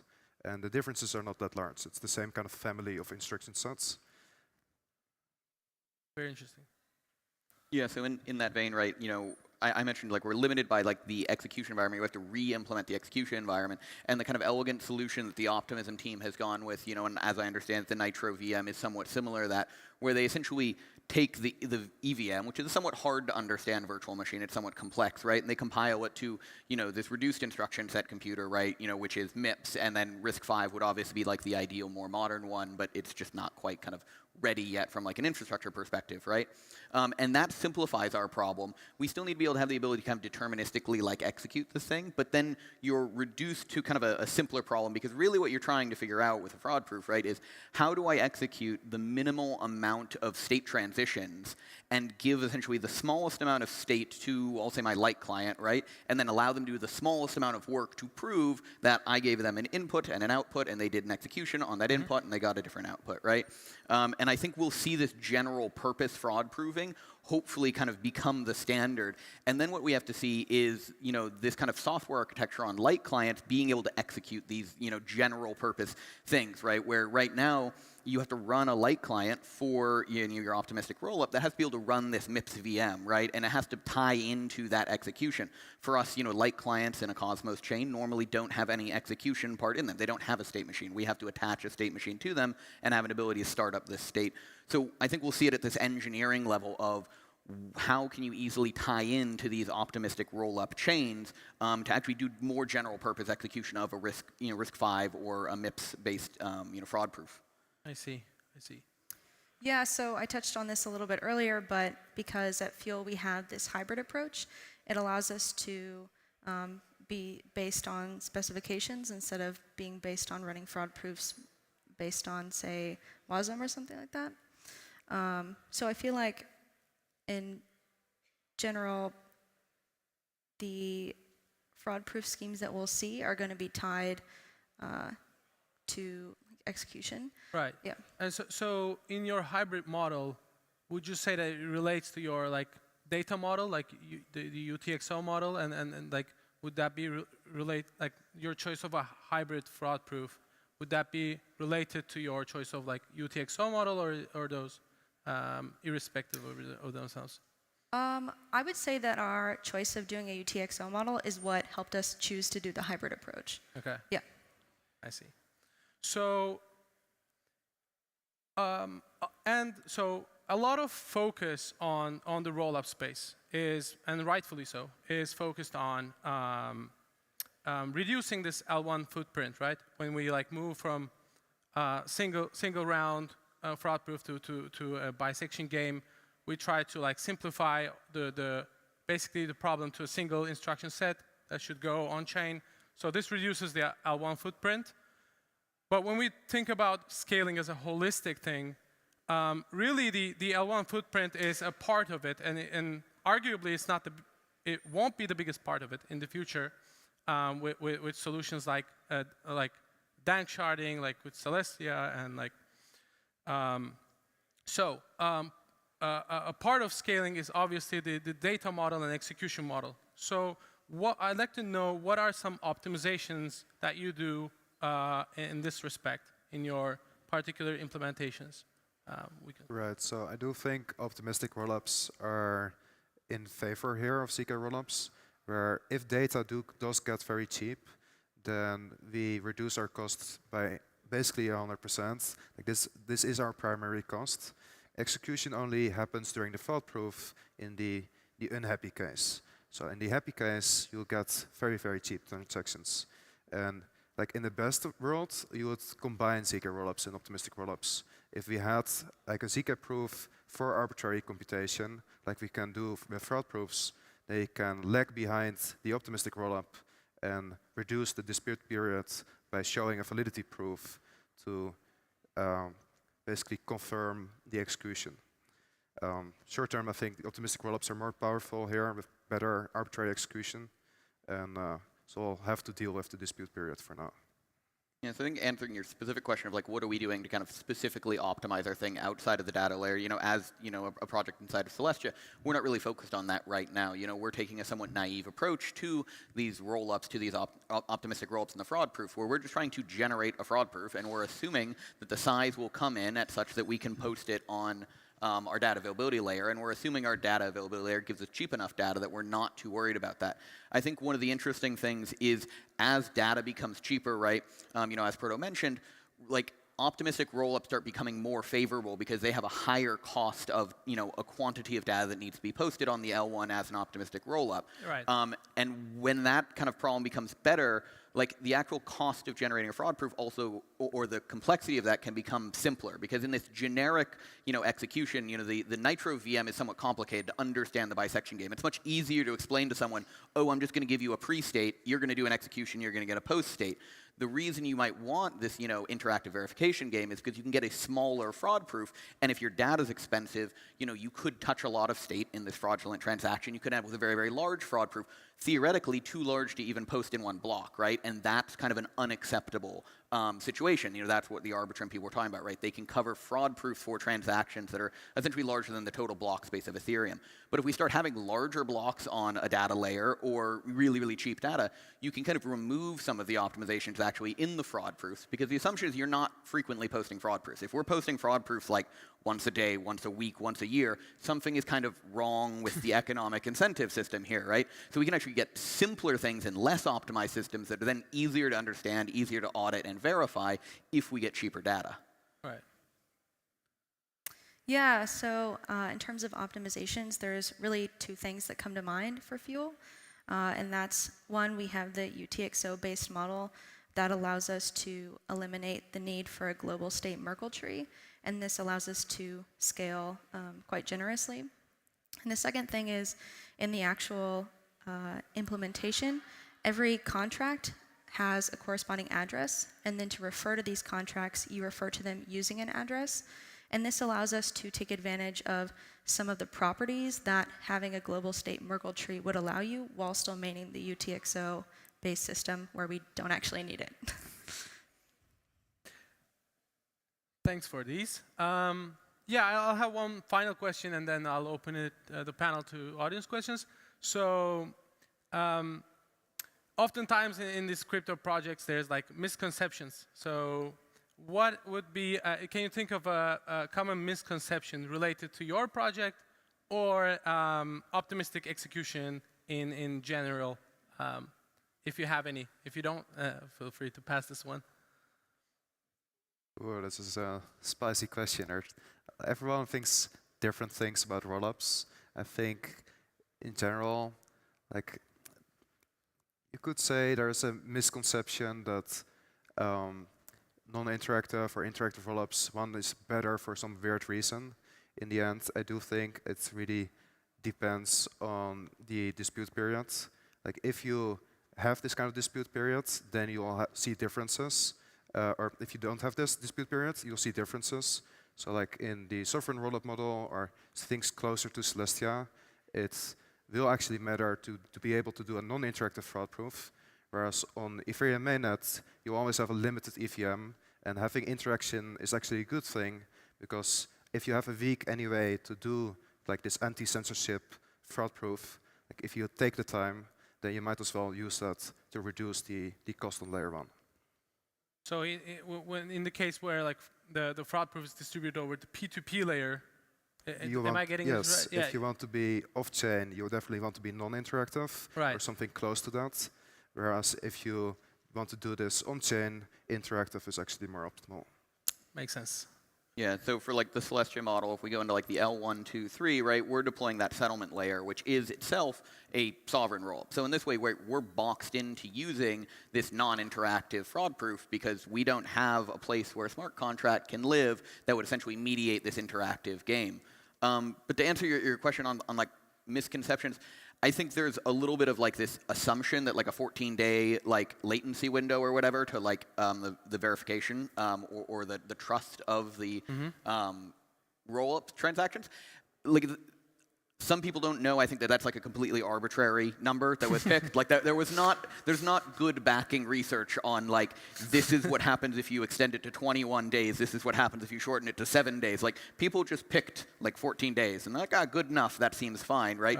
But we haven't seen like a live network generating large quantities of fraud proofs to see like is 14 days actually long enough? And if you think about the amount of transactions going through, you know, these networks, right? We're in, you know, if we look at like StarkWare, like we're in like tens to hundreds of billions of dollars of transactions. The reality is you just need one honest full node in the network to be re-executing all transactions. They should be able to find an invalid transaction.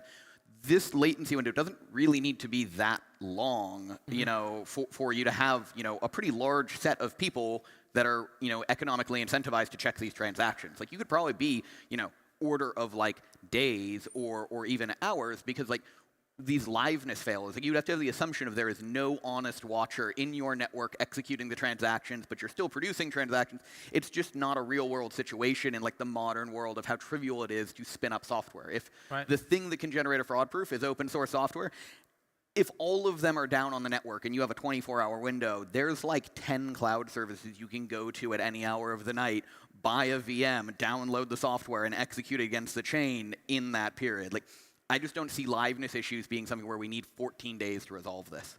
Right. So I think the 14 days number, or 7 days for some, it really depends on the censorship ability of against the fraud proof. Yep. So if you have a fraud proof off-chain, you have a very different model than if you have a fraud proof that depends on miners, including the challenges.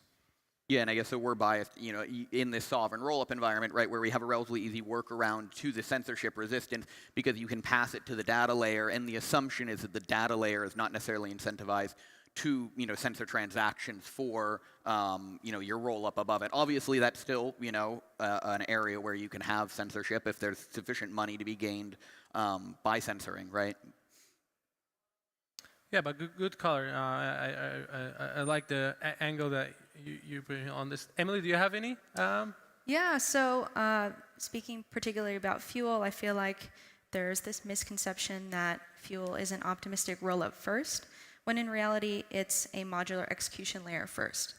But I don't think that this is a problem that's specific to Fuel. I think because modular layers and the modular blockchain is this new exciting thing that's becoming more prevalent in the space that we are knowing and working with. I think there may be misconceptions about what the definitions mean, and I think that's why days like today are very important, so that we can get excited about it and bring everyone together with the community. Yep. So, if anyone have any questions, now's the time.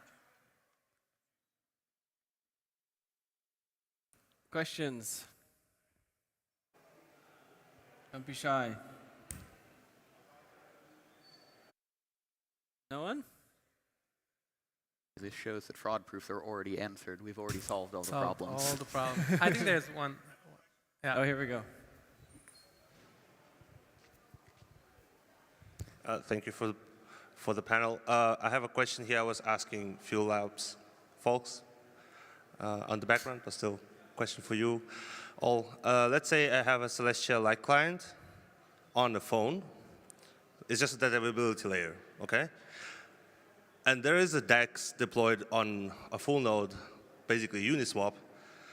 And I want, with my phone, to to plug any execution layer and talk to that DEX.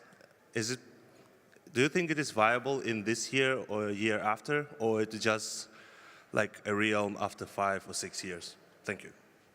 So I guess when you say a phone here, it's a relatively nebulous thing, because I don't think hardware limitations of phones right now are going to be a limiting factor. I mean, like, what the hell does like an iPhone 13 have from a processing power perspective that's insufficient to do validation or execution of transaction? I think your actual problem is going to be kind of from a software perspective. Like, can I get my software onto iOS? Probably not. Can you get your software onto Android? Probably if you root the phone, yeah, then you can probably jam it into Linux somehow.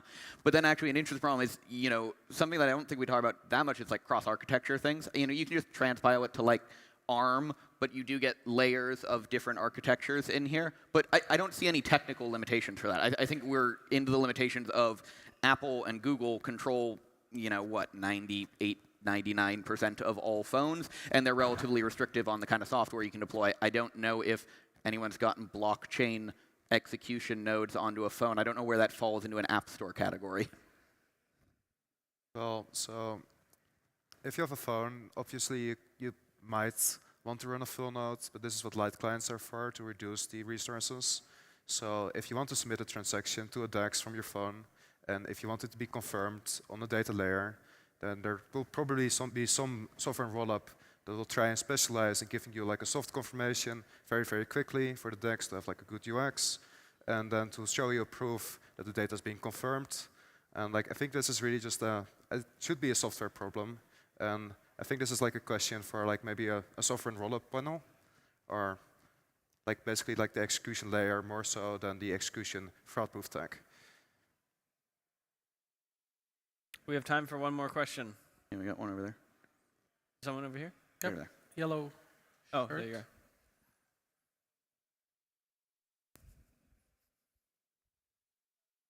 go.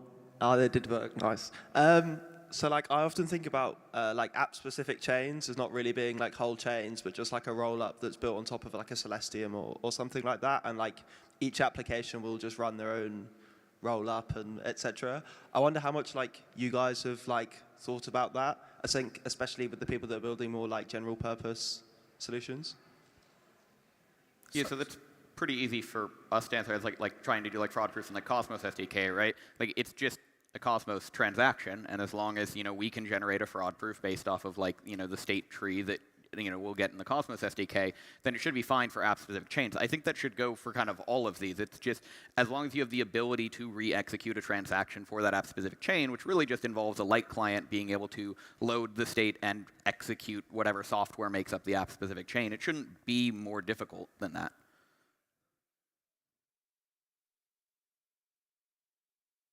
All right, let's call it there. So thank you guys. That was an awesome panel. Thank you.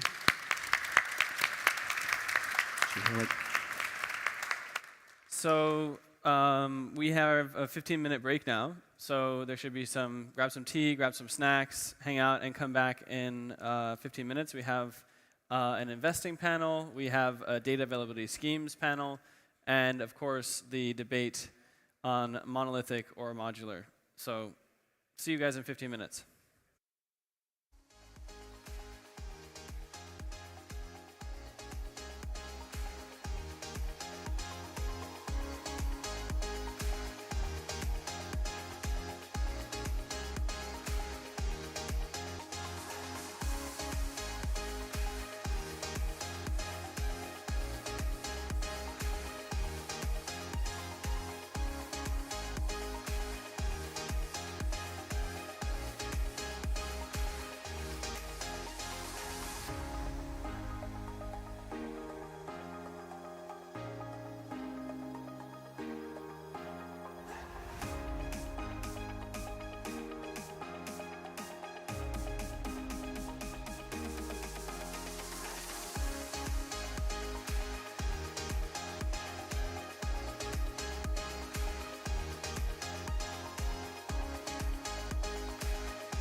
Hey, everybody. We're about to start up. The break is wrapping up, so please come sit down.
Guys, please come sit down.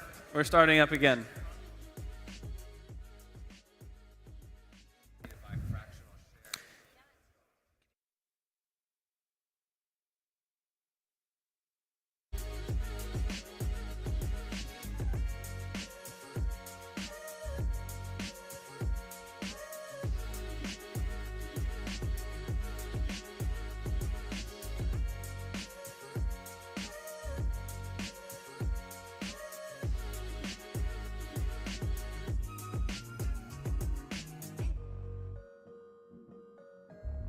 Okay, guys, welcome back.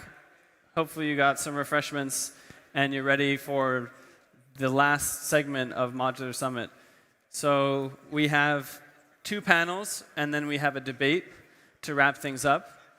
So again, the debate is going to be about modular or monolithic between Mustafa, the co-founder of Celestia, and Anatoly, the co-founder of Solana. So that's going to be really exciting, so stick around for the end. And of course, we're going to have networking drinks starting at 5:30. So I think that's going to be some of the most fun time here because we'll all get to hang out and connect with each other. So stick around for that. And again, there's going to be a swag drop happening at 5:30. So more incentive to hang around. And also, of course, there's the research track. Again, don't forget, it's cool stuff happening there. Tarun was just talking about DeFi. There's going to be some more technical data availability and Rollup presentations. So I encourage you to check it out. OK, introducing the next panel is about investing in the modular stack. So you're going to hear from a group of different investors who are really betting heavily on modular as a category for their funds. So we have Joe from Framework. We have Matthias from Maven. We have Alex from Blockchain Capital. We have Eli from Polychain. And we have Will from Galaxy Digital. So give a round of applause. Help me welcome up our panelists.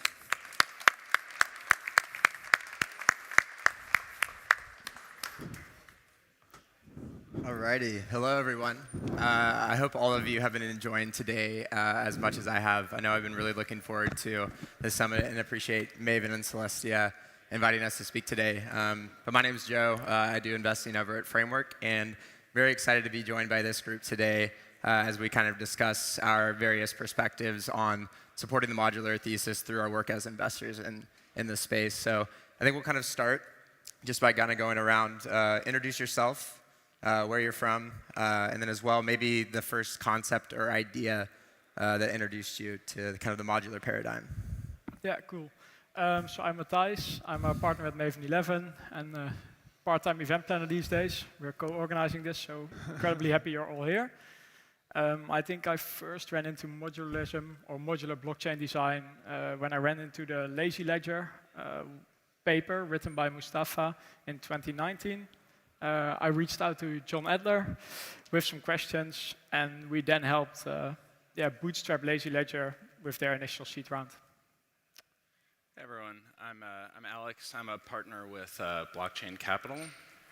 I was first introduced to the concept of the modular blockchain paradigm, probably in 2019, just reading ETH research forums. So the first concept, I don't forget the specific project that I first read about, but was the optimistic rollup. So it was either Optimism or Fuel or Arbitrum.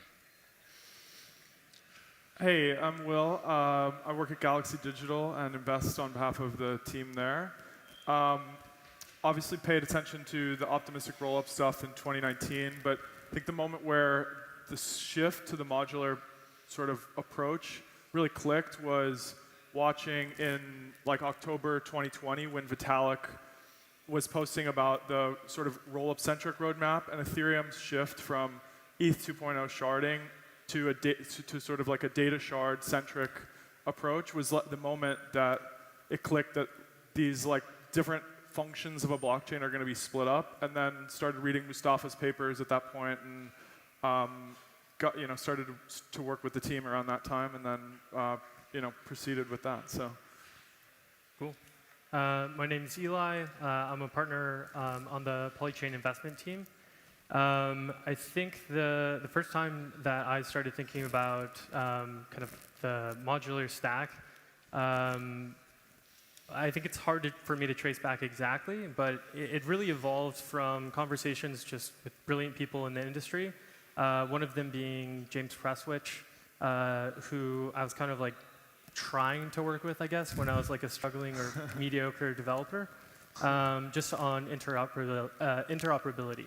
And so this evolved into this idea of, or this exploration of a trade-off space of, really you have like composition, which is like, how do you compose different functions within the same execution environment, like how the EVM operates today.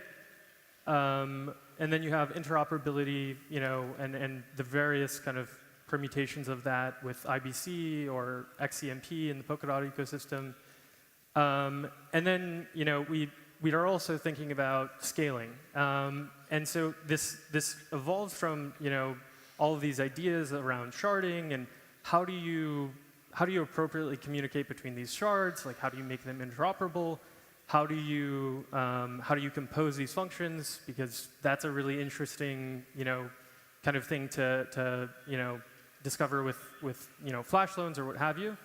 And I kind of came to the conclusion that maybe the best way forward is not to put such an emphasis on composability or like kind of synchronous composability rather. And so after evaluating this for a while, you can kind of like parallelize it with shards, or you can kind of compress or commit data in a rollup. And just after exploring a lot of these ideas, I actually realized that what I had kind of discovered or rediscovered was a pitch that I had heard a year before with the Lazy Ledger white paper. And so for those who are not aware, Lazy Ledger is the academic name for or behind Celestia. Exactly. So that's really what led me to down the rabbit hole, so to speak. This modular kind of way of thinking. I love it. Let's. I think one thing that I'm like really curious around to get some of your guys' perspective on is, in a broad sense, like what makes yourself or kind of the investment thesis that you hold. Why is it so bullish specifically on this modular stack versus monolithic constructs? Yeah, I think it's of course about the various parts of the stack and that you can optimize for, say, data availability or execution, etc. But maybe deeper down, and especially with data availability sampling, it goes about giving users or end users and their light clients the ability to be first-class citizens, I think is the words we use, of these crypto networks. So that I, with my mobile phone, have similar security guarantees or almost similar as a full node. Whether that matters or not is maybe the bigger question, and I think we'll get into that later with Mustafa and Anatoly. But I think that's why we're building Web 3.0, to have end-user verification. Absolutely. What about you, Alex? Yeah, I mean, for me, it comes back to like why we're here in the first place, which is we want to build, we want to build open, incorruptible, censorship-resistant networks for the web. In our view, we see, the majority of the world's economic activity moving onto blockchain networks over some period of time that, is probably over the next couple of decades. And in order for that to happen, I mean, you look at what the end state is, and that's millions of transactions per second. So what we have right now is definitely not going to get the job done, and like what is the best proposal for how to get to that end state, and to do so safely. And by safely, that would mean without breaking the guarantees that decentralized blockchain networks give you today. So censorship resistance and security primarily. And the best proposal that I've seen for that is to scale via rollups and to scale via a modular blockchain stack where instead of introducing an honest majority assumption every time you scale horizontally, you can scale vertically, and via some combination of fraud proofs, validity proofs, and data availability proofs, you can introduce only an honest minority assumption, and you can significantly increase the throughput and the expressivity of new execution environments that all share some decentralized foundation. So, I mean, that to me makes the modular blockchain stack the only viable approach right now to an end state where the world's economic activity is happening on blockchain networks. Actually be achieved there. What about yourself, Will? I mean, it's always, I think, for us, comes back to scaling. We just simply haven't seen, like, rollups can work, but we're not operating at scale yet today, right? And so, the kind of scale that can onboard, a global and full user base, across the world. So, when you see, I think why we're bullish and we believe in the modular thesis is because, when you split out these layers, data availability from execution, from settlement, you can optimize the three separately, right? And you can let them, when they're bundled together, you fundamentally can't, perform the optimizations that each one is able, capable of being on their own, right? So when splitting out data availability in particular gives you the ability to go from, basically data availability proof in O of n, right, complexity, to O of, square root of n, right? And that's a phase shift in the ability to scale blockchains, right? And we're looking, I think, in at times, particularly investing in technology, it's like you're looking for phase shifts as an investor, and like going from O of n to O of square root of n is a phase shift. And so I think we think this kind of stuff will continue to emerge as this, sort of thesis is played out, and technologists continue to develop along these lines. Anything to add there, Eli?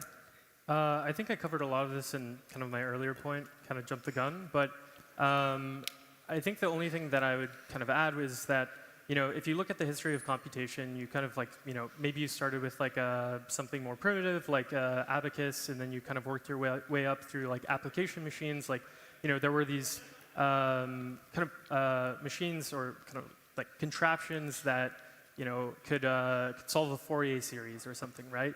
But they were very application specific, they were very bulky, and then we worked our way up to mainframes or what have you, and then worked our way all the way down to, kind of modularizing it, right?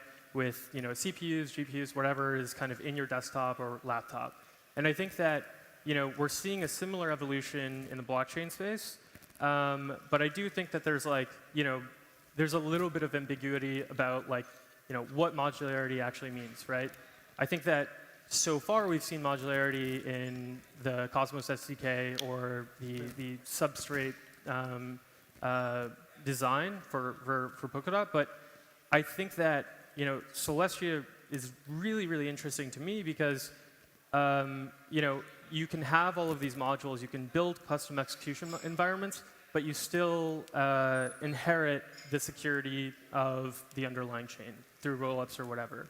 And I think this extends to other kind of, other categories of investing, whether that's, bridges or what have you. It's like really important to, further modularize some of these concepts, but also still inherit some of those, security principles. Elements of the kind of the Yeah. security foundation. I got you. What do you all think is kind of like, or are some of the larger distinctions when it comes to investing in a modular thesis versus a monolithic one? And maybe we could start with yourself, Eli, on this one. Sure. So I think,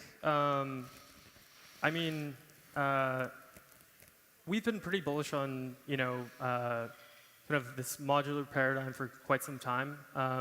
But I think when thinking about kind of monolithic versus modular architectures, if you abstract modules in Celestia or just like rollups on Ethereum or what have you, really you just kind of end up with like a bunch of different chains if you abstract it away enough. And I think that, like our name is Polychain, right? Like we have like a bunch of application-specific chains in our portfolio. And whether you're exploring that because you want to implement some kind of new execution environment, or maybe you want to incorporate, cheaper fees for some kind of privacy-based feature, or whatever it may be, we don't live in a monolithic world. It doesn't really make sense to, even from a portfolio construction perspective, to invest in one monolithic chain if you believe like in that kind of thesis, right? So yeah, I still really like Solana and everything. I really like Ethereum, and I don't think that they're going anywhere. But I kind of view them almost as their own modules. Interesting. Will, what about yourself? What do you think makes kind of the largest distinctions between investing in these two separate theses? Yeah, it's actually, I think, maybe more challenging in theory, I think, to invest in modular. Not like it's hard to decide that should be your thesis, but thinking through like what parts of that stack are going to be valuable is actually, I think, harder to do as an investor, frankly. I think when you have that like a sort of monolithic L1, say whether it's Ethereum or something else, right? Fundamentally, the tokens on the L1 are being used to pay for compute, bandwidth, like memory and solid state storage. Fundamentally, they're provisioning those resources on the network, but that's okay because those things are all bundled together, and obviously you're paying for it at the opcode level, but at the end of the day, when you're submitting a transaction, you're paying for all in one bundle. With one lever. Fundamentally, and so it's like, and that creates a surplus, a transaction fee that produces a surplus above and beyond what the miner takes in. That's kind of the EIP 1559 model. I think this is more challenging, right? Because now you have different layers where there's fundamentally different resources being sort of like provisioned at the end of the day, and understanding which of those resources, whether that's compute or bandwidth or solid state storage or memory, understanding what people are willing to pay for each of those, and then who exactly is going to pay for each one, I think is pretty non-obvious to me at the moment. Maybe these guys have answers, but it makes it more challenging, frankly, to really evaluate these modular projects as an investor. Alex, I know we've talked a lot about this. Kind of what are your thoughts maybe on some of what Will was speaking on, or just kind of the distinctions between these two? Yeah, for me, I think it comes down to end user and developer choice and iteration speed, specifically. So when you build a monolithic blockchain, you are you're marrying obviously consensus, settlement, data availability, execution, and that constrains the directions that you can move in. It's much more difficult to upgrade a system where all of those pieces are coupled together, whereas in a modular blockchain, you can deploy a new rollup when you want to experiment with a new execution environment. And so over time, what I'd love to see is a wallet where I can have almost like a slider for what's the level of security you need, what is the level of privacy you need, what is the speed of transactions that you need for whatever your application is, or even just as an end user doing payments. And I think if we have wallets switching between a bunch of monolithic blockchains that are specialized for each of those things, that introduces a massive security hole in bridging assets between them. And so when you have rollups, you have these like natively trust minimized bridges that are baked in, and you can achieve very like highly customizable security, highly customizable privacy, et cetera, for applications without compromising on security. So I think that approach is more sound long term. Almost giving developers kind of an additional choice by kind of modularizing that aspect. Yeah, exactly. I mean, at the end of the day, like these are open networks, it's open source software, and so like the more experiments we run, the more iterations we produce, the better the results are going to be, and the faster we're going to move as a space. And so I think one of those approaches lends itself much more effectively to experimentation, to iteration, and I think that it's very likely that that'll produce more interesting applications and developer experiences long term. Anything to add on that one? No, I agree with almost everything that has been said. But two maybe more general points. Will said earlier, right? These rollups aren't live fully yet, so I think there's still a lot of ongoing research. And when looking to back founders, I think you have to accept that there can be quite radical pivots based on the latest research. So you need to look for people that are willing to do that aren't like set in stone and I'm going to build just this, and when a new insight comes, they ignore it. In addition, and I think this is something we already see with the rise of bridges between monolithic chains, I expect these communities of the various parts of the stack to get increasingly intertwined. So we see that with Avalanche and Terra now, right? Their communities are sort of splitting, combining through bridges. I think in the modular stack that's going to happen so much more. Yeah, and it is an interesting thing to think about when you not only are you modularizing the technical components of these, but also the underlying social consensus of each of these layers. And it does lead to kind of some of these interesting kind of ideas to think about on a much longer term basis, as well as people are kind of choosing where to go and which layers to use under them. Do you all think there's maybe a particular layer within the modular stack that you believe is maybe like underappreciated, underdiscussed, or maybe even potentially undervalued? Yeah, I think right now we mostly focus on execution environments that are EVM focused. And I think different types of execution environments, virtual machines, I know Fuel was on here earlier, they're doing something with that, are vastly undervalued because it brings in a whole new wave of developers. And I think that's something that excites me a lot about modularity. Sorry, front running you, I know you agree. I think we're all going to agree on this point, actually. Yeah, I mean, maybe just to like expand on the intuition there, like I guess the most dominant development standard today is based around the EVM, which I don't think that a lot of folks would disagree is suboptimal in a number of ways, like the way that it prices storage, the way that it handles memory. These things like create limitations in the types of applications that you can build and the level of scalability that you get, and the amount, how efficiently you use the node resources at the end of the day. And so allowing the space via modular execution environments to break away from the EVM and run experiments on like, can we optimize a VM for a specific application? Like to me, that is like we've more or less saturated probably development efforts around the EVM, and that's important. We should continue to improve it and make it better and make EVM proliferate more. But like alternative VMs are very important and have a large place in the world, and so those experiments I think are very welcomed.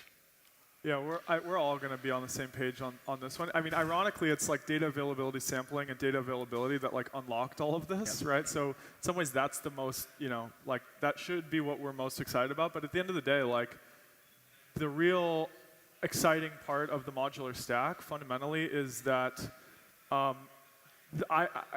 think the design space for the execution layer has been blown wide open by splitting out execution, optimizing the data availability and consensus layer. I think like we haven't even started to explore the design space, and what's cool about it is you can iterate a lot fast. I mean, obviously Cosmos and Cosmos SDK and other projects have provided like some outlet for this in the past, but still, I mean, there is a lot involved in scaling a validator set, and in some of the work you have to do to spin up sort of like a Cosmos zone. So I'm not there.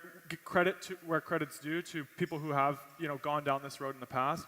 I just think the pace of developing new rule sets for execution environments or execution layer is going to be way faster on top of Celestia and in this sort of roll-up, modular, sort of approach, things that we could talk.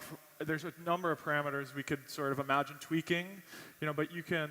There's just so much you can do, whether that's increasing block intervals, trying something with longer block intervals where it allows you to do longer sort of compute, right? So that you can do write longer programs. If compute is really cheap and you could write longer programs, people might try doing something like that. You might try, parallelization of transactions was mentioned before. There's so many parameters you can, sort of modify, and it's just a multivariate sort of design space. And I'm excited to watch people explore this over the next couple of years, because I think that's where a lot of the exciting stuff around the modular stack will happen. Yeah, I think that there's just this kind of elegance around the minimal design of Celestia specifically, and when thinking about how the execution environments on Celestia or any other chain will evolve, does get really interesting. Naturally, the first step is to have this kind of EVM environment, maybe slightly modify it, maybe it's a canary network or something like that. But I think that the next step gets even more interesting, where you can take a Cosmos SDK app and maybe decouple some of the staking economics from the core business logic, right? You no longer, or maybe you don't have to subsidize the validator set as much, right? Or you can defer some of those costs, or just cut costs in general. I think the step after that gets even more interesting, where you can kind of have this IDE where what you're really doing is deploying separate roll-ups of sorts, and you're no longer competing to include a transaction in this order book order matching logic, and that's separate from voting logic in a governance module or something, right? So you have a matching engine module, and then you have a governance module or something, right? And these things can seamlessly communicate between one another using Celestia, or even Ethereum can do this on a long enough time horizon, I'm sure. Absolutely. I think one of the ideas that makes me think a lot about is just I think we've covered a lot of what this stack or what about this stack excites us. I'd love to hear some more about what are the implications of that on applications, on end users. I think there's an aspect of security that could get discussed here, but also just the new design space that this opens for applications would be awesome to hear your thoughts on. Yeah, so I think that even taking a step back from just thinking of Celestia as the modular stack, I think that other applications have been really interesting to see evolve. So there are these different kind of layers that we've seen as more chains just come into existence. You don't have to, you no longer are just loyal to this L1 ETH, right?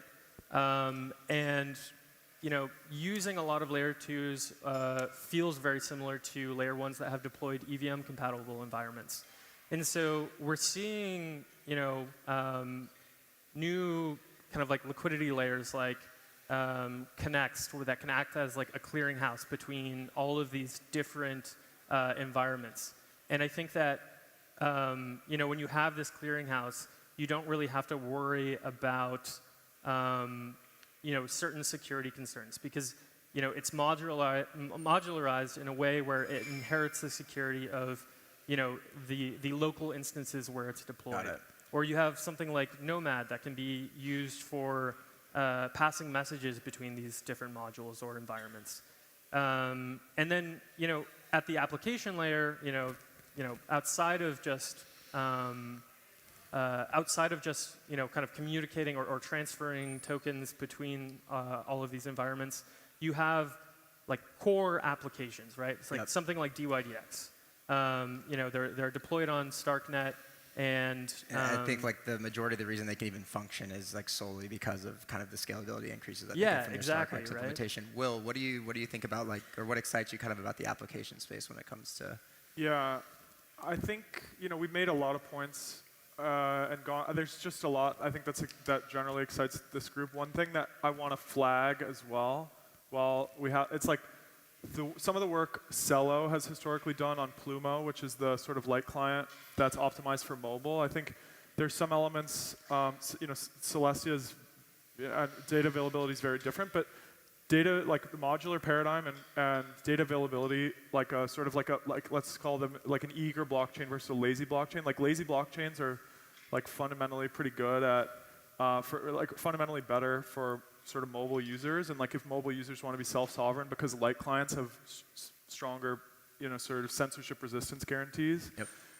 So I'm excited to see if we can, use the data availability paradigm and the modular paradigm to approach, new applications for mobile-first users.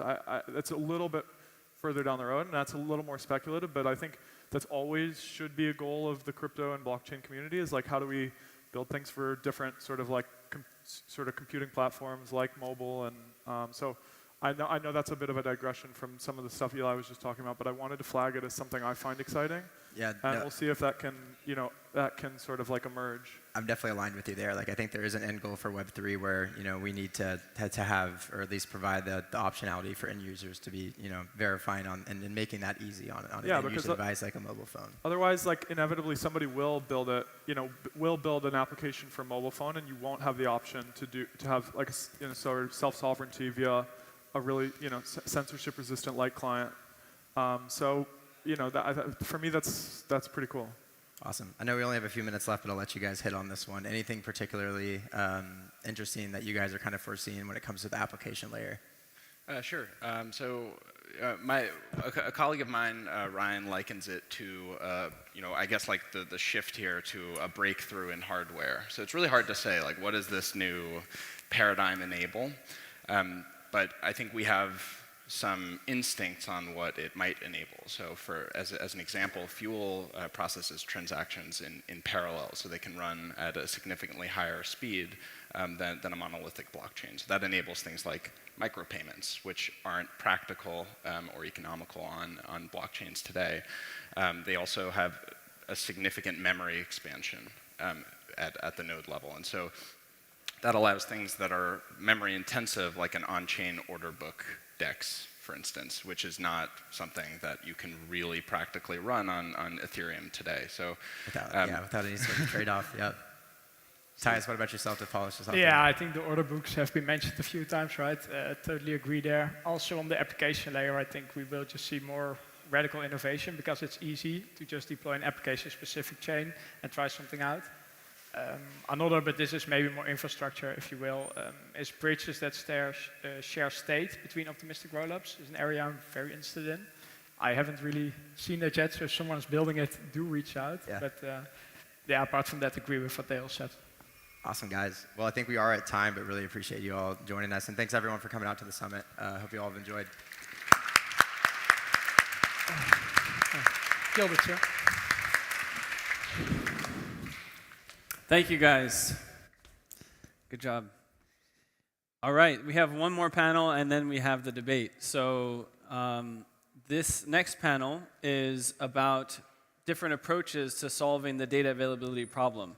So you guys may be aware that there are a few different projects who are building data availability layers, namely on this panel represented Celestia, Polygon Avail, and Ethereum itself building out dank sharding. So this panel is meant to explore what are the different trade-offs to the different data availability scheme constructs.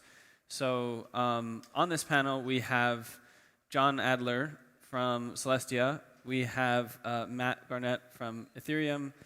We have Anurag representing Avail. And then we have Sriram Kannan, who is a researcher at University of Washington, who has written a lot of very interesting research on the topic. So please give a round of applause and welcome them to the stage.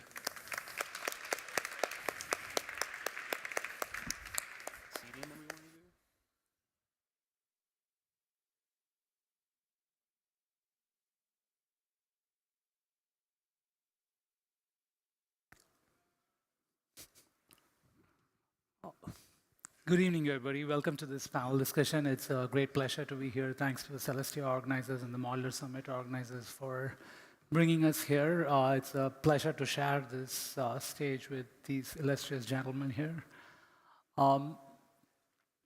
Okay, maybe we get started with a brief introduction of the data availability stack that each of you are building.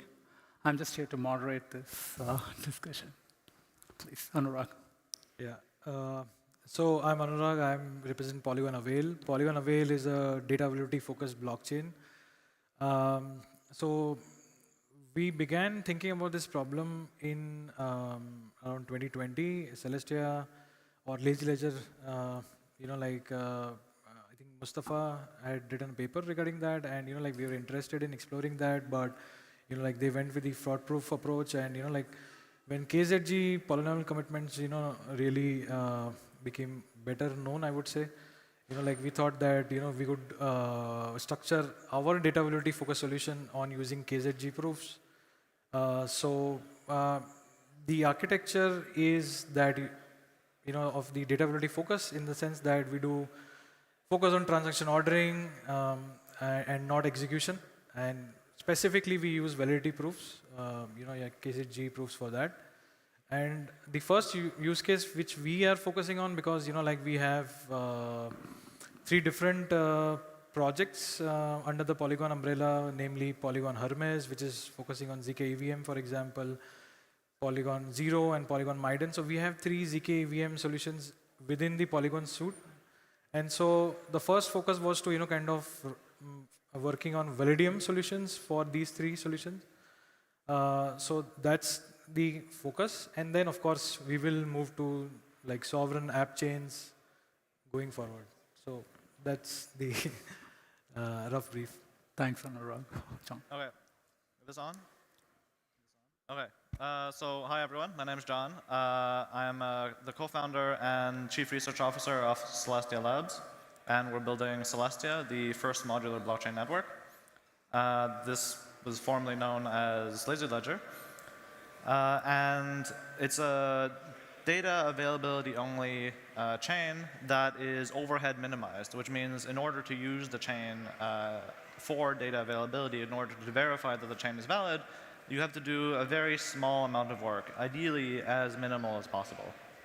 The particular data availability scheme that we use is actually essentially completely identical to the one that was first proposed by my co-founder Mustafa in his earlier paper on fraud and data availability proofs to secure trust minimized by clients. Effectively completely unchanged from that paper, which was, I don't know, 3-4 years ago at this point. So there aren't many cases in the blockchain space where you don't have to fundamentally pivot your technology over that many years, but in this case, it did happen. Oh, thanks. Matt?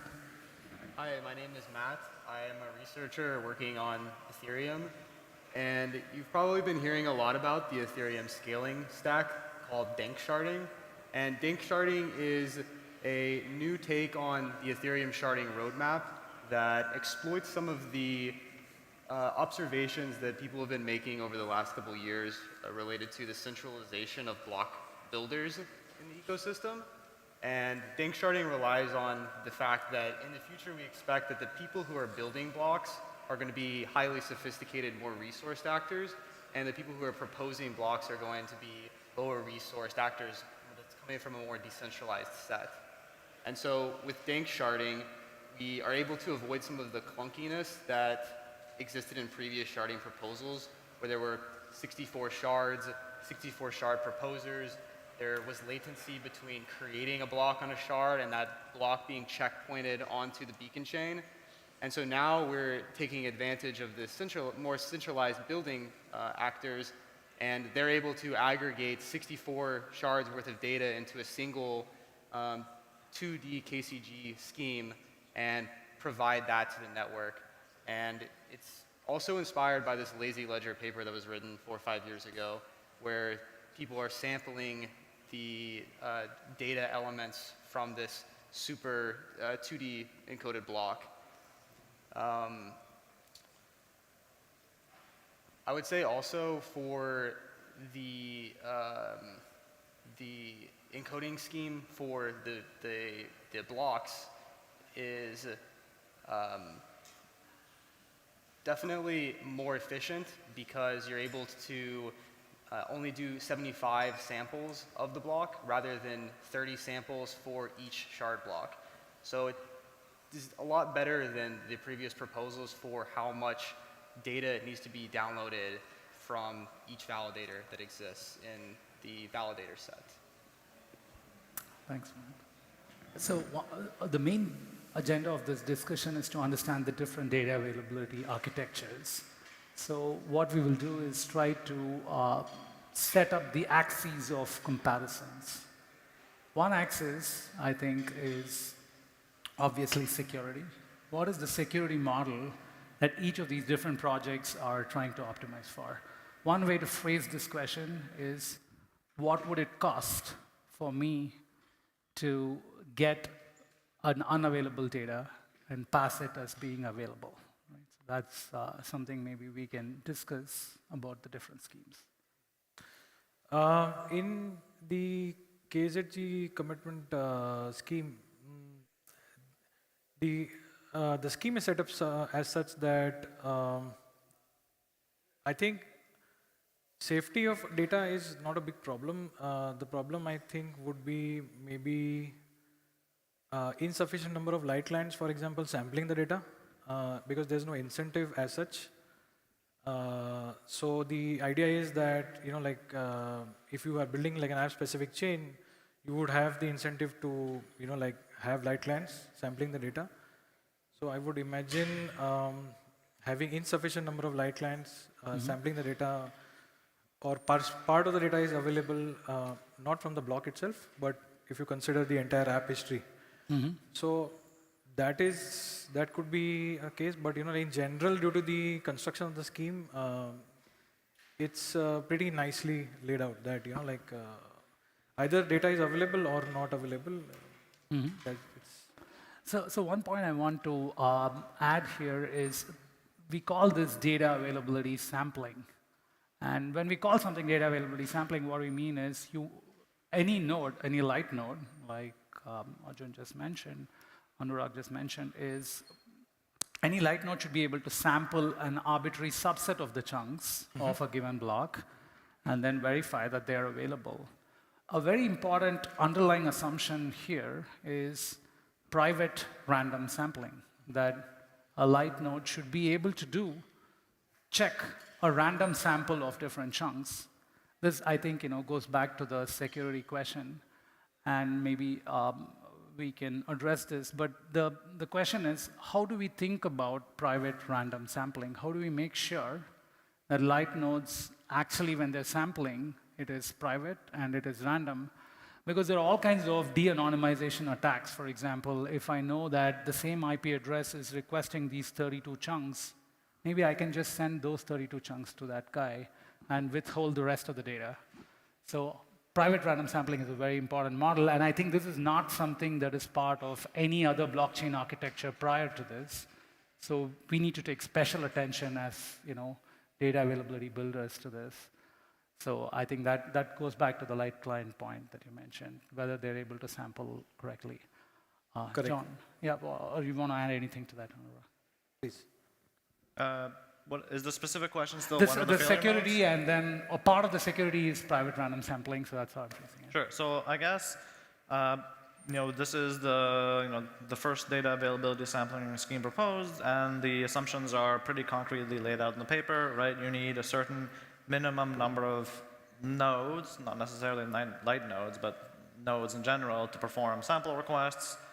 You need a synchronous communication in order to reconstruct the block if there's no single node that starts with the entire block and you have to reconstruct it from light nodes.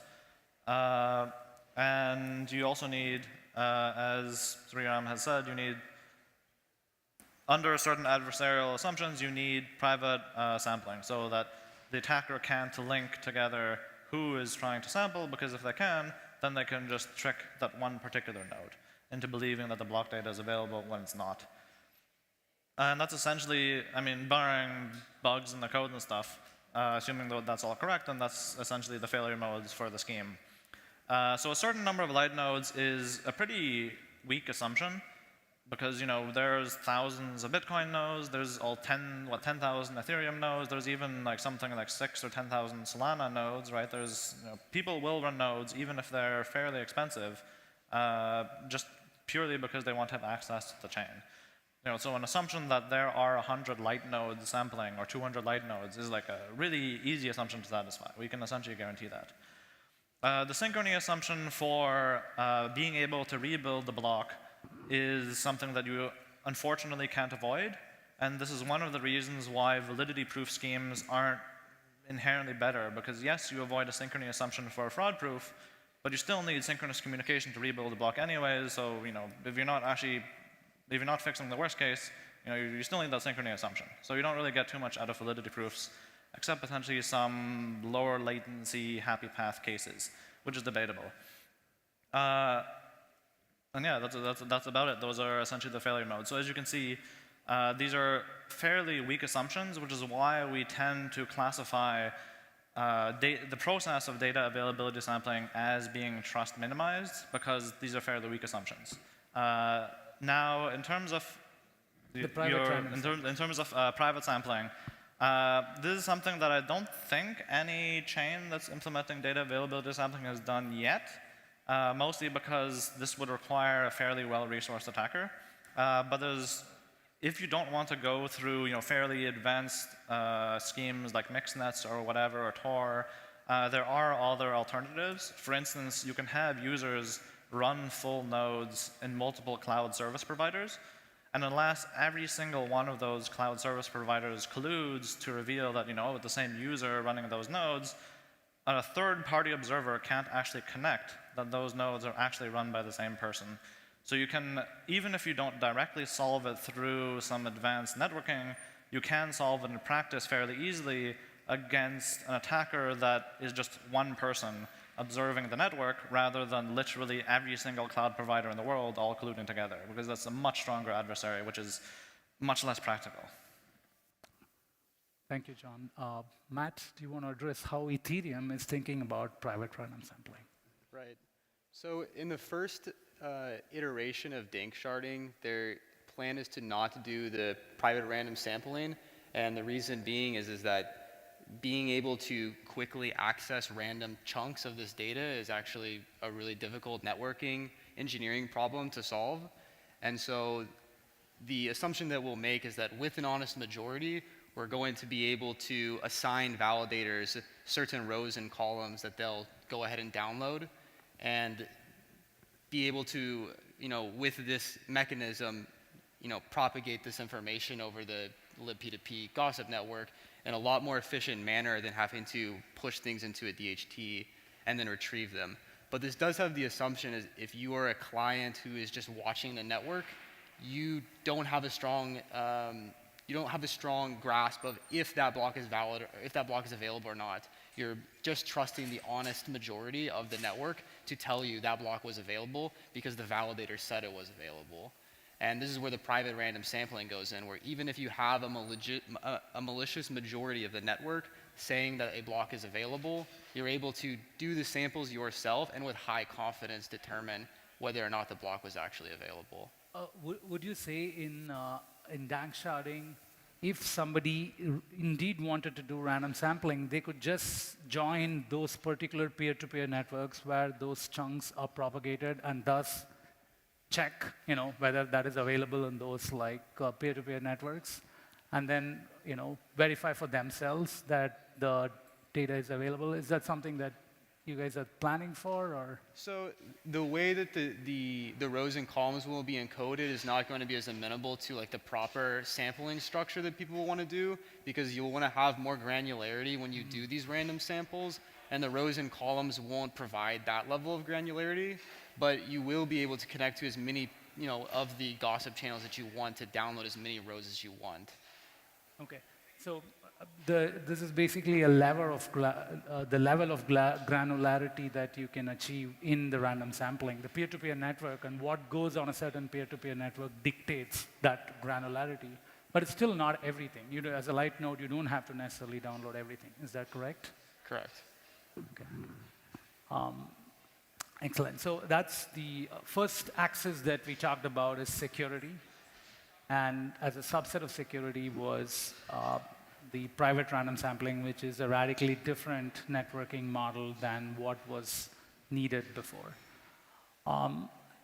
The next axis that we can think about is how do we think about the scaling ability of these systems? How many nodes should to make it concrete, let's say there are n nodes, all of them have a certain bandwidth. What is the net commitment rate or data availability rate that a system like yours can achieve? Is there some heuristic idea on that? Yeah. So we are still playing with those around, but in DevNet, for example, the configuration that we have set is like 2 MB block sizes, like 4 MB, 2 MB, like coded in. And block time? Yeah, that's around. At the DevNet config is set at around 20 seconds at the moment. But we are still, we're still not optimized it too much. We have just benchmarking. We will do a lot of benchmarking. In general, we are also, in the future, we will also do things like commitment generation, optimization, so those kind of things are there. But the current configuration is like 2 MB block sizes at 20 seconds. That is what we think. We'll experiment more in the upcoming testnets. Awesome. So when you look at your Avail network, do you think of this as like a peer-to-peer network and you're doing both consensus and data availability, or is it a pure data availability network? So of course, I mean, the validators need to compute the commitments. So that is certainly, so we are using substrate stack for that, so we have like Grandpa Babe for the actual commitment generation, for example. And at the moment, the scheme is such that all validators compute the commitment individually as well. So after the proposer proposes, then all to get on its majority consensus, so everyone has to commit it. But we are looking at certain alternatives in the future which might optimize that as well. So then, we can experiment with block times. Awesome. Yeah. John? So to clarify, was your question around the, the big O complexity throughput, of the data availability throughput that you can achieve using this kind of like an architecture? Okay, so a question around throughput and not the size of the commitment? No, not on the size of the commitment. Okay, I must have misheard, my bad. So the throughput, I think, I have to refresh numbers. It might have been something like 1.4 megabytes per second. I don't exactly remember, but we're going to have a respectably large block size in the order of several megabytes and a respectably long block time. We aren't really aiming for a short block time. The reason for this is that the longer your block time, the larger your block, even if the throughput is the same.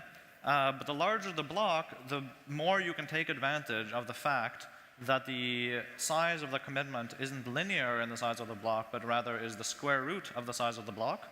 And therefore, you get more advantage, you have more scalability benefit if you have larger blocks and a longer block time than if you had really, really tiny blocks and a short block time.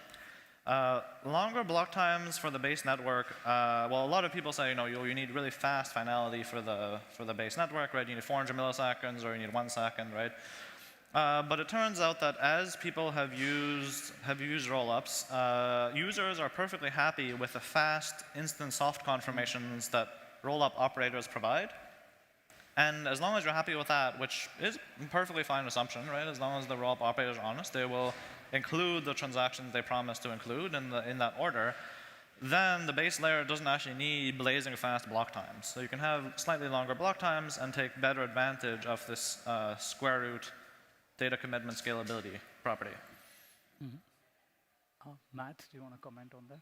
Right, yeah. So for the Ethereum dank sharding proposal, the throughput will also be around 1.4 megabytes. So is there some magic relationship? I didn't want to say 1.3 because you had just said 1.3.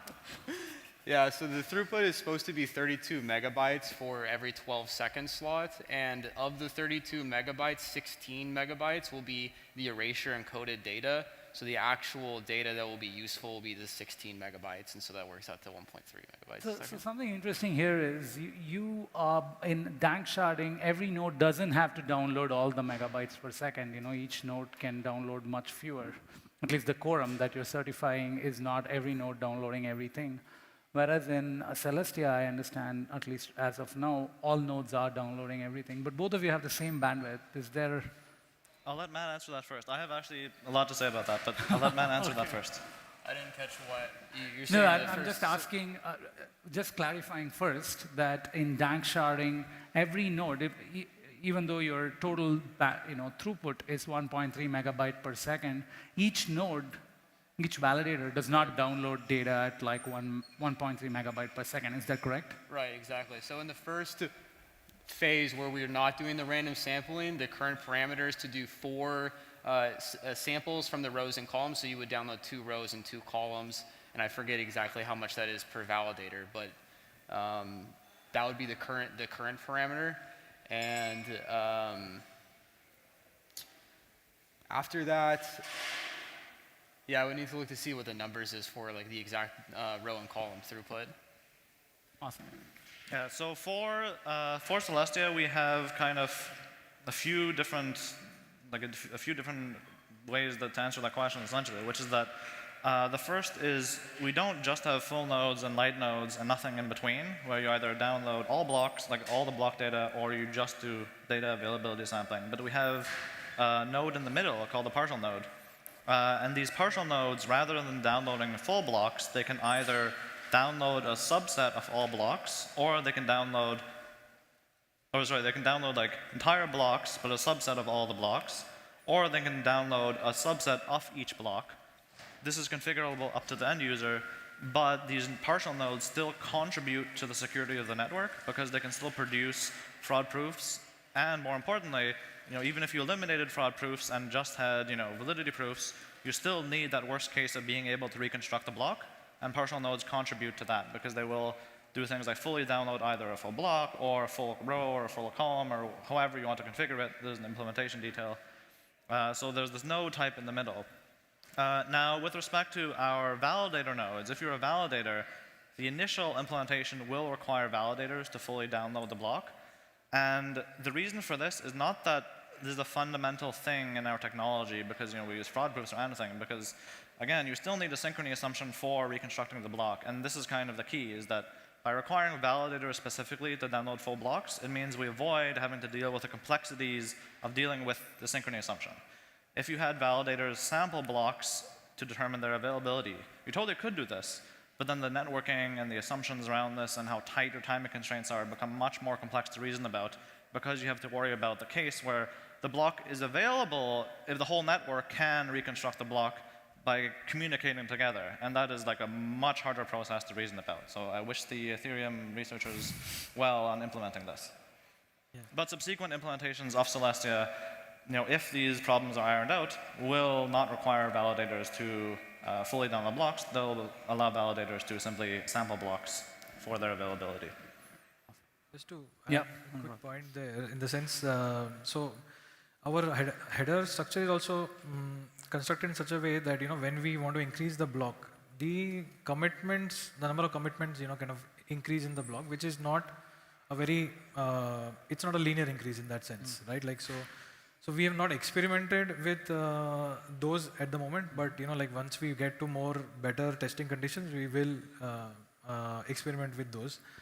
Second thing is like John said, we've also, not from engineering, we have not started that, but we have experimented with the idea of columnar full nodes because that is also another entity taking part in the network, and that will also, I think, be more prevalent in the future.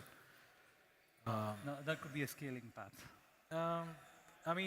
Basically, you have validators, and today you have validators, and you have full nodes, and you have the light clients, and this is like another participant into the mix, storing some of the data. Great. I think we're coming to the close of the panel, so I want switch into a broader question on all of you have taken very deep bets on this modular world, and maybe the Celestia team coined maybe the modular paradigm, and Polygon has a variety of projects building a whole stack, and Ethereum is shifted to a roll-up-centric world.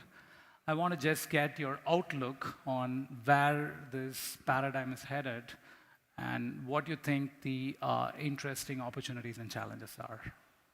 So I think what we have learned a lot from our Polygon journey is, we have got the opportunity to talk to so many devs, so many users, and like what we have finally, so the broader Polygon thesis is in general not focusing on one particular,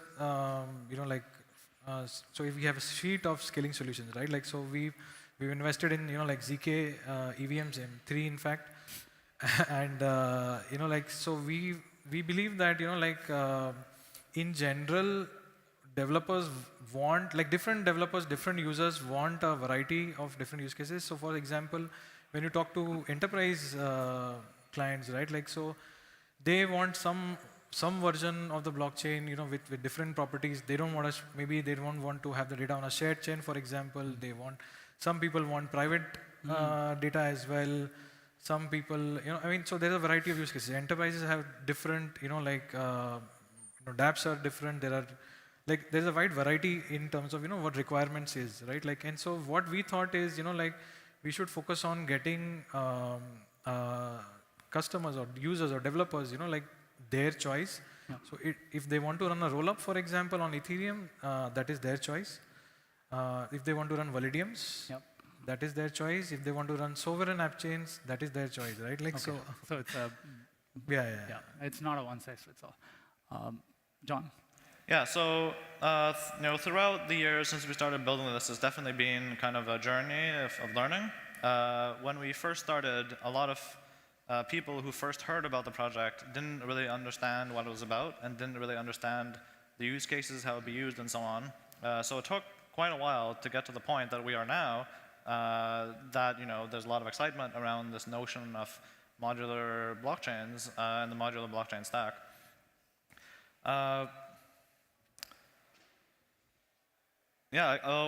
guess I should talk about kind of from the early days when it was not exactly clear what applications we had to now when there's much more concrete vision of the applications. So we have things like there are ways and mechanisms to use Celestia for data availability and provide this service to rollups on Ethereum, and we call these Celestiums. I gave a talk at ETH Denver earlier this year, I think, if anyone is interested in learning more. And I think a colleague of mine, Evan, gave one yesterday or the day before also here at at DevConnect. And there's also the notion of Submos, which I think Mustafa talked about earlier, where you have a settlement layer that runs as a sovereign rollup on top of Celestia, and then rollups that, as they exist on Ethereum, can use this as a kind of drop-in replacement to Ethereum. And then finally, we've really been pushing this notion that I really believe in is the end game for rollups, this notion of sovereign rollups, where it's rollups that run directly on top of a data layer and therefore have the ability to hard and soft fork to change their consensus rules, to change their block validity rules with off-chain governance, which is not something that applications can do if they're built directly into an execution layer, like dApps on Ethereum or roll-up smart contracts on Ethereum. Those to upgrade require something like a multisig or a DAO, some sort of on-chain governance. And the entire Ethereum and Bitcoin ethos is that on-chain governance is no bueno, because on-chain governance can be captured by whales, right? So it's kind of weird that you have this entire notion that the core blockchain layer can't be captured by whales. It does off-chain governance, but then literally every single application on it does have on-chain governance because it needs to upgrade. These sovereign rollups are really, I think, the end game of rollups, where you can have the best of both worlds. You have off-chain governance and you have shared security.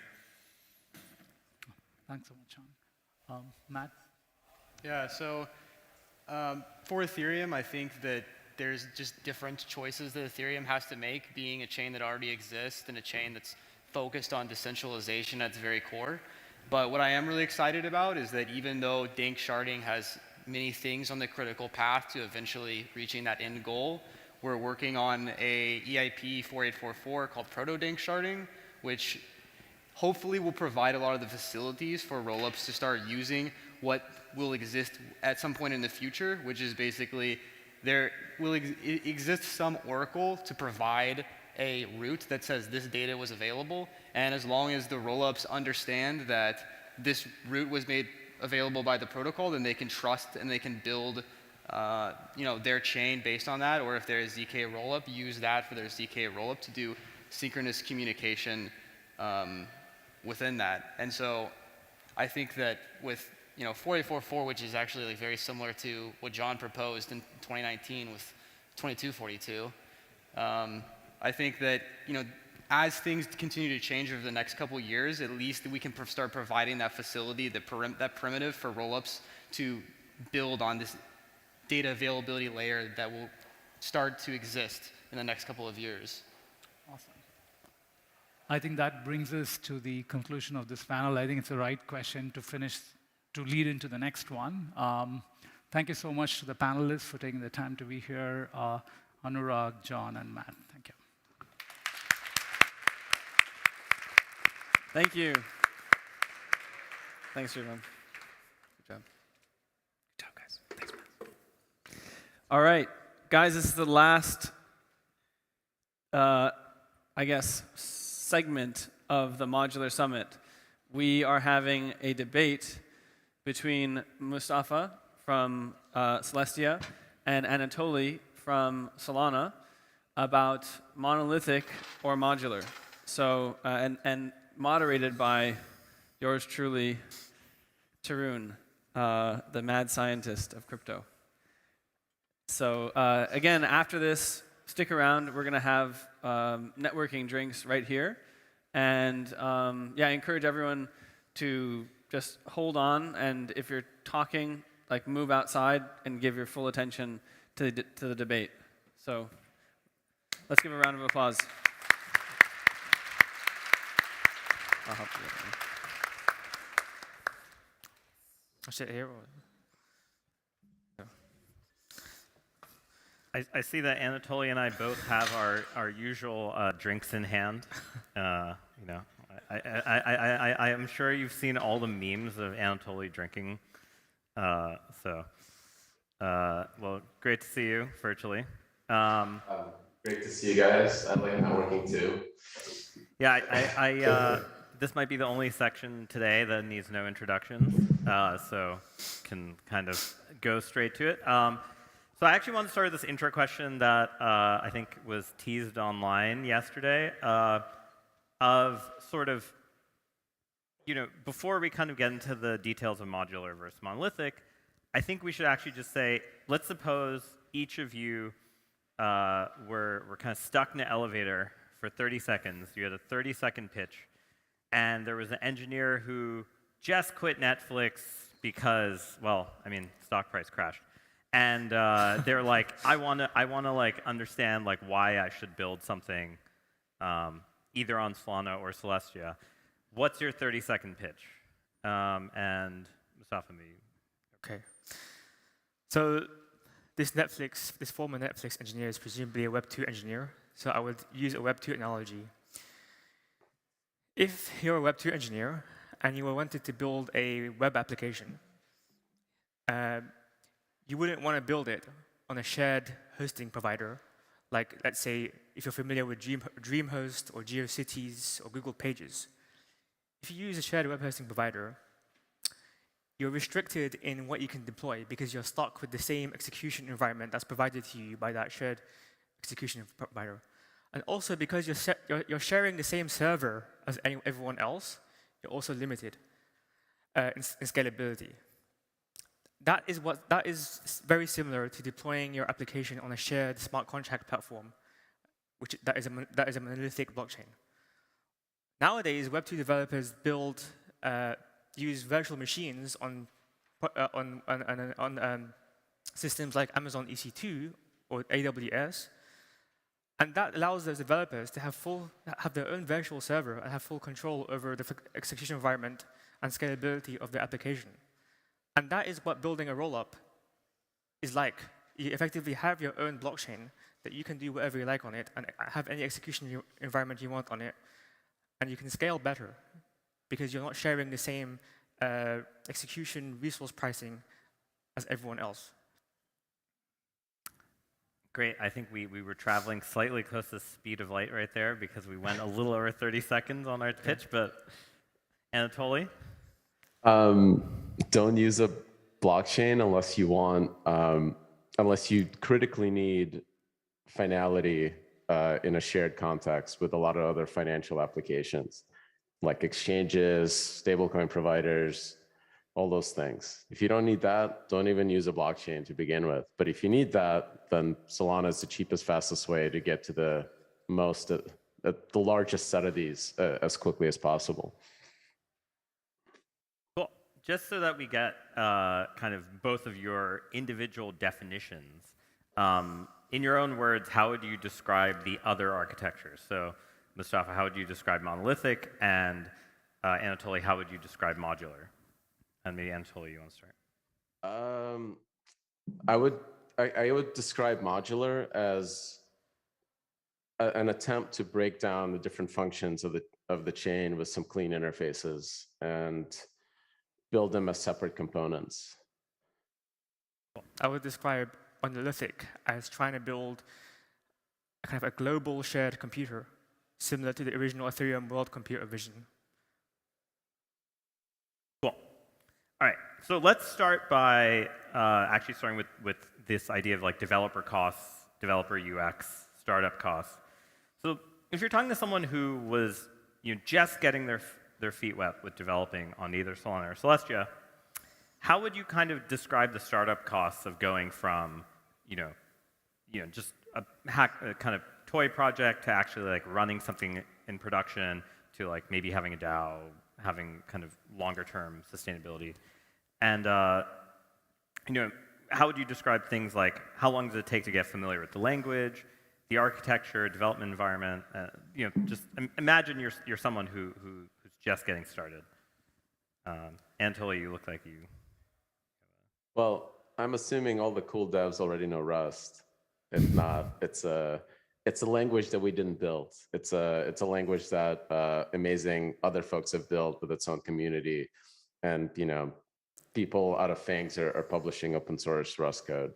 So that part is pretty easy for anybody to pick up because it's a general purpose language. And the development environment is really just as close to native Rust as we can make it. So you just use Cargo and use Anchor to glue all your programs together. So we've seen folks go from a hackathon to a project with like 8 billion TVL in like 6 weeks. Shout out to the Sabre guys who slept on the floor of the Solana office to get that done. Mustafa? So I think the general goal for modular blockchains is that we want to make it so that deploying your own like roll-up chain or your own blockchain should be as easy as deploying a smart contract. And like we're practically like almost there. Like with the Cosmos SDK, you can deploy a blockchain in seconds. With like roll-up technology, you can just fork that roll-up. You can fork the smart contract and have your own roll-up. And the idea is like if we make it deploying your own chain as easy as deploying a new smart contract, then why wouldn't you do that? Like you would have much more flexibility over the trade-offs in your execution environment, and you can tailor it more to the application that you need. So to that point, I think one thing historically is that the Linux took a very long time to actually get sort of the multi-processing, multi-app, multi-tenancy environments to work correctly. It took a lot of pain in changing things in the kernel. But however, once it was done, it was like a huge floodgate, kind of opened up a ton of app development opportunities. Like Node.js would never be able to run on a Linux machine without SMP and Linux 2.6, basically.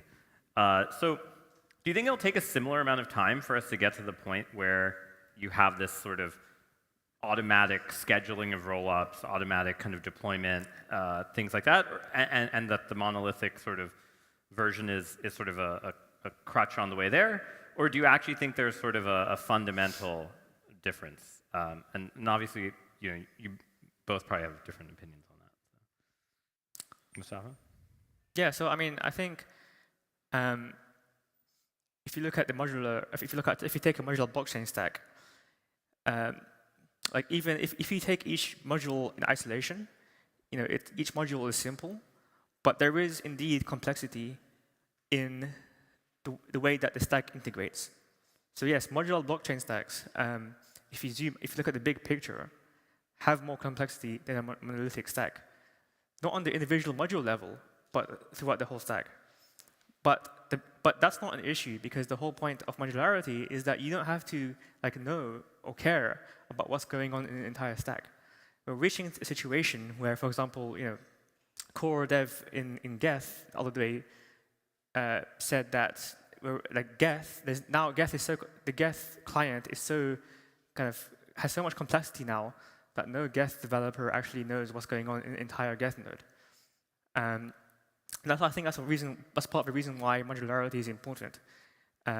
It does allow you to do more and have more complicated and blockchain architectures that do more without needing a single person to understand the entire monolithic stack. And so yes, to answer that question directly, it will take us longer to get there. It does take us longer than building a monolithic blockchain, but since 2008, 2020, people have just been building new layer ones, and we've ended up in this cycle of new layer ones. So it's now time to kind of break that cycle and kind of evolve into a stage where now we have so much traction in blockchain space. Let's modularize it and make sure that all of the different innovations that people are building can actually be useful. Anatoly? The irony is that 2.6, once it was stabilized, killed the microkernel design, and the monolithic kernel won. is true. The Rust mock kernels have never really caught on. And that's so. I kind of think that it's going to depend what the use cases are. If you have dependencies on composition between applications, and these applications are not static, right? You have constant kind of churn between the composition set. Then you really need one giant state machine to glue them all together.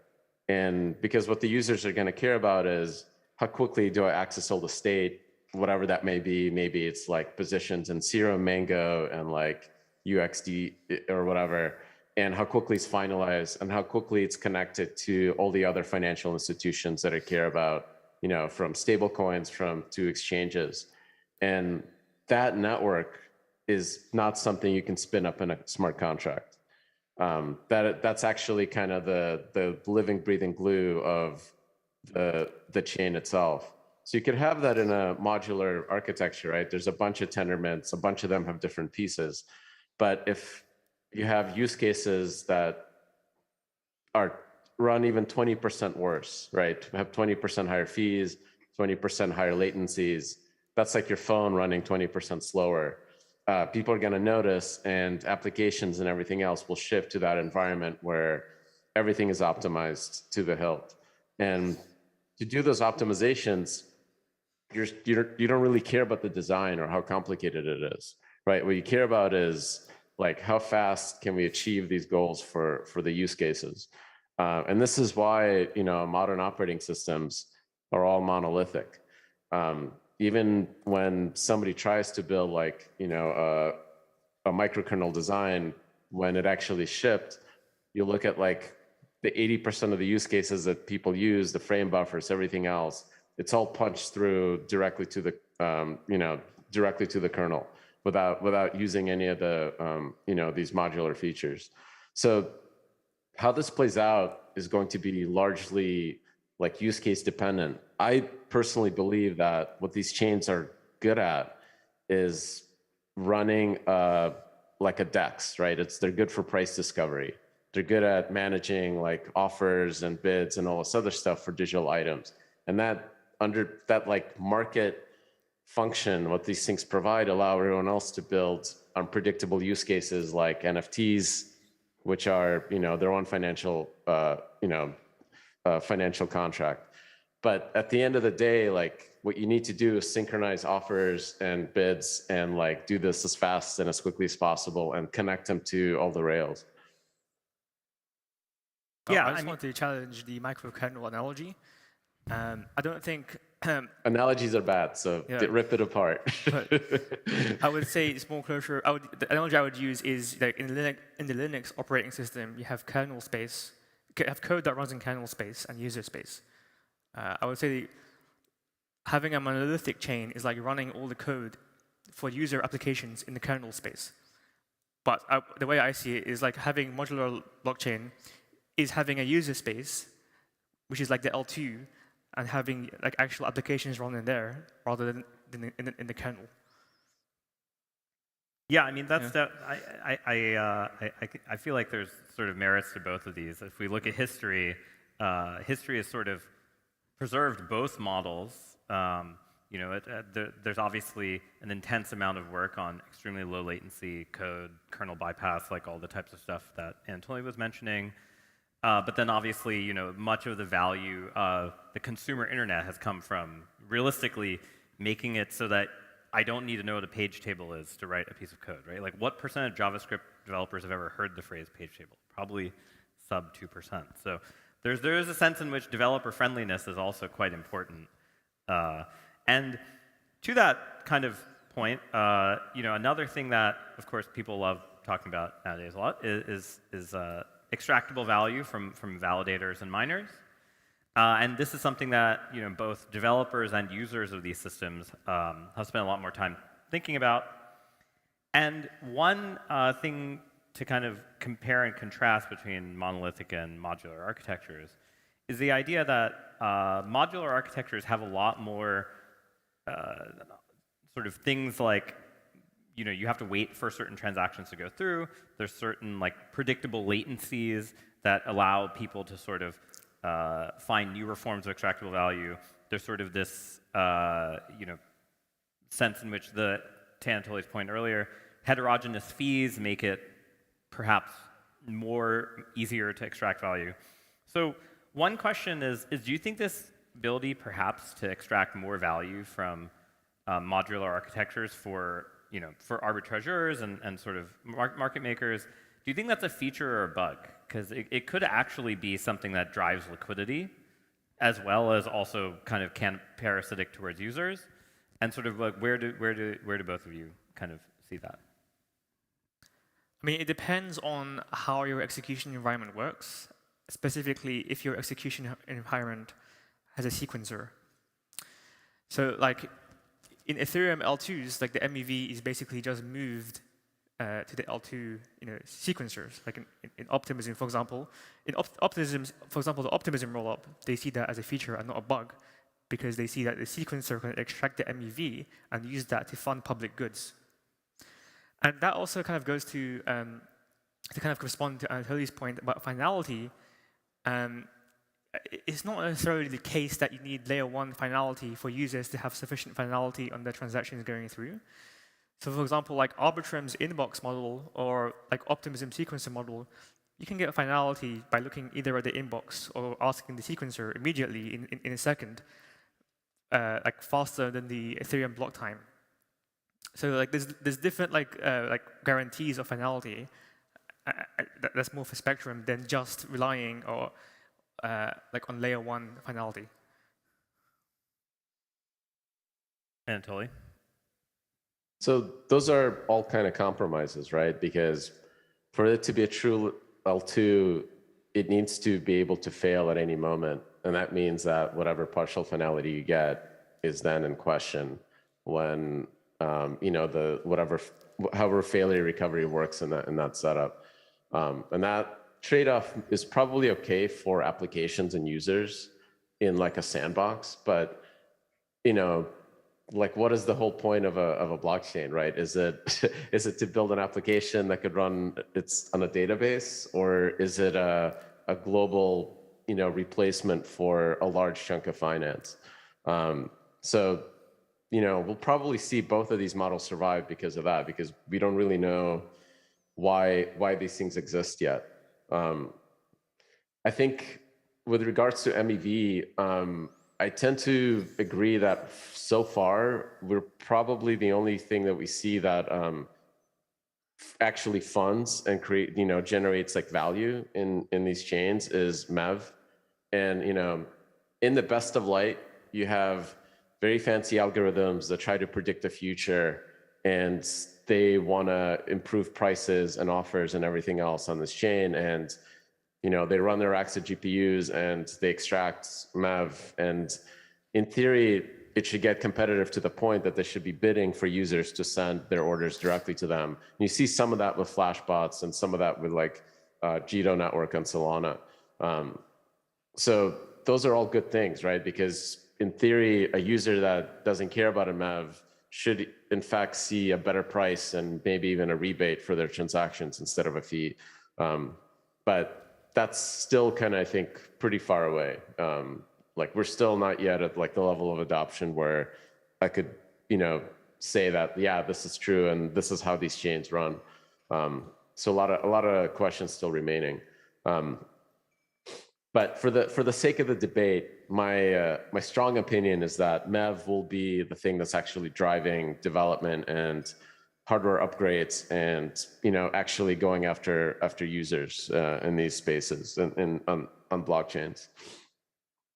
Yeah, I mean, I guess to that point, if we think about something that you said in terms of replacing existing financial systems or sort of having the ability to service sort of a larger swath of the market, MEV in Solana to some extent right now, and then Solana and Avalanche in particular, where there is a lot of like validators advertising like, hey, we'll sell you this much space in this block at this time, and people basically are co-locating. Do you think that this is sort of deleterious and that it'll just like reduce to the existing sort of model of sort of co-location around exchanges, co-location around validators, or do you think that you could actually sort of make this more sustainable with a different fee model, or potentially better cryptographic solutions? Because I do think one thing from the monolithic world is there's a lot more probabilistic MEV. Like there's sort of two ways of thinking about it. MEV on single chains is a congestion game, right? There's like just a fixed amount of opportunities and way more bidders than opportunities, and it's more about just like constructing a mechanism that matches those.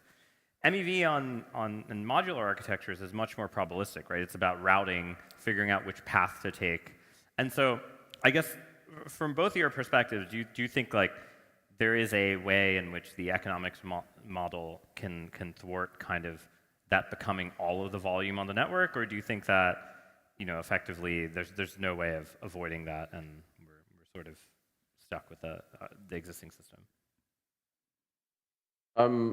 I can go first. So the way I think about it is that we want to make it as competitive as possible and as easy for anybody to enter, the network and offer like my whatever MEV solution, because that should drive the amount of like actual like profit extracted by these things to as close to zero, and that should be a good thing, right? Like what you should see in the end is better prices, prices that reflect the true value of things, globally, all synchronized across the same state machine.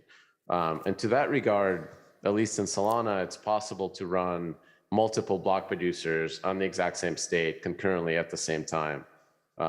Doesn't do that yet, but in theory, that's something that is doable because of the way the VDF works. We can effectively splice the final ordering using the VDF ordering between all of these. So what that should hopefully do is that instead of only having one block producer at a time, some position in the world, you now have N, and then you go talk to the closest one geographically. That reduces that latency. And then that thing is then running whatever algos and whatever it needs to optimize its order flow. And it's doing that competitively with everyone else. And in theory, that should reflect, the lowest price of any good offered on chain globally, within the speed of light latencies around the world. And if we can do that, then in theory, price updates moving through Solana are moving at the speed of light through fiber, which is as fast as news travels, and then it's competitive with something like NASDAQ and CME. So that's kind of the dream, the horizon. And this is how we've been building like everything, looking at that final state. How do we get there and what are the pieces we need to get to? And when you kind of take that perspective, you don't really care if the architecture is modular or monolithic. What you care about is, can we synchronize like information globally as close to the speed of light as possible? And usually, at least so far, there's no gains to be had using a modular architecture. That right now, everything that we've been doing is around this like monolithic state, because that's what's going to get us closer to that final state of global information symmetry. All right. Well, I'm excited for Mustafa's response to that. Yeah, I'll respond to that. So, I think this discussion kind of highlights the key kind of philosophical difference between like Solana and systems like Celestia or Ethereum, which is I think Solana kind of systems like Solana view blockchains more as a distributed computing platform where you can have a global settlement. Whereas like Celestia and also other systems like Bitcoin and Ethereum, we see blockchains fundamentally the fundamental purpose of blockchains is that it's a verifiable computing platform, not just distributed but verifiable. And that means there's a focus on decentralization in that setting means that you need to allow light nodes to verify the state of the chain. Otherwise, like if your goal is just simply to have fast agreement on the state, how does that goal fundamentally differentiate from what Web 2 achieves with a centralized or distributed database even?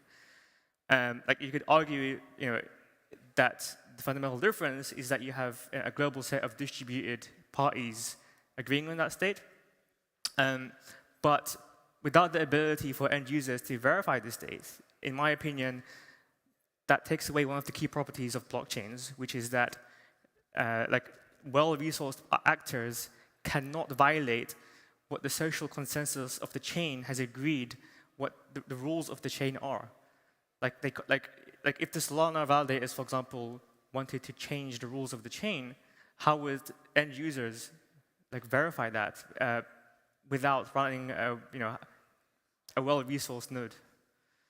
Yeah, you teed up the next question, which is, to those that haven't spent time in the weeds on these, modular and monolithic architectures force very different separations of storage and execution for light clients versus full clients. So for the audience, first let's just start with describing kind of how light clients work for Solana and Celestia, and sort of where the division is, and sort of which parts the light client has to store and execute versus not. And maybe Mustafa, since you brought up light clients. So light nodes effectively allow end users, ordinary users with a cheap laptop or mobile phone, to have almost the same level of security as a full node, because they can get assurances about the state of the blockchain using technologies like fraud proofs or ZK proofs. And this is the fundamental reason why the Bitcoin community has decided not to increase the block size limit. In theory, Bitcoin could do a zillion transactions per second if they increase the block size limit and optimize the node software. But the Bitcoin community has fundamentally decided not to do that, because it would increase the resource requirements for end users to run full nodes and validate the chain, which is pretty much the critical, one of the critical aspects of what a blockchain is supposed to guarantee. that the state of the chain is correct, effectively. But with new light node technology that uses like fraud proofs and data availability sampling and ZK proofs, you can now increase the block size limit without compromising the ability for end users to validate and verify the chain. Anatoly, light clients on Solana? So the devil's in the details, obviously, here. When you look at like ETH2 like deployment, like go to nodewatch.io, there's about 6,500 machines that run the 300,000 ETH2 nodes, ETH2 validators. There's only 6,500 actual boxes. So the real world deployment is that you take a Solana validator and then you load it up with like a few hundred ETH2 nodes, right? ETH2 validators, and that's your ETH2 deployment. So the real world is that machines are getting bigger, and the Solana validators are not stacks of Xeon processors. They're like 32 core systems, which is what you get out of like a data center right now for $800 a month, which is not insane by any means. It's not building racks and racks of systems like you would for like a centralized service to handle all those users. So there's a bit of like kind of, I think, like I don't know, like you have to actually look at the details of how these things are deployed. So it's I think it would be misinforming to say that the amount of hardware necessary to run Solana is that significantly different than any of the other chains when you actually look at how these things are being deployed in the real world. But light clients themselves, when you're talking about like a different system for verification, there's obviously trade-offs. So whenever anyone brings this up, the question that I have is, assuming all the other nodes, everything else has been destroyed, how many light clients do you need to rehypothecate the network, to reconstruct it? So how many nodes are you trusting when you run this thing? And those trust assumptions are important to users because the end state of like a monolithic chain is when you don't run any nodes, you're trusting that at least one out of the whatever 3,000 boxes that replicate Solana, at least one of them is honest. So when you run a light client, you partially participate in validation, and then you assume that at least X number of other light clients are honest to help you get those guarantees. So it's up to the users to pick which one and if they even care.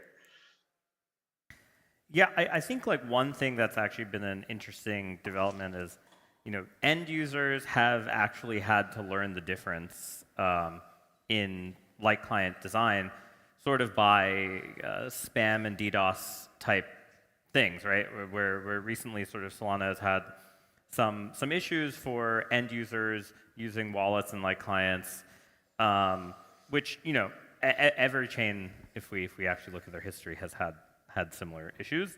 I guess I just want to point out that the end user does notice this, but they may only notice it after they've already adopted something. So how do you kind of view the pros and cons of the light client design for your chain and its impact on the end user who is, their friend told them to download a wallet to buy an NFT?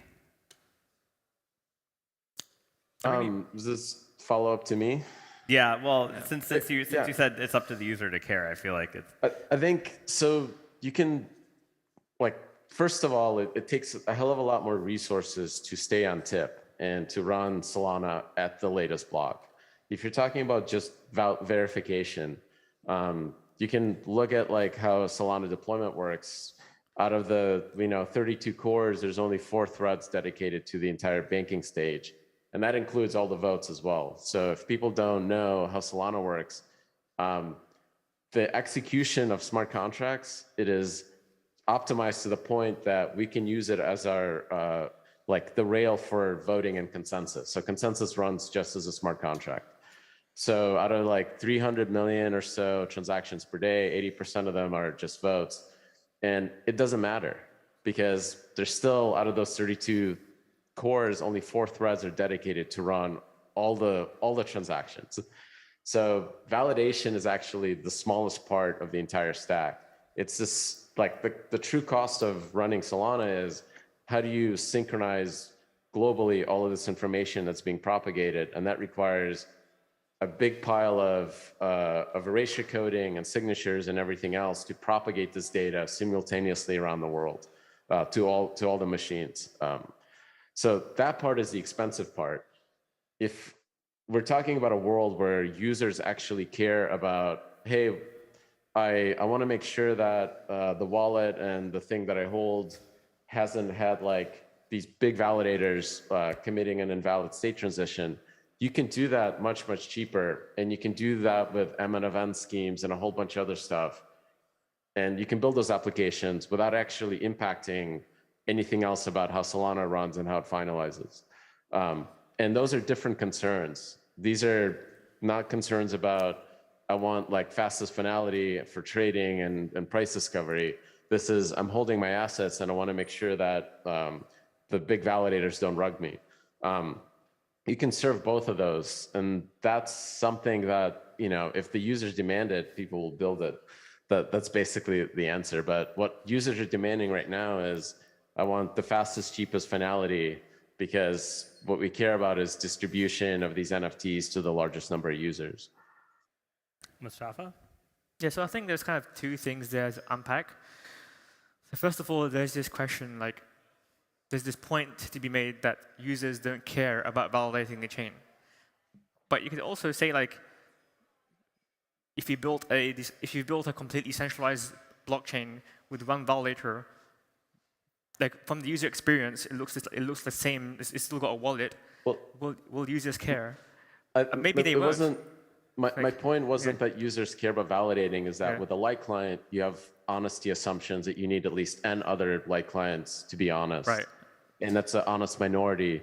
With a normal decentralized network, like a monolithic one, you only need 1 out of the n.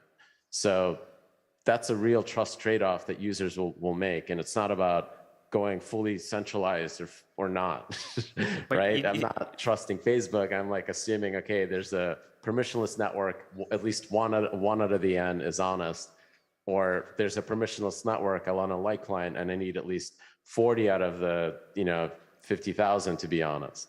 But it's not 1 of n, because you need to trust the honest majority to make sure there's no invalid state transition. No, any one of them can detect it and flag it and say, hey, what the fuck just happened? The entire majority of the chain just did an invalid state transition, and I have the record to prove it, and I'll provide the data availability for it. You only need 1 out of n on any like monolithic network. Yeah, but that is fraud proofs. What you're describing is fraud proofs, and that's what rollups do. No, it's simply, here's the data to prove that the majority went rogue. Everybody can download it and then validate it locally. Yeah, but that is basically the definition of a fraud proof. Like you prove, like you give someone one transaction that's invalid, and then they can check for themselves that it's invalid. They would have to check the entire ledger history. So this is a very big fraud proof. But every chain that has full replication, like Tendermint, BFT, whatever, they all rely on this idea that if 1 out of the n detects an invalid state transition, that they can, PagerDuty goes off, and then somebody yells, what the fuck happened? So it sounds like what you're describing is similar to the concept of alerts in the original Bitcoin white paper. But the problem with that is that it kind of simplifies back down to, in a worst case scenario, you have to run a full node to verify the history of the chain. So of course. It doesn't really fix the problem that you need to be able to prove to light nodes that have low resource requirements that something is invalid. Yeah, I mean, I think this is the main philosophical I only need these resources when this happens, right? So one of the n validators say something went wrong. Everybody in the community that's holding assets says, okay, give me the data and we'll validate it. So like, what is the cost of that versus the cost of me running a light client, which then depends on at least some minority of light clients being honest and running.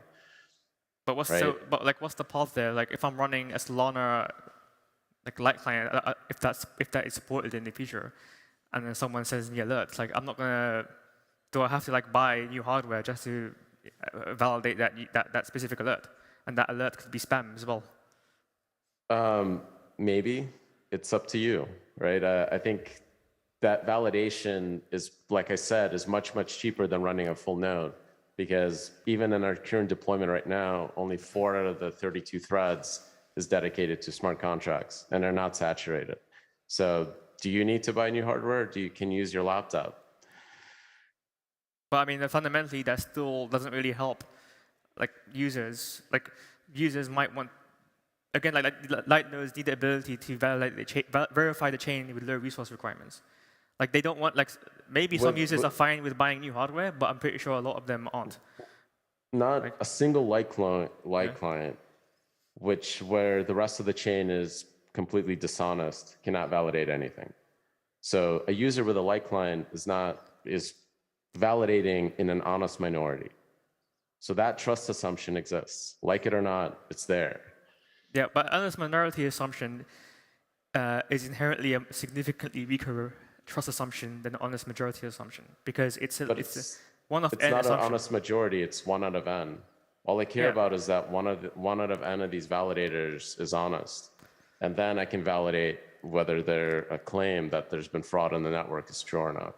But it doesn't fix the fundamental problem, which is that you need to be able to have light nodes that can verify something went wrong with low resource requirements.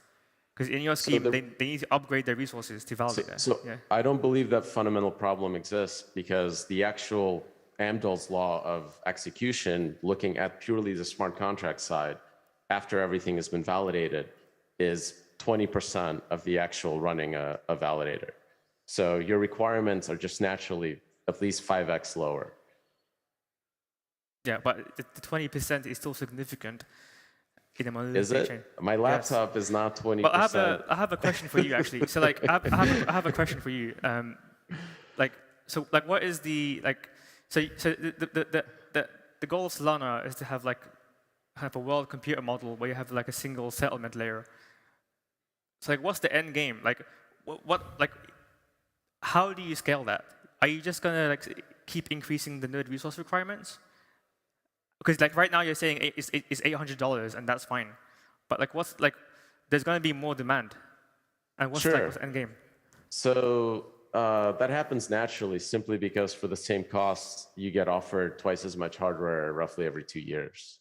So without even asking for it, the new machines that are being deployed right now have dual 25 gigabit NICs. Cost didn't change. It's just everybody upgrades. That's just part of the cycle. In 2 years, my laptop that I have right now is going to be twice as powerful.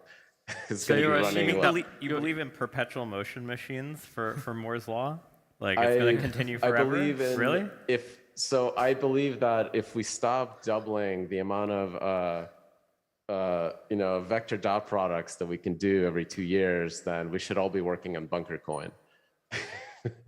I mean, I to some extent that's true, but there's also this problem, right? Like from a hardware design standpoint of, we're already at like EUV lithography. There's not actually that much further we can go before we're like just at like electrons tunneling between the two wires. Bandwidth is going to keep doubling. Maybe single core performance is going to get saturated, but you're going to keep doubling the amount of bandwidth. And what we care about is bandwidth, right? We care about, can we handle 20 gigabits in a single box, right? That would be really, really hard right now, but we can do 1. In 2 years, we can definitely do 2 or maybe even 8, depending on how architectures change. And within 10 years, you can definitely do 40 gigabits in a single machine. But this is instantaneous transfer. How much storage do I actually need locally? Because like one thing, I guess, from kind of your argument of, hey, look, people will be able to effectively submit this fraud proof by validating the entire chain, is this idea that the storage requirements are somehow like static? Like, yes, we're only using 4 cores to process, but if I have to actually validate the entire history of like 300 million transactions a day, That's basically like 30 billion transactions a year. At some level, the storage requirements also go up with bandwidth requirements. So like, how do you kind of combat that in the long run? You care about that happening within a certain fixed time period, right? Within an epoch, because all proof-of-stake chains have an epoch. If you go beyond the epoch, leaked keys can generate a fork, right? So you have some assumptions about like within this fixed amount of time, somebody's going to say, hey, what the fuck? Hopefully. I mean, it sounds to me like Anatoly is relying on the assumption that Moore's law will go on permanently, which I think is an assumption that's like is not holding like is not really has not held true for all types of hardware over the past few years. It has.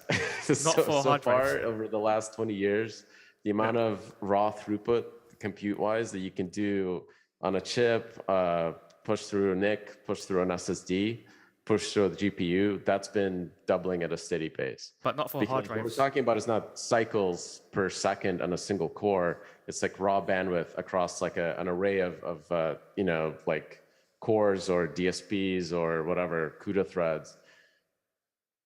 I'm pretty sure it hasn't held true for hard drives if you look at the data. But the other thing that's missing here, I think, is like you're assuming that people like you're ignoring the fact that people also have to sync the chain from scratch. Like there's also like you need to have people to be able to sync the chain and bootstrap from scratch.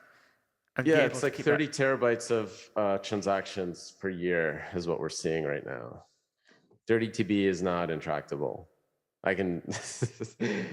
And what's that going to increase to? But you don't need the whole year, right? You need it within the epoch. So what is it over like 2 days, maybe 20 gigabytes or whatever? Is that like so fundamentally difficult that I could do it, right? And a very large number of users could do it. So is that assumption, like, my point is that assumption and that like hurdle to actually do this verification, is it so much harder and such a big differentiator versus I have to have a light client constantly running, plus I have to assume that there's an honest minority of light clients. So that's the difference, right? Like you can do that, or you can rely on at least one out of n to provide you the data. So the larger the network gets, the more likely that one out of n is honest. And this is where there is a clear difference between something like Solana or Tendermint, where most Tendermints run to like, 150 or so validators. Solana is at, close to 2,000. So I think like we disagree on what is a large number of users. Like if we're talking about 30 terabytes a year, like we're talking about like reaching the stage where like as a user, I have to effectively buy a whole bunch of hard drives, I put it in my living room to verify the chain. Whereas what we're targeting is like you should be able to do it on your laptop. You shouldn't have to buy specialized hardware just to be able to verify that the chain is valid. But you're not. You're participating in validation with an honest minority assumption, which is different. But an honest majority assumption is a much weaker assumption than an honest majority assumption. But like I said, we're not talking about honest majority assumption. We're talking about hardware costs and a 1 out of n assumption. So the user's trading, and I totally own that. It's the user's trading hardware costs plus relying on at least 1 out of n of the validators to provide them the data. So I think this is probably where it's very clear the philosophical differences between like what it means to be a user and what it means to be a validator are kind of hidden here.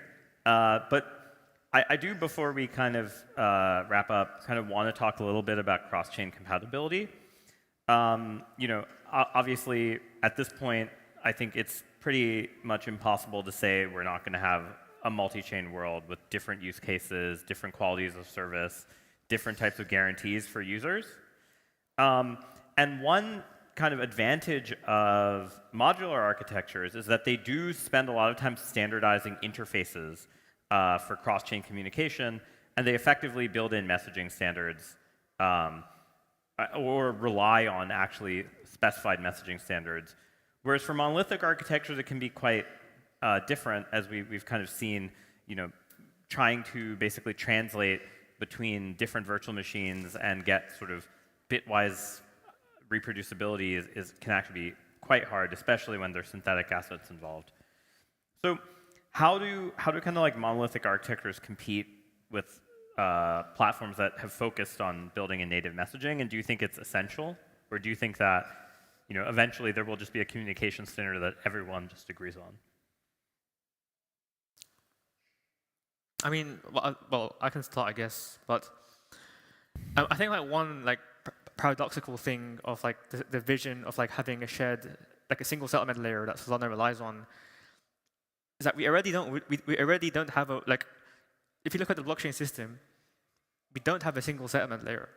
Like, we do have a multi-chain ecosystem with bridges. Like, you have wormhole bridge between Ethereum and Solana.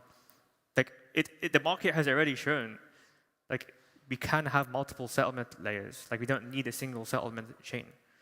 So if the market has already decided that, then and right now we have these insecure trusted bridges that can have multi-sigs.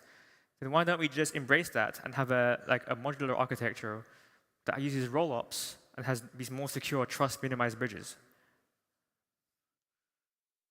Anatoly?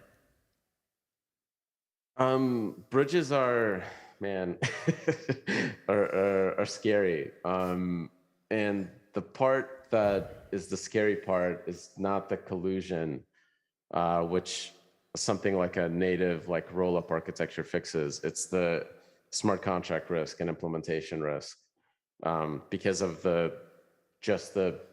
even the simplest piece of code can have a bug, and that's really the scary part. To that extent, though, I think a natively baked in rollup, where this is the standard implementation that is owned by the layer one, is probably likely to get to a point of extremely high security and confidence in the code much faster than something where every user does their own thing, every developer does their own thing. So that part is who knows how that will play out. The stuff that does work pretty easily and pretty well are actually the very, very dumb, simple things like USDC, where that's effectively bridged across multiple chains. And there is a very heavy trust assumption on Circle, right, to make sure that there's dollars in the bank.